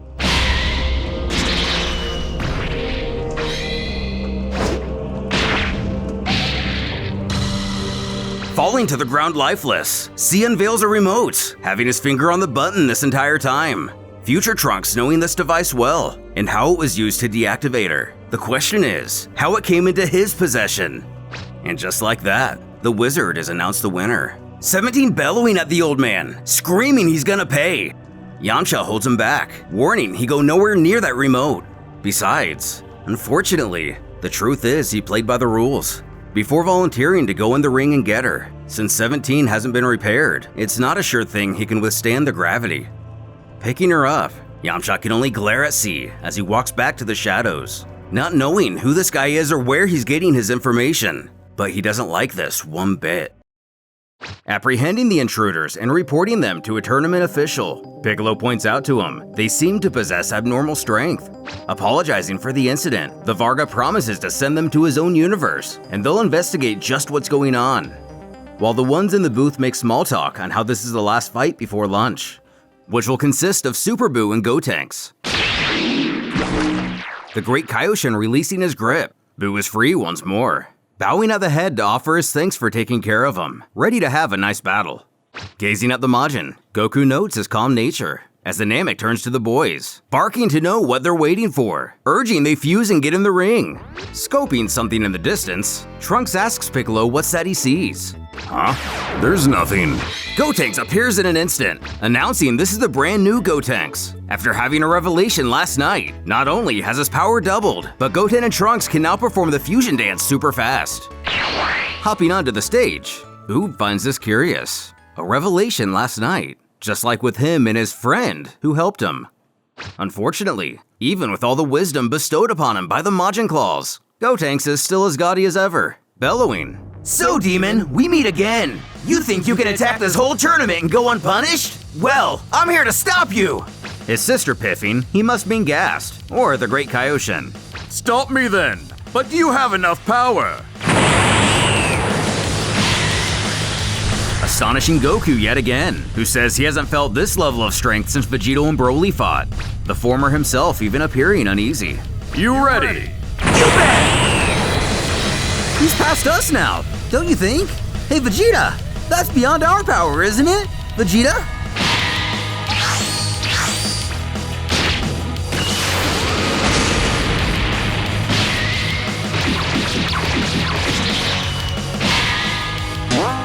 As if just waiting for this moment, Universe 16's brawl lets out a sigh, because these morons didn't even account for the fusion having a lesser time while using Super Saiyan 3. Beating the boys to a pulp, Buu states he's going to be very disappointed if they're done already, but vowing this isn't over. Fusing again in under a second, Gotenks claims he's physically and mentally fit once more, the second of the two being debatable. Quite the upgrade for them. Super Buu is happy to see his tampering may have paid off. Chuckling, now it's his turn to try something new. Utilizing the Ultra Armor from the Helolites, in an attempt to quell his comrades' concerns, Elaine explains he won't even be able to use it without Xenolome's brainwaves. But morphing his face, the villain quips that's not a problem. Ultra Waver Ball! Is this a joke? Your own attacks are stronger than this. Instead, try a taste of my Ultra Gotenks Ball! Here! Ha ha ha! Buu is defeated! Defeated? I was just testing the barrier! Eat this instead! Oh, what a work of art! Magnificent! He's using the armor carelessly. He'll run out of energy soon. Huh? Ha! Good timing! This is your end! 100,000 vengeful fists! I left you a present! The carbonite! It must be destroyed immediately! Are you kidding? What about my arm? It's done for! If only you could see yourself! Lucky for them, defusing also happened to solve their carbonite problem. However, separate, they are way too weak to fight Majin Buu. And getting bored, he decides to put an end to this farce right now, calling him back. And, in an interesting turn, the Grand Supreme Kai thinks, or communicates telepathically. What an actor! Causing Super Buu to respond not to mock him. But what could this mean? The big boy himself calling out for lunchtime. Seems Goten and Trunks of our universe agreed to a bet with Brawl that they had no chance of winning, in that they have to be her servants for an undisclosed period, ushering them to refill her glass. While Pan shouts out she wants some more cake. Goku liking that idea, getting a bit thirsty himself. Away, evil Vegeta wonders where his imbeciles of teammates are. Rushing through a corridor of their ship, a henchman of Frieza alerts there is food being served in the arena, inquiring if they plan on joining. All with an eviler look in their eyes, Jace mutters, "Yeah, sure." In the audience, we find ourselves a couple of divine spectators. Since we're not in the canon continuity, the events of Battle of Gods never took place. Or maybe it's another reality's Beerus altogether, asking the audience member to his left if they've heard of the Super Saiyan God. But naturally, they have not. Then beckoning the person in front of him, who also has not. Whis inquires if he asked one of the Vargas to make an announcement. But the great feline destroyer couldn't stop himself from catching and eating him. But it's whatever, resolving they just head home.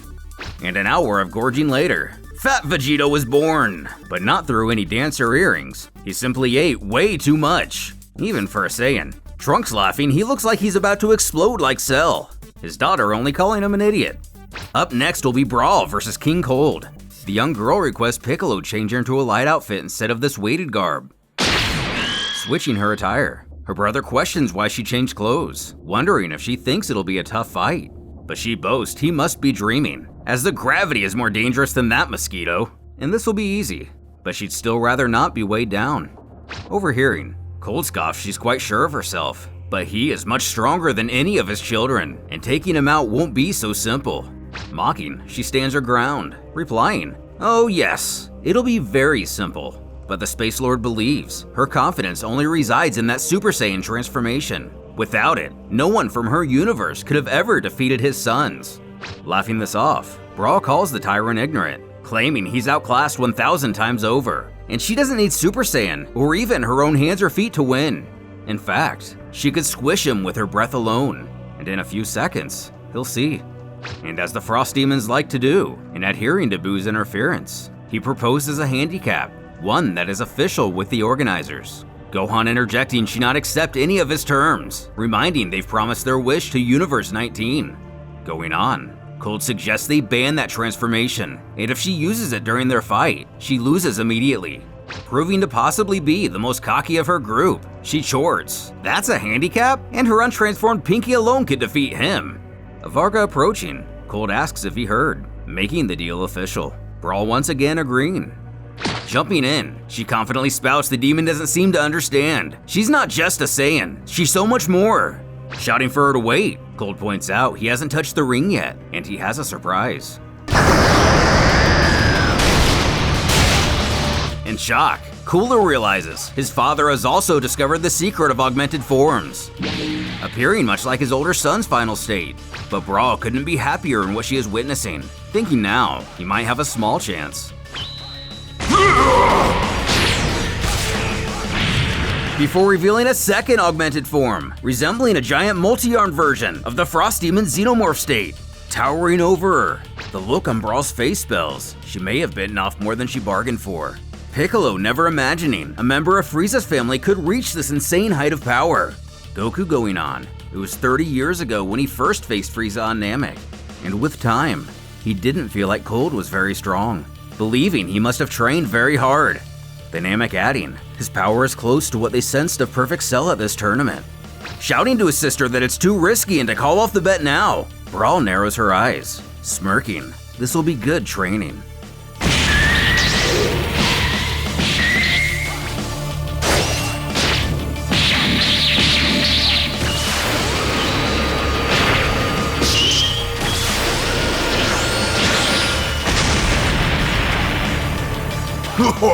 Your attacks don't really hurt. Taunting Brawl if she's tired already. The girl assures this is only a warm-up. Piccolo feels Cold is stronger, faster, and tougher than Brawl. But even though, she's still so sure of herself. Let's get serious then!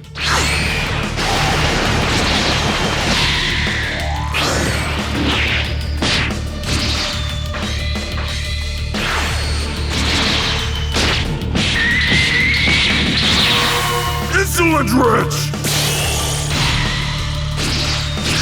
Returning his assault, Brawl mocks the king. Scoffing this weak stuff embarrasses her. Oob notices the number of attacks growing.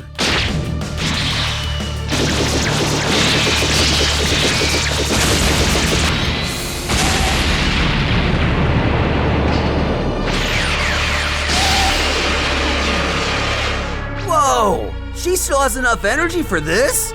Trying to stand tall, Brawl thinks this is the end for Cold.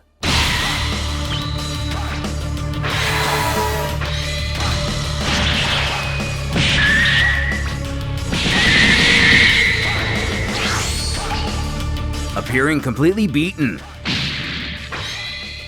she falls to the ground, blood pouring from her open wound. The official begins the countdown, as 16's Pan questions her father if she's dead. Who doesn't know, being difficult to sense her ki from here. Oob able to feel a faint energy emitting off her, but it's very weak. Overhearing this, the Frosty Man decides to accelerate the 30 count.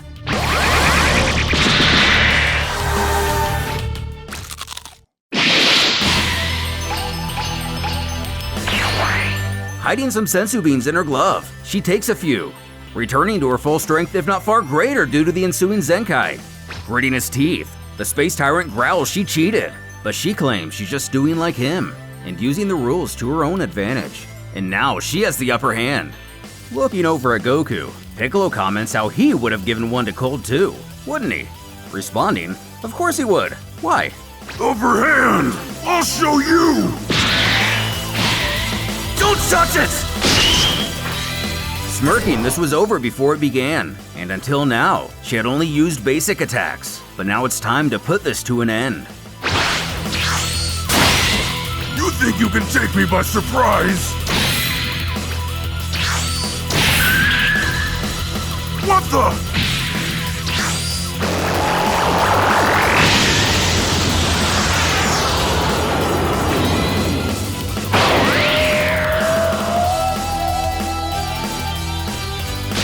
Nearly slicing Cold in half. That should just about do it. Goku commenting how her sheer ability combated her foe's raw power. Boo excited to finally see something new at this tournament. Piccolo asking Vegito if he can do this technique too, which of course he can, but a lot of credit actually goes to Gotenks, as he was the first to use energy to create constructs, and they merely followed his lead. Beginning to ponder on a few things, Super Boo realizes between the ability to use ki to create weapons that cut, protect, and lock up, and being able to limitlessly teleport, Vegito could have easily defeated Broly earlier, knowing now he and his daughter have been simply entertaining themselves this entire time. While the Fused Warrior chose to use his maximum power, in a sort of old school approach, Brawl willingly handicapped herself and utilized novel techniques. Once again speaking to each other, Boo looks towards the Grand Supreme Kai, asking had she not done this fight would have been pretty boring. Who agrees? But calling him out, claims it doesn't justify the aid he delivered to the others. Replying, Boo assures he only gave them ideas, which they had all along, and he merely revealed it to him. As the countdown nears its end, Cold congratulates Brawl, who can only smirk at the win, officially calling the match. Cold uses Ginyu's body swap on the girl, and if you're aware of the specials, we learn Cold has actually been Captain Ginyu all along, stealing the body of his overlord's father in a plan of revenge. A Varga tells the healer the gravity has been reset to normal, and he can go help that fighter now, leaving Brawl fully baffled, as, who we'll now refer to as Ginyu, walks off with a sinister look on his face. bidding farewell to Universe 8. The Namek amazed to see the Frost Demon is still alive. Brawl shouts for him to heal her already, but Frieza interjects, screaming not to touch him, and scowling they don't owe anyone, and they'll be taking him back to their own healing tank. Picking up their gigantic father, Brawl barks at these idiots not to let him leave. Heading to his new group, Pan cheers for her friend's victory. Gazing at his father, Frieza notes he's calmed down at last. Cooler commands a doctor to maintain sedatives consistently, and he'll return back to his original form on his own, before they're aggressively directed to leave. Catching on quick, Frieza says aloud he doesn't think this man is their father anymore. Excitedly asking how she did all that. Playing the part, Ginyu ruffles her hair, promising to teach her, but right now, she needs a shower. Though, this deceit will be short-lived. Goku and Gohan hearing loud and clear what Cold yelled at the end of the match. Goku knows they need to alert the other universe of what happened, but his son assures they're already aware. The seed Super Buu planted in the Emperor, and that one of their own not being who they appear, finally begins to mature. Explaining to his brother, years ago, he killed Captain Ginyu, who had the ability to switch bodies. Not naming Buu himself, he claims a source told him he actually survived, and has lived among them all along. And at the end of the fight, Frieza clearly saw him use that technique. Now completely confident Ginyu has been hiding in their father's body, which explains why he's gotten so much stronger, as Captain Ginyu was an expert warrior. Cooler questioning if that means Ginyu now resides in that Saiyan's body, which very much so is the case, and their father died years ago. Stopping her from entering the apartment, Gohan and Vegito confront Ginyu, bluntly calling him out as not really Brawl. Again trying to blend in, he scoffs. Of course not, I'm Son Brawl, so stop calling me just Brawl. Gohan chiding nice try, but he's not fooling anyone. Vegito further cutting to the chase, stating he is actually Captain Ginyu. Pan aghast by this revelation, realizing they must have encountered his other iteration in their own realm, figuring it's pointless now to keep up this ruse. Introducing himself with a bow, he comes clean, admitting he hasn't gone by that name in a long time. But from now on, they can just call him Brawl, a dedicated student of martial arts, a friend they can count on in the life of any party. Thanking them for accepting him, happy to join the family. Grabbing him and teleporting away. Shocked by their intrusion, Frieza points out this must mean they have figured out what's going on too, addressing they now have a common enemy, and while he doesn't like it any more than they. Holding Ginyu to the healing tank, Vegito demands he switch back, but cockily, he taunts, or else what? The fused warrior then threatens he will make him disappear, and he isn't talking about death, much worse.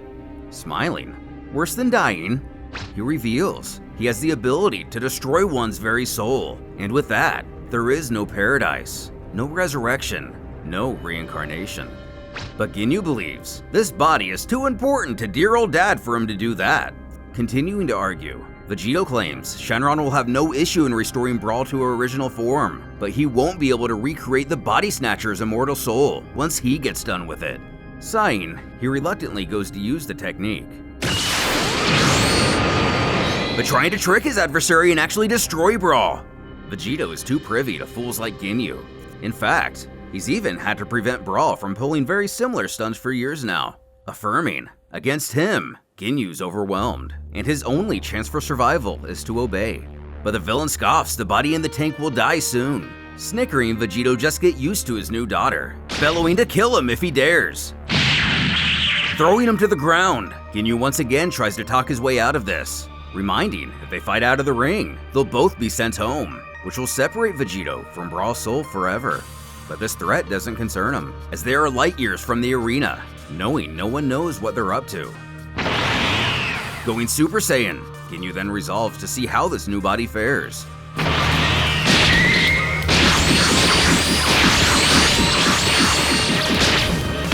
Repelling him with ease, Vegito boasts that not even his precious daughter amounts to 1/10 of his power. What's more, one needs harmony between both the body and spirit, and Ginyu doesn't have the true capacities of Brawl. But he counters, that would only be the case if he landed in a body that was truly pure of heart, with no malevolent intent. But nobody becomes powerful without losing at least some of their compassionate nature, leaving Vegito silent.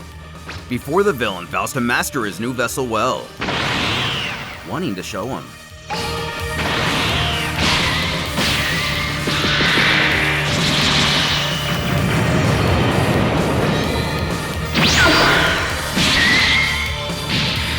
Going Super Saiyan 3 for a short burst, Vegito puts Ginyu down. Grabbing him by the neck, he coldly stares into him, asking if he's got the message now. Change! Back at the tournament, Pan, Gohan, and Piccolo all appear really nervous. Gohan muttering he hopes Vegito is okay. With his far superior reflexes and fighting intelligence, the fused warrior is able to beat Ginyu at his own game. In a bit of desperation, he forces him to try to body swap, but directs it towards the recovering Frost Demon instead. Still as sassy as ever, Brawl scoffs it took him long enough. Vegito admits he's happy to see her too, before she realizes her father beat her up pretty good. But upon seeing the less than polite intruder that beat him up pretty good, Cooler wants retribution. Teleporting out of there as to not risk trouble from the organizers, the demon is left to stew in his frustration. Frieza questioning where Ginyu is now. When both of them hold their heads in agony, the Emperor realizing this is a psychic attack, growling to know what a reverent magician believes he is capable of controlling the likes of him. But Babidi views himself as more than confident in possessing Frieza. In fact, it's the Frost Demon who is the arrogant one, believing he should be able to resist the most ancient of magic. Popping back to their group, Vegito immediately requests some senzu beans. While chewing one, Brawl announces she's going to bed, looking a bit defeated in her own way. Pan reaching out as if wanting to say something to comfort her. As Vegito explains to Gohan, Ginyu has been put back inside cold and isn't their problem anymore. In reference to Brawl, Piccolo comments it'd be wise of her to study her next opponent, her father admitting that would be smart, so of course she's not gonna do it. And we see behind him, the next match has already began. Rewinding a few minutes, Raichi and Gast are called to the stage. Seeing his opponent hovering on his crystal ball, he reminds he must touch down for the fight to begin. But the doctor decides to allow his specters to worry about that. Stuttering, Gast questions if this man killed all these Namekians, but Raichi barks he has no innocence on his conscience. These Namekians were murdered by Saiyans, a predatory pattern in his life. Quipping Gast, also a vigilante, should understand his feelings well, and the two of them have the same ideals of peace. Though as opposite states, this man's ideology seems to gravitate around vengeance rather than justice. Asking if he wins, will he bring back his people like the Namek himself? But the doctor utters, the dead do not return. Gast finding this statement ironic, as they themselves are literally surrounded by them. You live in the past, entrapped in your shell of denial. It's time for you to move on, for your own good. Don't touch my master! What?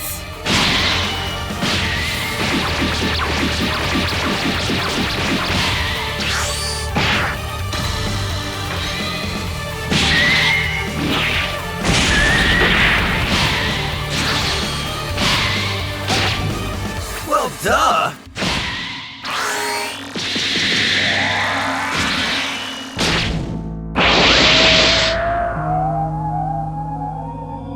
Destroy the remains! He can regenerate!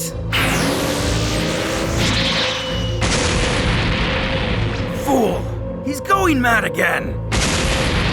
There! That's the end of him! 17? 18? 19? Master! Call back Broly! He won't be of any use now! Just a few more seconds. If I withdraw him now, I will not be able to summon him again for this fight. And Gast may still be alive somehow. Isn't the wall supposed to be impenetrable? 29? What? Gast is alive!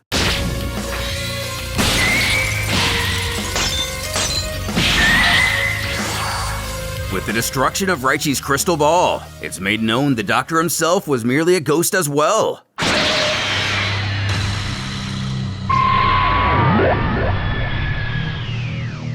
Rising from the smoke, Gast deduces the combined hatred in the ball has manifested into a single entity, who you may know as Hachiak.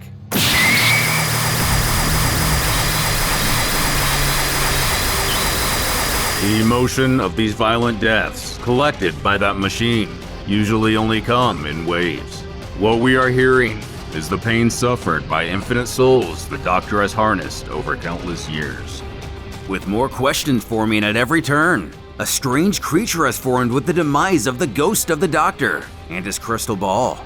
While Gast was able to prove he was more than Raichi or any of his specters could handle, this mysterious new enemy may prove to even be a challenge for the ultimate Namekian warrior. Did he finally stop screaming?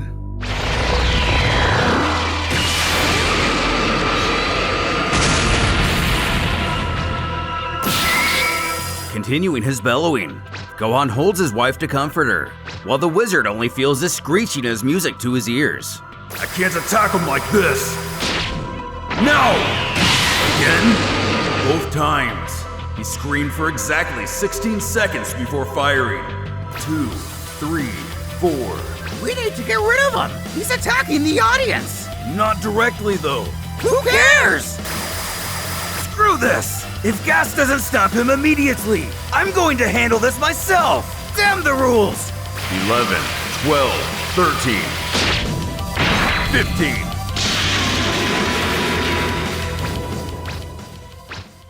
I don't think the Dragon Balls can bring Raichi back, but it's probably for the best anyway.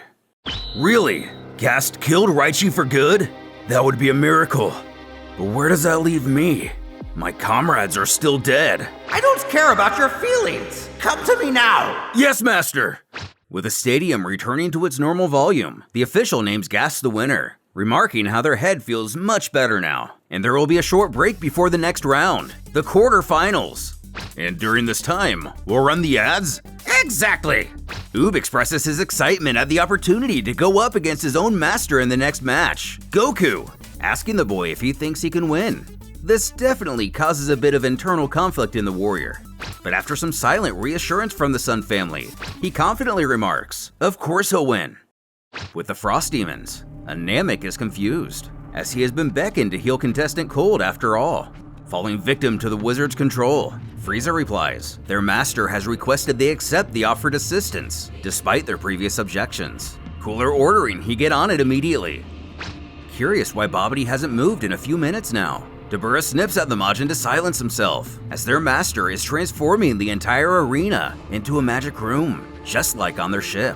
But the wizard admits he's having trouble reaching the apartments, as the area is simply too vast. Dabura assuring he and the other minions will take care of that themselves. Gohan immediately recognizing the apparatus that has appeared in the middle of the ring, all while something else seems to catch Vegeta's attention to his right. Using his magic, dozens of participants suddenly vanish, including Pan, Trunks, and Vegito from Universe 16, and Goku, Vegeta, Oob, and Pan of 18, as well as a few Helolites. As Gohan shouts everyone has disappeared, Piccolo points out it only seems to have affected the participants, Super Buu included. Appearing behind the Grand Supreme Kai, Dabura barks no sudden movements, and that goes for everyone. West Kaioshin demands to know where they've sent the others, but the demon chuckles that the ones who matter are in fact still here. As if that was their cue, Babidi's army of possessed souls begin making their presence known. Long live our master! We have to send him back. But to which universe? Destroying the control booth, there will be no easy solution for this mess. Salza declaring to everyone, they are all now their prisoners. Questioning what Bardock sees of the future, the Saiyan reveals it's not an ability he has any control over. The mark on their heads being a dead giveaway, Gohan piffs how predictable it is for Babidi not to accept defeat. Don't move. While Cell restrains our heroes of the 16th universe, the Cell Juniors cover the ones from 18, even taking over Android 17, who spouts he now has a new mission in life, serving his master. But maybe more surprising, one of the Helolites is seen holding his own team hostage. And with his affront finally made public, the wizard has but a single plan, to put every universe here under his control. A few billion parsecs away, on an alien world, the missing participants find themselves unable to breathe through a thick smog. Gas clearing it away, Goku thanks him for the assist. As one of the Helolites questions if they've all been transported, our hero asking what he means by all. Future Trunks pointing out everyone here is a participant, but not all participants are here. Not Future Trunks rubbing his chin, notices on first glance, it seems only the big jerk faces are missing, causing South Kaioshin to frantically wonder where Vegito is, who's right behind him, annoyed at the insinuation. Lame, the Helolite, wonders aloud where they are, causing the Goku-witted Goku to state it's Frieza. He invited them here and he's gonna make them old. Which, that fight being merely a mind battle, comes off as crazy as it sounds. The fused warrior notes he can't feel the arena at all, so they must be on a faraway planet. When Xenolome, I think, blames Super Buu for all of this, believing he had to have struck again. But throwing his hands up, he claims to be another victim like all of them, and he had nothing to do with this. As Vegeta points to Babidi's platform nearby. Knowing the situation almost as well as anyone, Vegito tells the group it had to be Babidi, as he has the power to move them all, and the other participants are most likely under his control. But Goku argues surely Gohan could not have fallen under the wizard's hold. But off-screen, he's reminded Gohan was not a participant. The reality dawning on the Saiyan, all those with pure hearts who wouldn't fall under his spell must be battling those who would, sending the rest of them here.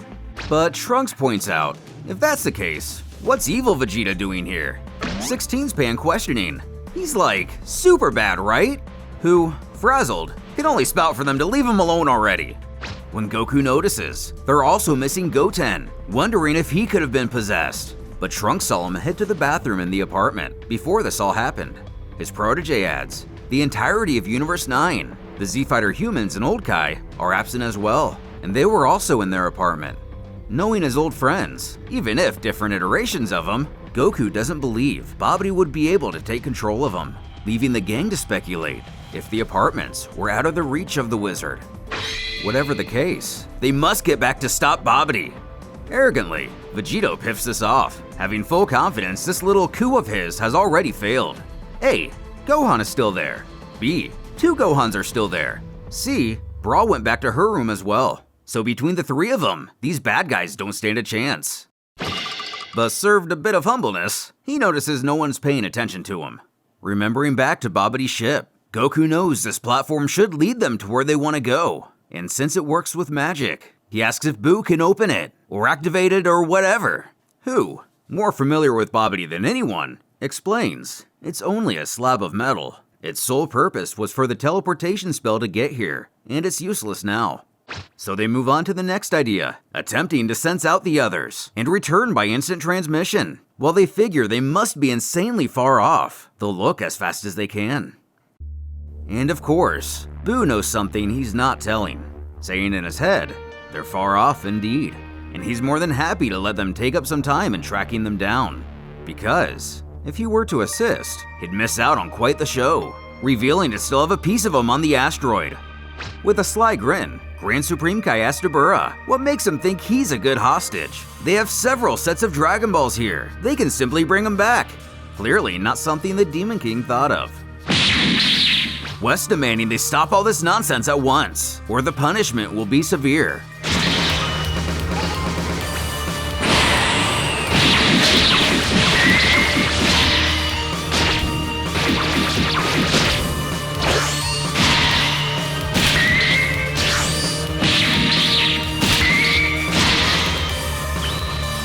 Don't do it! Shouting for her teammate to pull himself together.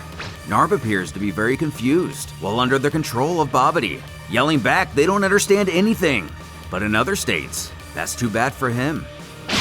As the Helolites jump into position, Narb pleads they don't. Unable to control his actions, it seems the warrior has a semblance of himself still within him. Falling to his knees, he declares his love for the one who tried to tell him to pull himself together. But with 2 of their good comrades down, amidst the fog of the situation, there is little time to mourn the traitor. As the other survivor reminds, they can all still be resurrected, but for now, they have to help in this battle. As the Majin audience members make themselves known, there are a few benevolent beings who rise up against them. Knowing full well she may not be a participant, she's more than strong enough to take on this mind-controlled idiot. As the chaos erupts in the stands, Gohan tells his brother to protect the girls, as he and Piccolo are going to track down Babidi. And with our heroes taking off, what barricades does the wizard have in store for them? Speaking to Goten with a concerned look on her face, Brawl expresses worry that many of these enemies are more powerful than him, who argues he saved her from the Cell Juniors, and with him, she's sick. I take it back! Run! You won't escape us! Hey Dad, get over here! Don't call me that! As the girls try to head back to the apartment to hide, Nappa blocks their path. As our iteration of Brawl has no interest in fighting, this leaves Videl as not only the adult figure, but also the only of the pair with battle experience, telling her to run to. But the daughter of Vegeta ain't no joke. Questioning the young girl if she's had some kind of training, she responds, "No, why?" As poor, regular old human Videl can't catch a break. Mere feet away, gods and demons brawl, the latter taking the advantage, while chuckling they're not so tough without the South Kaioshin to carry their weight. When Phipsil, one of the few surviving Hellolites, rushes to the rescue, pleading the Kaios hang in there. Are you really my son? You suck!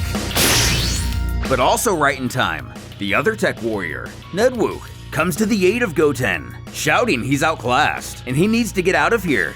But proving to be a noble fighter, the kin of Goku stands his ground, stating where he comes from. They don't ask if they're outclassed, they just fight, before alerting Kakarot is still alive.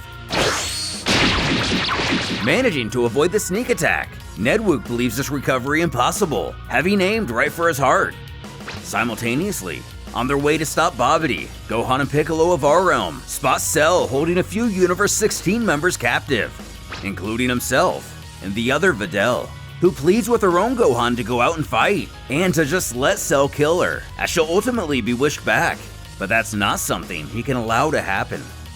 Thinking, our Gohan knows if he himself were in the same situation, nothing would change, and he too would be unable to let anything happen to Videl. But making eye contact with each other, there seems to be some kind of unspoken communication, as they both wonder if they're thinking the same thing.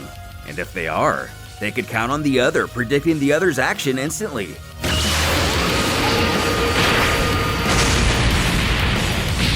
'16's Gohan freeing himself amidst the attack. He shields his wife from the ensuing explosion, which was just enough to knock Cell to the ground. Piccolo, though, gets severely maimed by the blast. But ours, knowing Gohan knew the Namek's toughness, and that this was the best solution to free up Universe 16's fighters. Ready for that rematch now more than ever, Gohan instructs Piccolo to watch after her. Glaring into the biodroid, he growls it's just the two of them now, who has been waiting for this moment for what seems like an eternity. Nearby, Frieza commands his Lessers to go after the spectators, and he and his family will take care of the other contestants, which is terrible news for the audience, as they were just seeming to get the advantage over their possessed counterparts. I'll take care of them. Go after Babidi. In the name of the Namekian race, I've got a score to settle.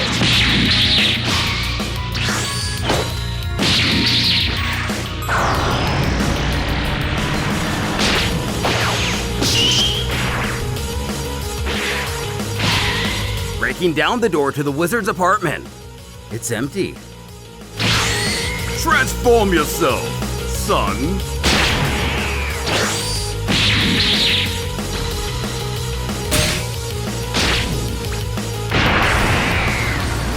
Using an augmented form, King Cold believes this state will be better for a drawn-out battle, figuring it best to start out slow.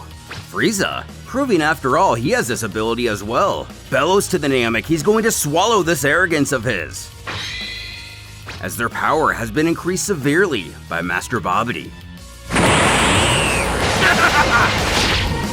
I said scram! To your Alpha Waver! Ultra Waver! Following in the footsteps of his father, Goten proves his nobility as a warrior, willing to sacrifice himself in order to take down his opponent. But surviving, he writhes in pain on the cold ground. Nedwook admits he misjudged the young man, who grunts it's not important, In his universe, they die all the time, urging he take down Cell, as he's likely the strongest of all of them. Taking off to do so. Behind him. What? I can't move!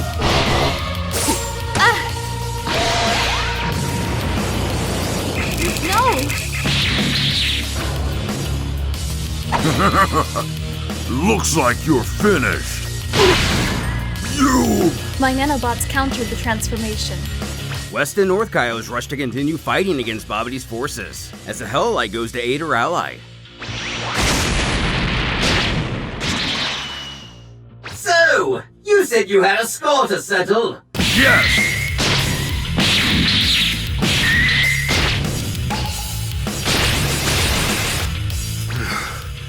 Maybe I bet a little too much off after all.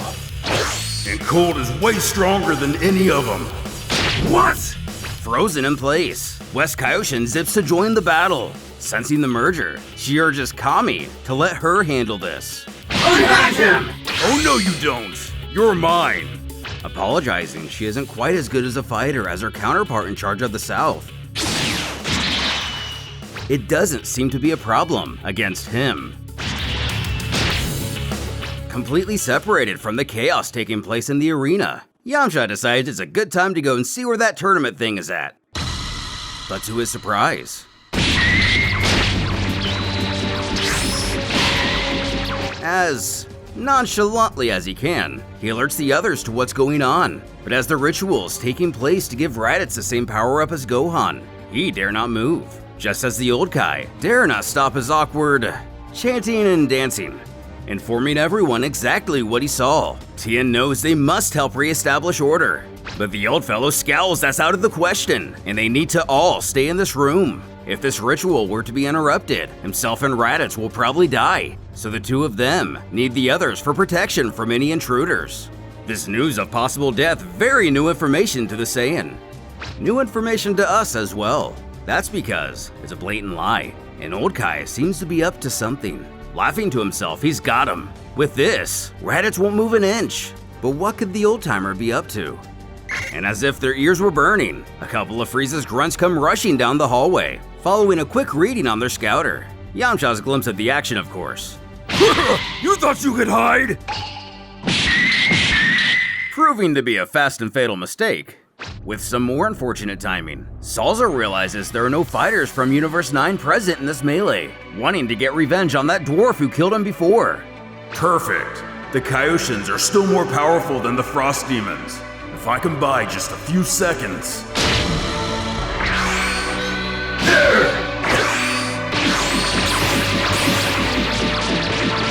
Deciding if the Namek just wants to run him in circles, Cooler's simply gonna go assist their father. But having bought those few seconds he wanted.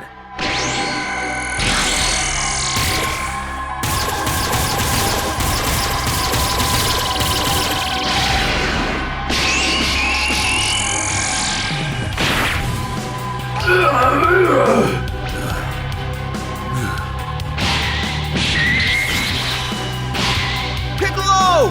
That's not your concern! Stronger than I thought. It's so calm at this tournament. We really came from nothing. You can finish me. I've done my part. Not me!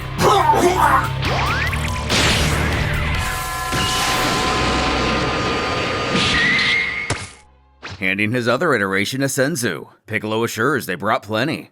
Just as 16's Videl goes to wail on a random audience member, who pleads he's not a bad guy, but still suspicious. She demands to know what he's doing with that headband then. Removing it, it's simply a kanji tattoo, meaning, I think the word nothing. As a spectator explains, it's a long story, inquiring if she'd like to hear it. But, among other reasons, given everything going on, she simply mutters no. With our Videl taking Brawl by the hand, she knows the two of them are too exposed and vulnerable in their current position. Able to sense Piccolo from not far away, they go to make a break for him. With Nappa sneaking up on him, the sight of the teenage girl unconscious sends Videl into a fury. But being only human, how could this possibly end in their favor? Back with the exiled warriors, Goku still can't sense out anybody's energy from the arena. Since they must be extremely far away, Gas suggests everybody pick a different direction to help spread out their search. Big Brain 16 pointing out they need to not only look horizontally, but literally every way possible, up and down too. Fused into Gotenks, the eccentric fighter announces the area he'll be searching, when Super Buu comes up all buddy-buddy, throwing his arm around him and telling the others he and his friend here will be taking this hemisphere, which comes off a bit jarring to the young man. Elaine commanding his fellow Hellites, having Tidar take the North Quadrant, and Xenolone the South. Himself will search the middle. With the plan in place, there is a predictable defector, Emperor Vegeta scoffing aloud at everyone. But of course, our Saiyan Prince can't keep his words to himself, even when it comes to putting himself in line, growling that he doesn't have to participate in the collective effort, but he can at least shut up while they focus. Replying, the other barks he doesn't listen to followers, asking where his pride is. Though, Universe 18's feels playing dumb just to be different isn't something to be proud of. Not today.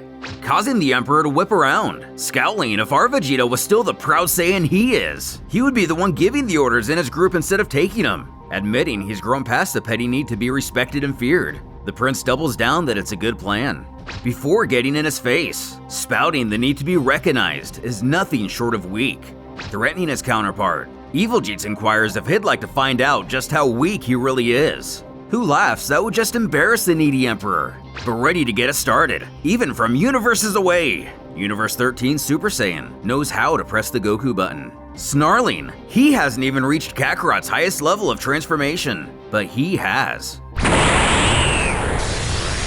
Just as the face-off comes to its fever pitch, the Prince decides this isn't the time or place. Oh, come on! I can make a ring for you.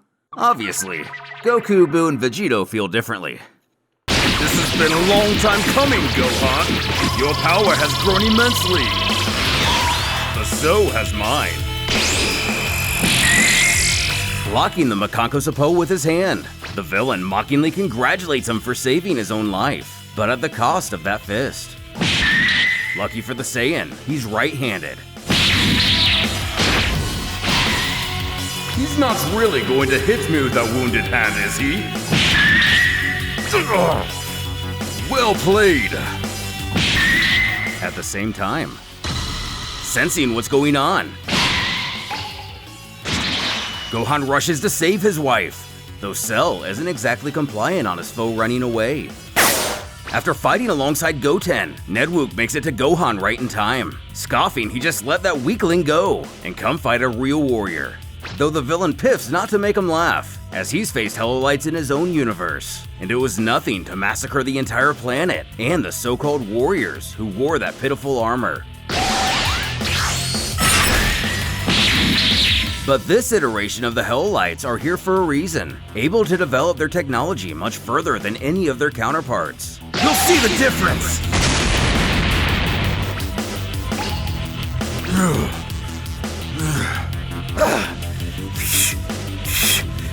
What are you doing? Nothing. You can't whistle. In range, 1 ally, 2 enemies, energy level sufficient.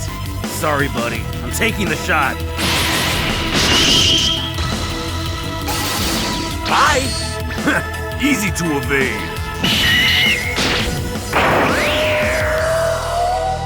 Energy level very low. Phipsil runs up to her comrade, giving him a talk on the shoulder, congratulating he didn't need her after all. But on the inside, Nedwook knows Cell is still alive, not even worn out. You have been very helpful in increasing my power, but I have no use for you anymore. Call back your men. It's clear you're losing. Oh yeah? Need a hand. Yes, please. As our heroes begin to struggle, the other Videl also finds herself in a very serious situation. 17 sneers he finally gets to kill a human again, and seemingly rising from the dead. Kakarot isn't finished yet. With Fat Buu and Bardock, Universe 18's Gohan knows Babidi is here, feeling his evil energy radiating through the air. He has a theory. The wizard must be distorting reality, but he still needs to control his army of possessed warriors, which is no way an easy task. And sensing abnormal vibrations, being his magic, he believes he can synchronize with them to counter their effects. And after a few minutes, he's able to do it, revealing the trio peering in on the melee. What? Boo! Attack! It's over! Master, I had a vision. As Babidi's defeat was only a vision of the future by Bardock. The Rogue Saiyan alerts, even Majin Buu will not be able to overcome the next threat, suggesting they set up a trap for their impending intruder. Speaking of intruders, Salza and Jace make their way to Universe 9's apartment, the latter scoffing they must be hiding like rats in there. Busting down the door, they strike their usual pose, but instead of representing their usual alliance to either Ginyu or Cooler, they both shout the name of Master Babidi, and witnessing each other's stances and slogans, the pair can't help but feel a bit salty at the similarities between them. Seeing who it is, Krillin lets out a sigh of relief it's only him, believing they were in danger for a moment, which the invading gentleman does not take well. Putting him down with a single knee, Yamcha jokes with his longtime friend. He works as great bait, Krillin wondering how on earth that's supposed to be a compliment. But getting distracted, Jace powers his Crusher Ball, Videl knowing he can't use that in here.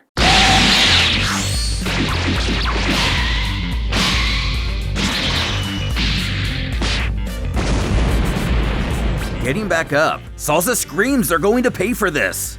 His dwarven opponent annoyed with his persistence. He assures this won't go down like last time.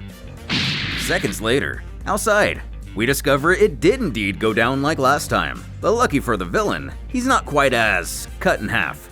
Making his way back in, Cell Jr. sneaks up behind Tien as Krillin yells for him to look out. My alarm didn't go off! We cut away to the apartment of Mary Sue, the last remaining warrior of Universe 2. I need to move fast to see the fights! If something goes wrong, I can help by turning back time. So it's imperative I hurry.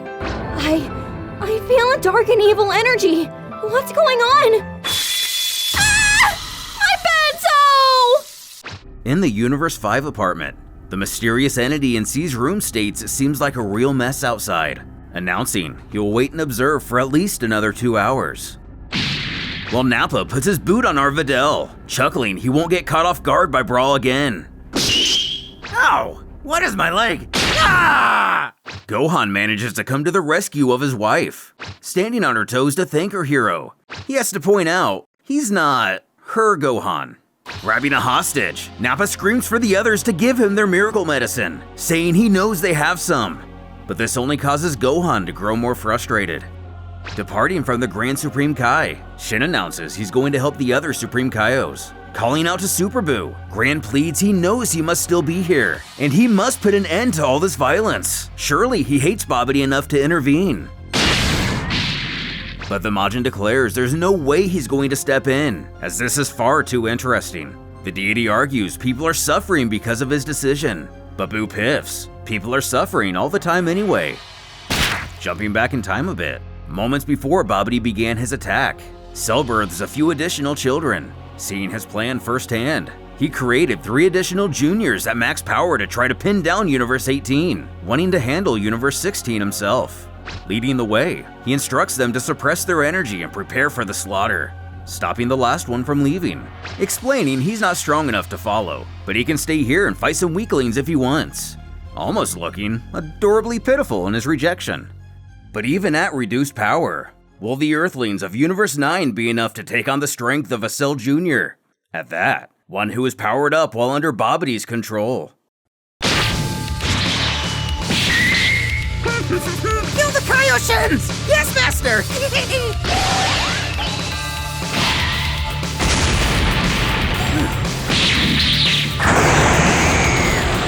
No! He'll blow up the whole apartment!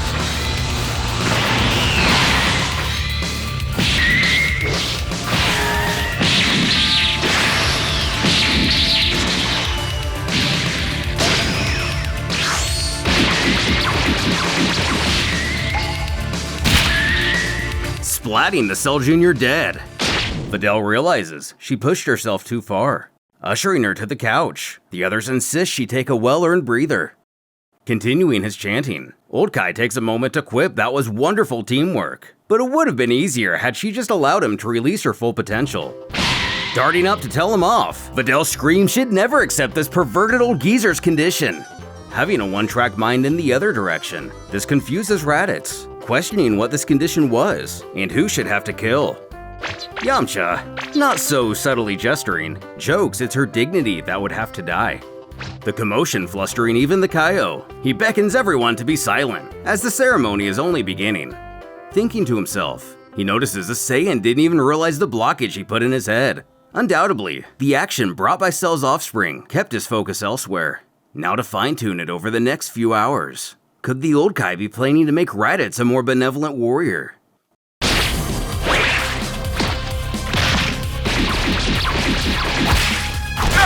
Counterattack! What? While possibly saving her life. At the same time, the brutish fighter's blast surely didn't feel good to Videl. Whipping over, 17 hisses that moron better watch where he's firing next time, or he'll teach him. But who?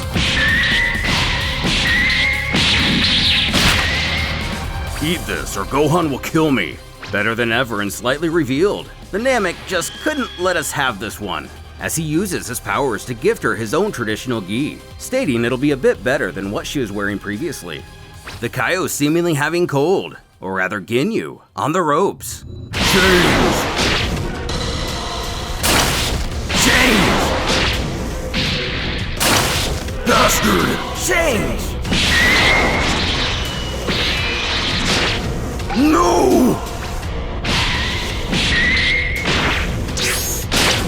Got you! No! Change! Master Bobbity! I defeated the gods for you! Remaining energy 0.0%. Remaining energy 0.2%. Well, you have been quite tenacious. Well then. Still no luck with our marooned heroes. Pan spouts the only thing she can sense in this void of nothingness is themselves.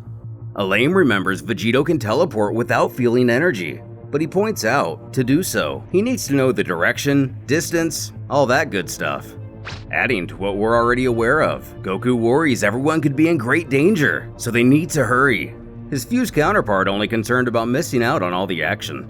The task proves daunting to the others as well. Trunk size, it seems like they've been here for months now. 16, as we know, is not programmed for hyperbole, states only 9 minutes and 34 seconds have passed so far. You're so weak! You're gonna get so trashed! By who? No sudden moves! I've got my eyes on you! Ah! I've had enough of this! Hey! Answer me, idiots! Just who is this big bad savior of yours? You'll be a lot less cocky after I kill you.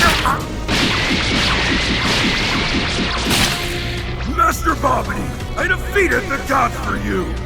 Die.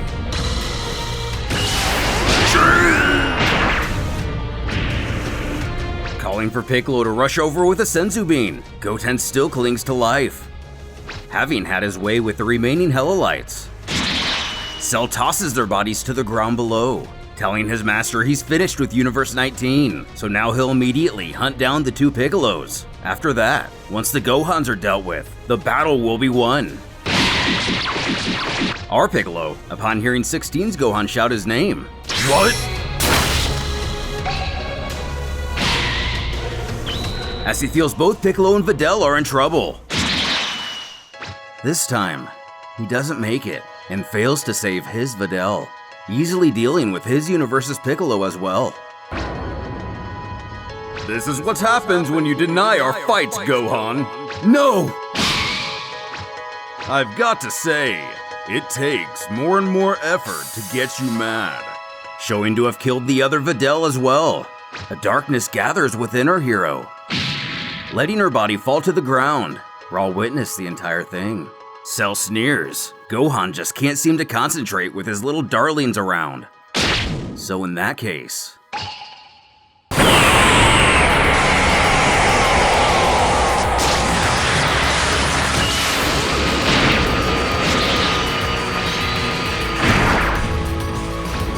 blowing Cell into oblivion in a hole in the planet. It seems he has been finished in the only way possible.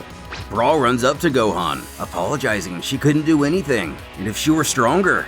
But he knows better than anyone that people should be allowed their own path in life, and no one should be forced unwillingly into an existence of violence. Assuring Videl will be resurrected with the Dragon Balls as soon as this chaos is dealt with. Moments ago, just as our Gohan channels the right vibrations to counter Babidi's magic. The trap they've set for him is to have Fat Buu absorb him. Master, Plan B!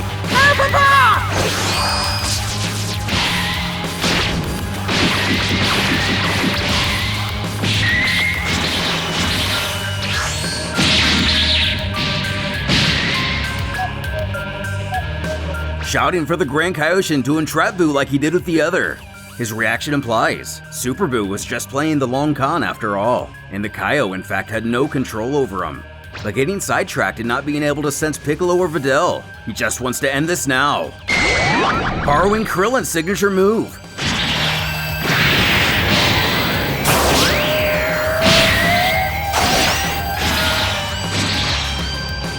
As something suddenly gets the other Gohan's attention, he panically tells Brawl to stay put. Zipping back to the arena, he spots something in the distance. His sister, the vastly more powerful Sun Brawl, who was previously dormant in the apartment, has been possessed by the wizard, leaving not only a pain in Gohan's heart, but a larger threat than any of them could have predicted. He really did a number on you. Proving more resilient than we've ever seen. Not only one, but both Piccolos are able to regenerate themselves, though the same seemingly can't be said about Videl. Confirming his self from Universe 18 doesn't have any sensu beans himself. Thankfully, the other is carrying enough for each of them to hold on to 3, as Sun Brawl surely destroyed their reserves in the apartment, adding it was actually her evil aura that woke him up, not at all expecting such a thing from her. But after so many years of frustration and regret, Babidi was able to lock onto her negativity and get a hold of her. Now the only thing to do is simply stand their ground until Vegito finds a way to return, or they find a way to kill Babidi. Asking if he's sure about that. After all, they have 2 Gohans. Cutting him off, Universe 16's Piccolo is 100% certain, even the both of them won't stand a chance against her. Trying to put together all the information they have, our Namek begs the question. If Cell really wanted to kill him, why didn't he destroy their brains? As we find a single remaining nucleus. Cell is alive and well. Looking at himself, he's thrilled to discover his training to reinforce his body on a cellular level has worked, as even completely encompassing and overwhelming him with a ki blast is no longer enough to kill him. Glaring into Brawl, he narrows his eyes. But in a surprise twist, assures he's on her side, and there is no need to worry, as alone, there is no way he could defeat Sun Brawl, so he decided to motivate the Gohans as much as possible, even making a few allies along the way, without Babidi realizing. Walking past her, he mutters for the girl to keep herself safe. After all, if either or both of the Gohans need that little extra push, what better way to awaken the beast than to throw her in the middle of the melee? Looking on, even our Gohan baffles at this most recent revelation, believing Brawl to have supposed to have been a proud Saiyan, driven by independence, not a warrior who could be manipulated by some sorcerer. Relishing in her new strength, Brawl piffs it's actually quite the opposite. Before, she was way too human. All her life, her conscience had only held her back in fear of being judged, pushed to protect the worthless. But now, she's free, and all those tiresome and contradictory thoughts are gone. Her brother trembling she's stronger than this, and it's in fact her best qualities the wizard has blocked, pleading she fight and resist. But she only scoffs. She is strong, more so than she's ever been. If they haven't noticed, she can now handle this form with ease. and it'll be a pleasure to test it out on the two of them. Universe 18's frozen in place, questioning the other if they're really going to fight her. Explaining, the Gohan familiar with this iteration of Brawl utters, his sister has lost control of herself several times before, as her bloodline makes her very dangerous. But this is the first instance. They haven't had Vegito to contain her. Babidi then commands her to kill them all, but not to forget to protect him too. Placing a shield around him, she assures her master this will keep him safe while she's away. Astonished to see she's actually obeying him. That's something even Vegeta refused to do. Universe 16's Gohan accepts she truly is under his command, noting there has always been good and evil within her, but usually the good would win. But now Babidi has removed that side of her, as Brawl is ready to get this started. But the Gohans have a trump card. Even though they may be completely outclassed in terms of strength, they'll be able to battle in perfect tandem with one another, without even having to communicate with each other. In an attempt to throw her off, the two of them shout to attack at the same time. But in reality, our Gohan knows he himself will fake his part, then go directly for Babidi. As 16's Gohan will drive, with an ever so slight lead over his counterpart, handling Brawl himself, as he knows her fighting style better.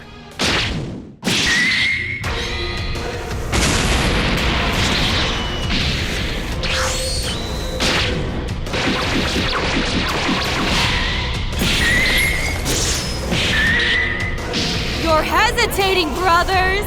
You better go all out or else. You're going to die even faster!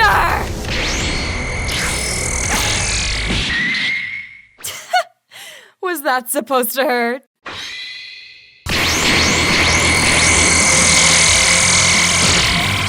Seriously?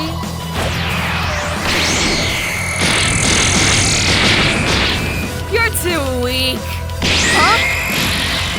Cell, you finally show your true colors!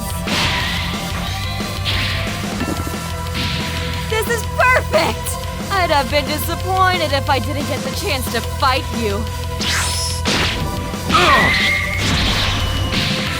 Regenerate this! Gohan isn't trying to fight. He reduced his energy to find Babidi. No!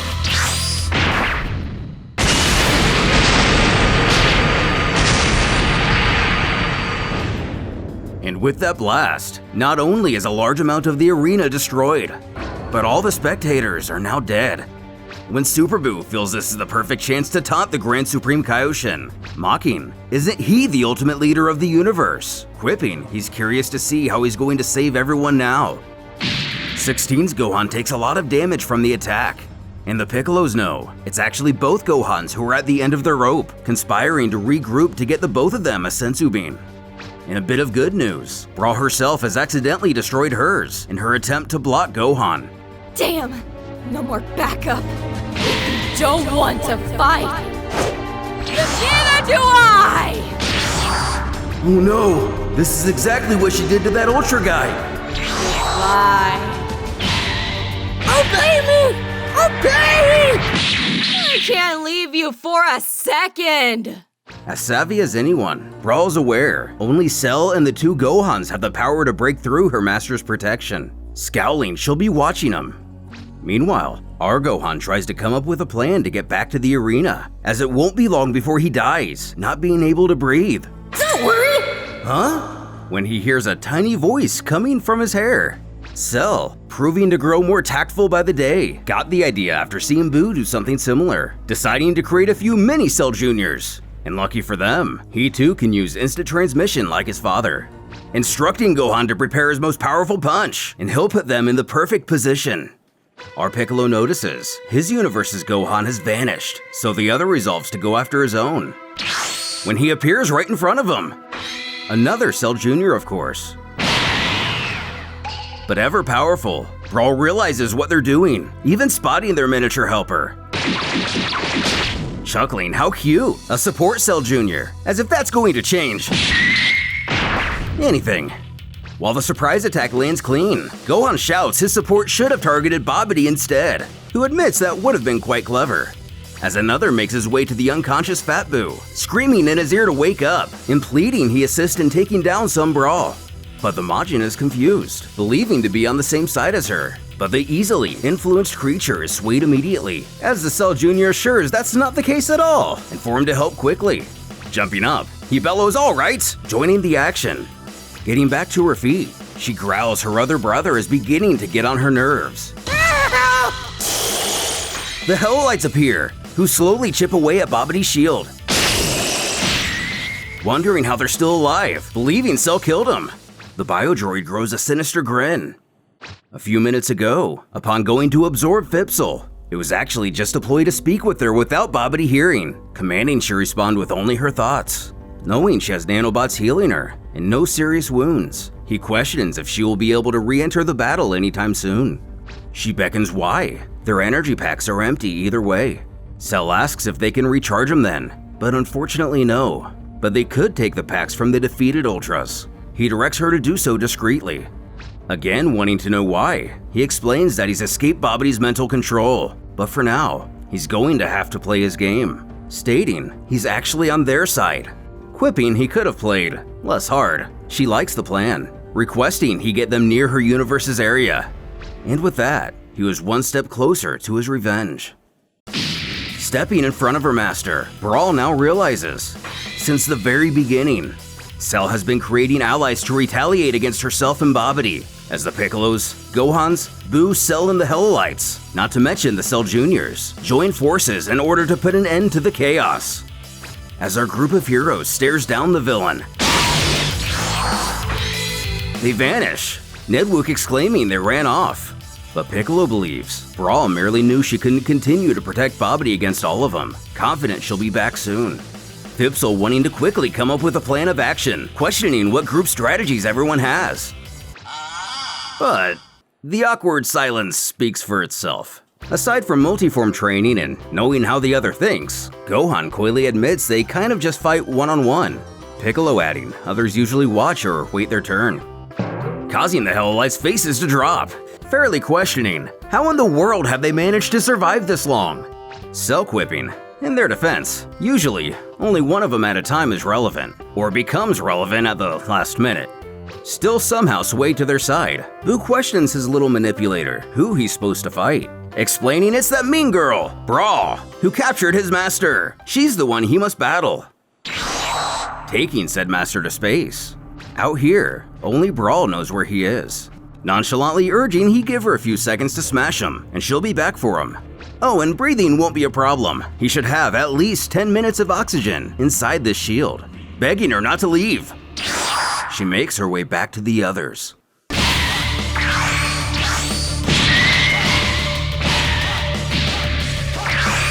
Not a second time! Watching Cell, one of the Gohans notices he needs to attack almost as soon as Brawl disappears. If he finds her energy fast enough, she doesn't even get a chance. But counter to this, the villain notices they're adapting too quickly. Rushing to the downed Gohan, Piccolo realizes his spine has been broken, noting aloud, Brawl is aiming to kill. But able to eat the Senzu, there may be hope for our heroes after all. I know you want to teleport, but you know, I'll predict where you teleport to.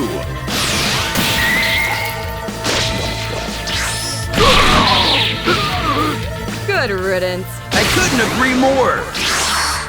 As I thought! That laser drains all your power! Your armor doesn't protect you anymore! Screaming in horror for her fallen comrade, Piccolo states he was still holding out hope she was only acting. But now there's no more doubt. She has truly turned. You've done enough! Not daring getting close, are we? Idiot! Hey! That doesn't change anything!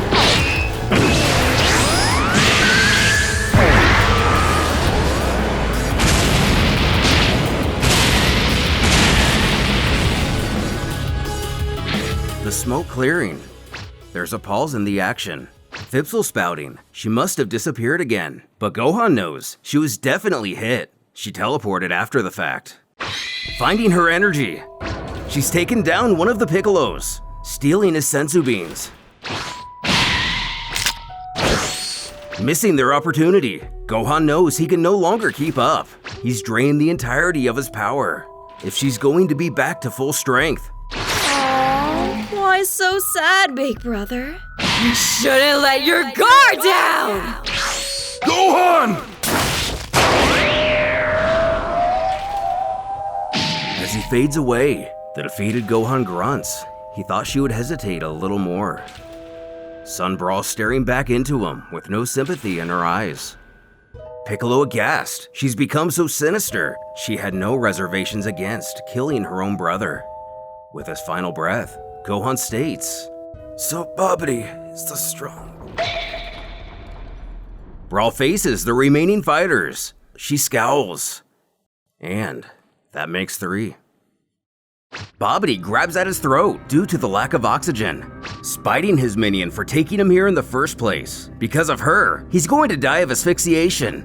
Oh, you're not going to die! Of asphyxiation. It's the last senzu. Little Cell, give it to your father. And that makes 4. Eat this!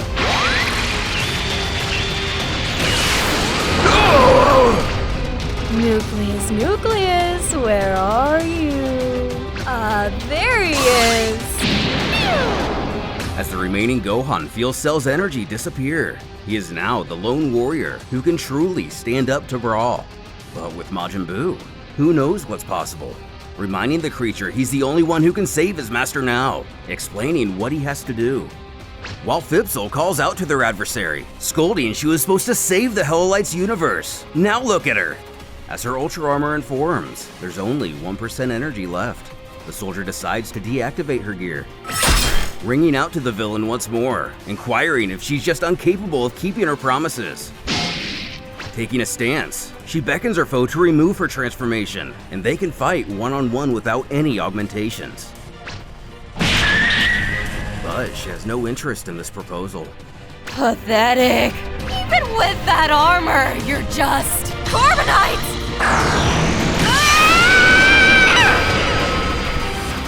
Nearly destroying her own foot. It seems Brawl has managed to stave off the deadly Carbonite. When Gohan sees this as the perfect distraction to sick Buu on her, telling the Cell Jr. on his head, this is their last chance, so get ready. Transform into a cookie!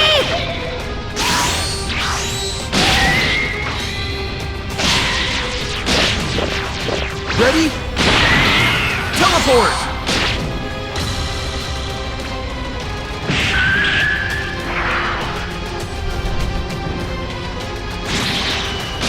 Their desperation shot failing.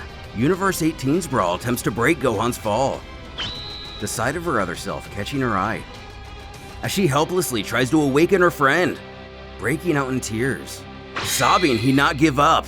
Sun Brawl mocks her, giggling at how lost and useless she is. When the Grand Supreme Kai walks up behind her, commenting on the disharmony before him, as one kills her Gohan and the other protects him. Not wanting to hear his speech, he continues nonetheless, questioning if she is content with what she is. Not seeing the bigger picture, the villain only piffs at this inquiry, spouting of course she is. She defeated him all on her own. Bleeding out, the Kaioshin remarks he was mistaken about her, previously believing she aimed higher. Still not grasping what he's saying, Brawl barks she's on top, demanding he explain what he's on about. Putting it simply, the deity thought she wanted to become a complete fighter, body and soul, not just a slave to her fears. Putting an end to the conversation, she bellows to the sky she's number one. She controls her power, and she is complete. Are you kidding me? Again, getting her attention. Control? Complete? You're pathetic! Getting in her face, Sun Brawl growls, the version of herself she sees before her. The no-powered weakling who doesn't even know how to fight or transform is disgusting to even look at. But snapping back, her benevolent self shouts, Her hands are clean. But the so-called warrior must not have even seen herself to be so delusional to not understand she's being completely manipulated by Babidi. Even her father Vegeta at least had enough pride not to obey that feeble worm. And she is no fighter, only a servant. Barking, she get that psychotic mind of hers together before acting so tough, causing her adversary to balk. In disbelief, this insolent fool really thinks she's better than herself. But remembering the little comments made over the last few moments. I thought you aimed higher. Son Brawl, you're stronger than this! Are you incapable of keeping your promises? Brawl's lost control of herself several times. So Babidi is the Strongest? Stronger than me?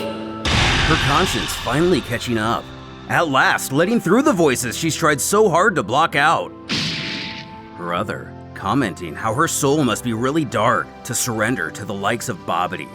You think that everything is so simple? You have no idea what I've lived through. Venturing back several years ago, Universe 16. We spot Vegito and Son Brawl in what looks like an asteroid field, or possibly the room of spirit and time, morphing the area. The young girl looks up at her father with fear in her eyes as he scowls down at her. Gritting his teeth, he states he is still much stronger than her, but one day that won't be the case. So before that day comes, he will kill her. Yeah, I don't know, so what? Okay, so you have some baggage. Do you want a hug? Brawl continues to chide her other iteration, mocking Son Brawl, the great and fearful Super Saiyan. She can wipe out a galaxy, but just can't seem to get over her poor little feelings, screaming what she thinks gives her the right to use this. Oh no, this emotional pain is just too much for me. Excuse. After all, she wants to be #1 in the universe, right? Passing all trials except the ones in her twisted head. Claiming this doesn't make her the best. It just makes her someone strong who lets someone else carry her along. Scoffing, she's nothing more than submissive. I am not submissive! After taking so many innocent lives, killing so many of her friends and family, Son Brawl has finally seen through her bondage, but upon absorbing what she has done, it's unclear if she will ever truly recover.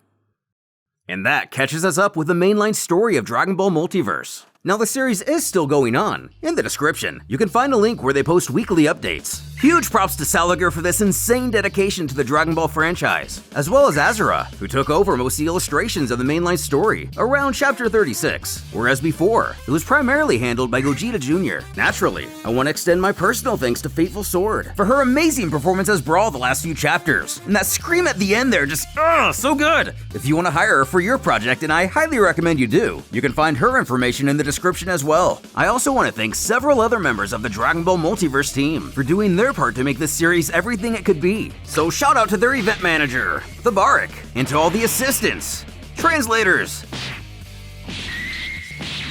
special chapter illustrators, mini comic illustrators, fanfic writers, fanfic illustrators, moderators, and communication team on Twitter and Facebook. We'll continue the tournament here once it progresses a bit further. But for now, thanks for watching! Wear your masks in public! And brush your teeth to avoid cavities!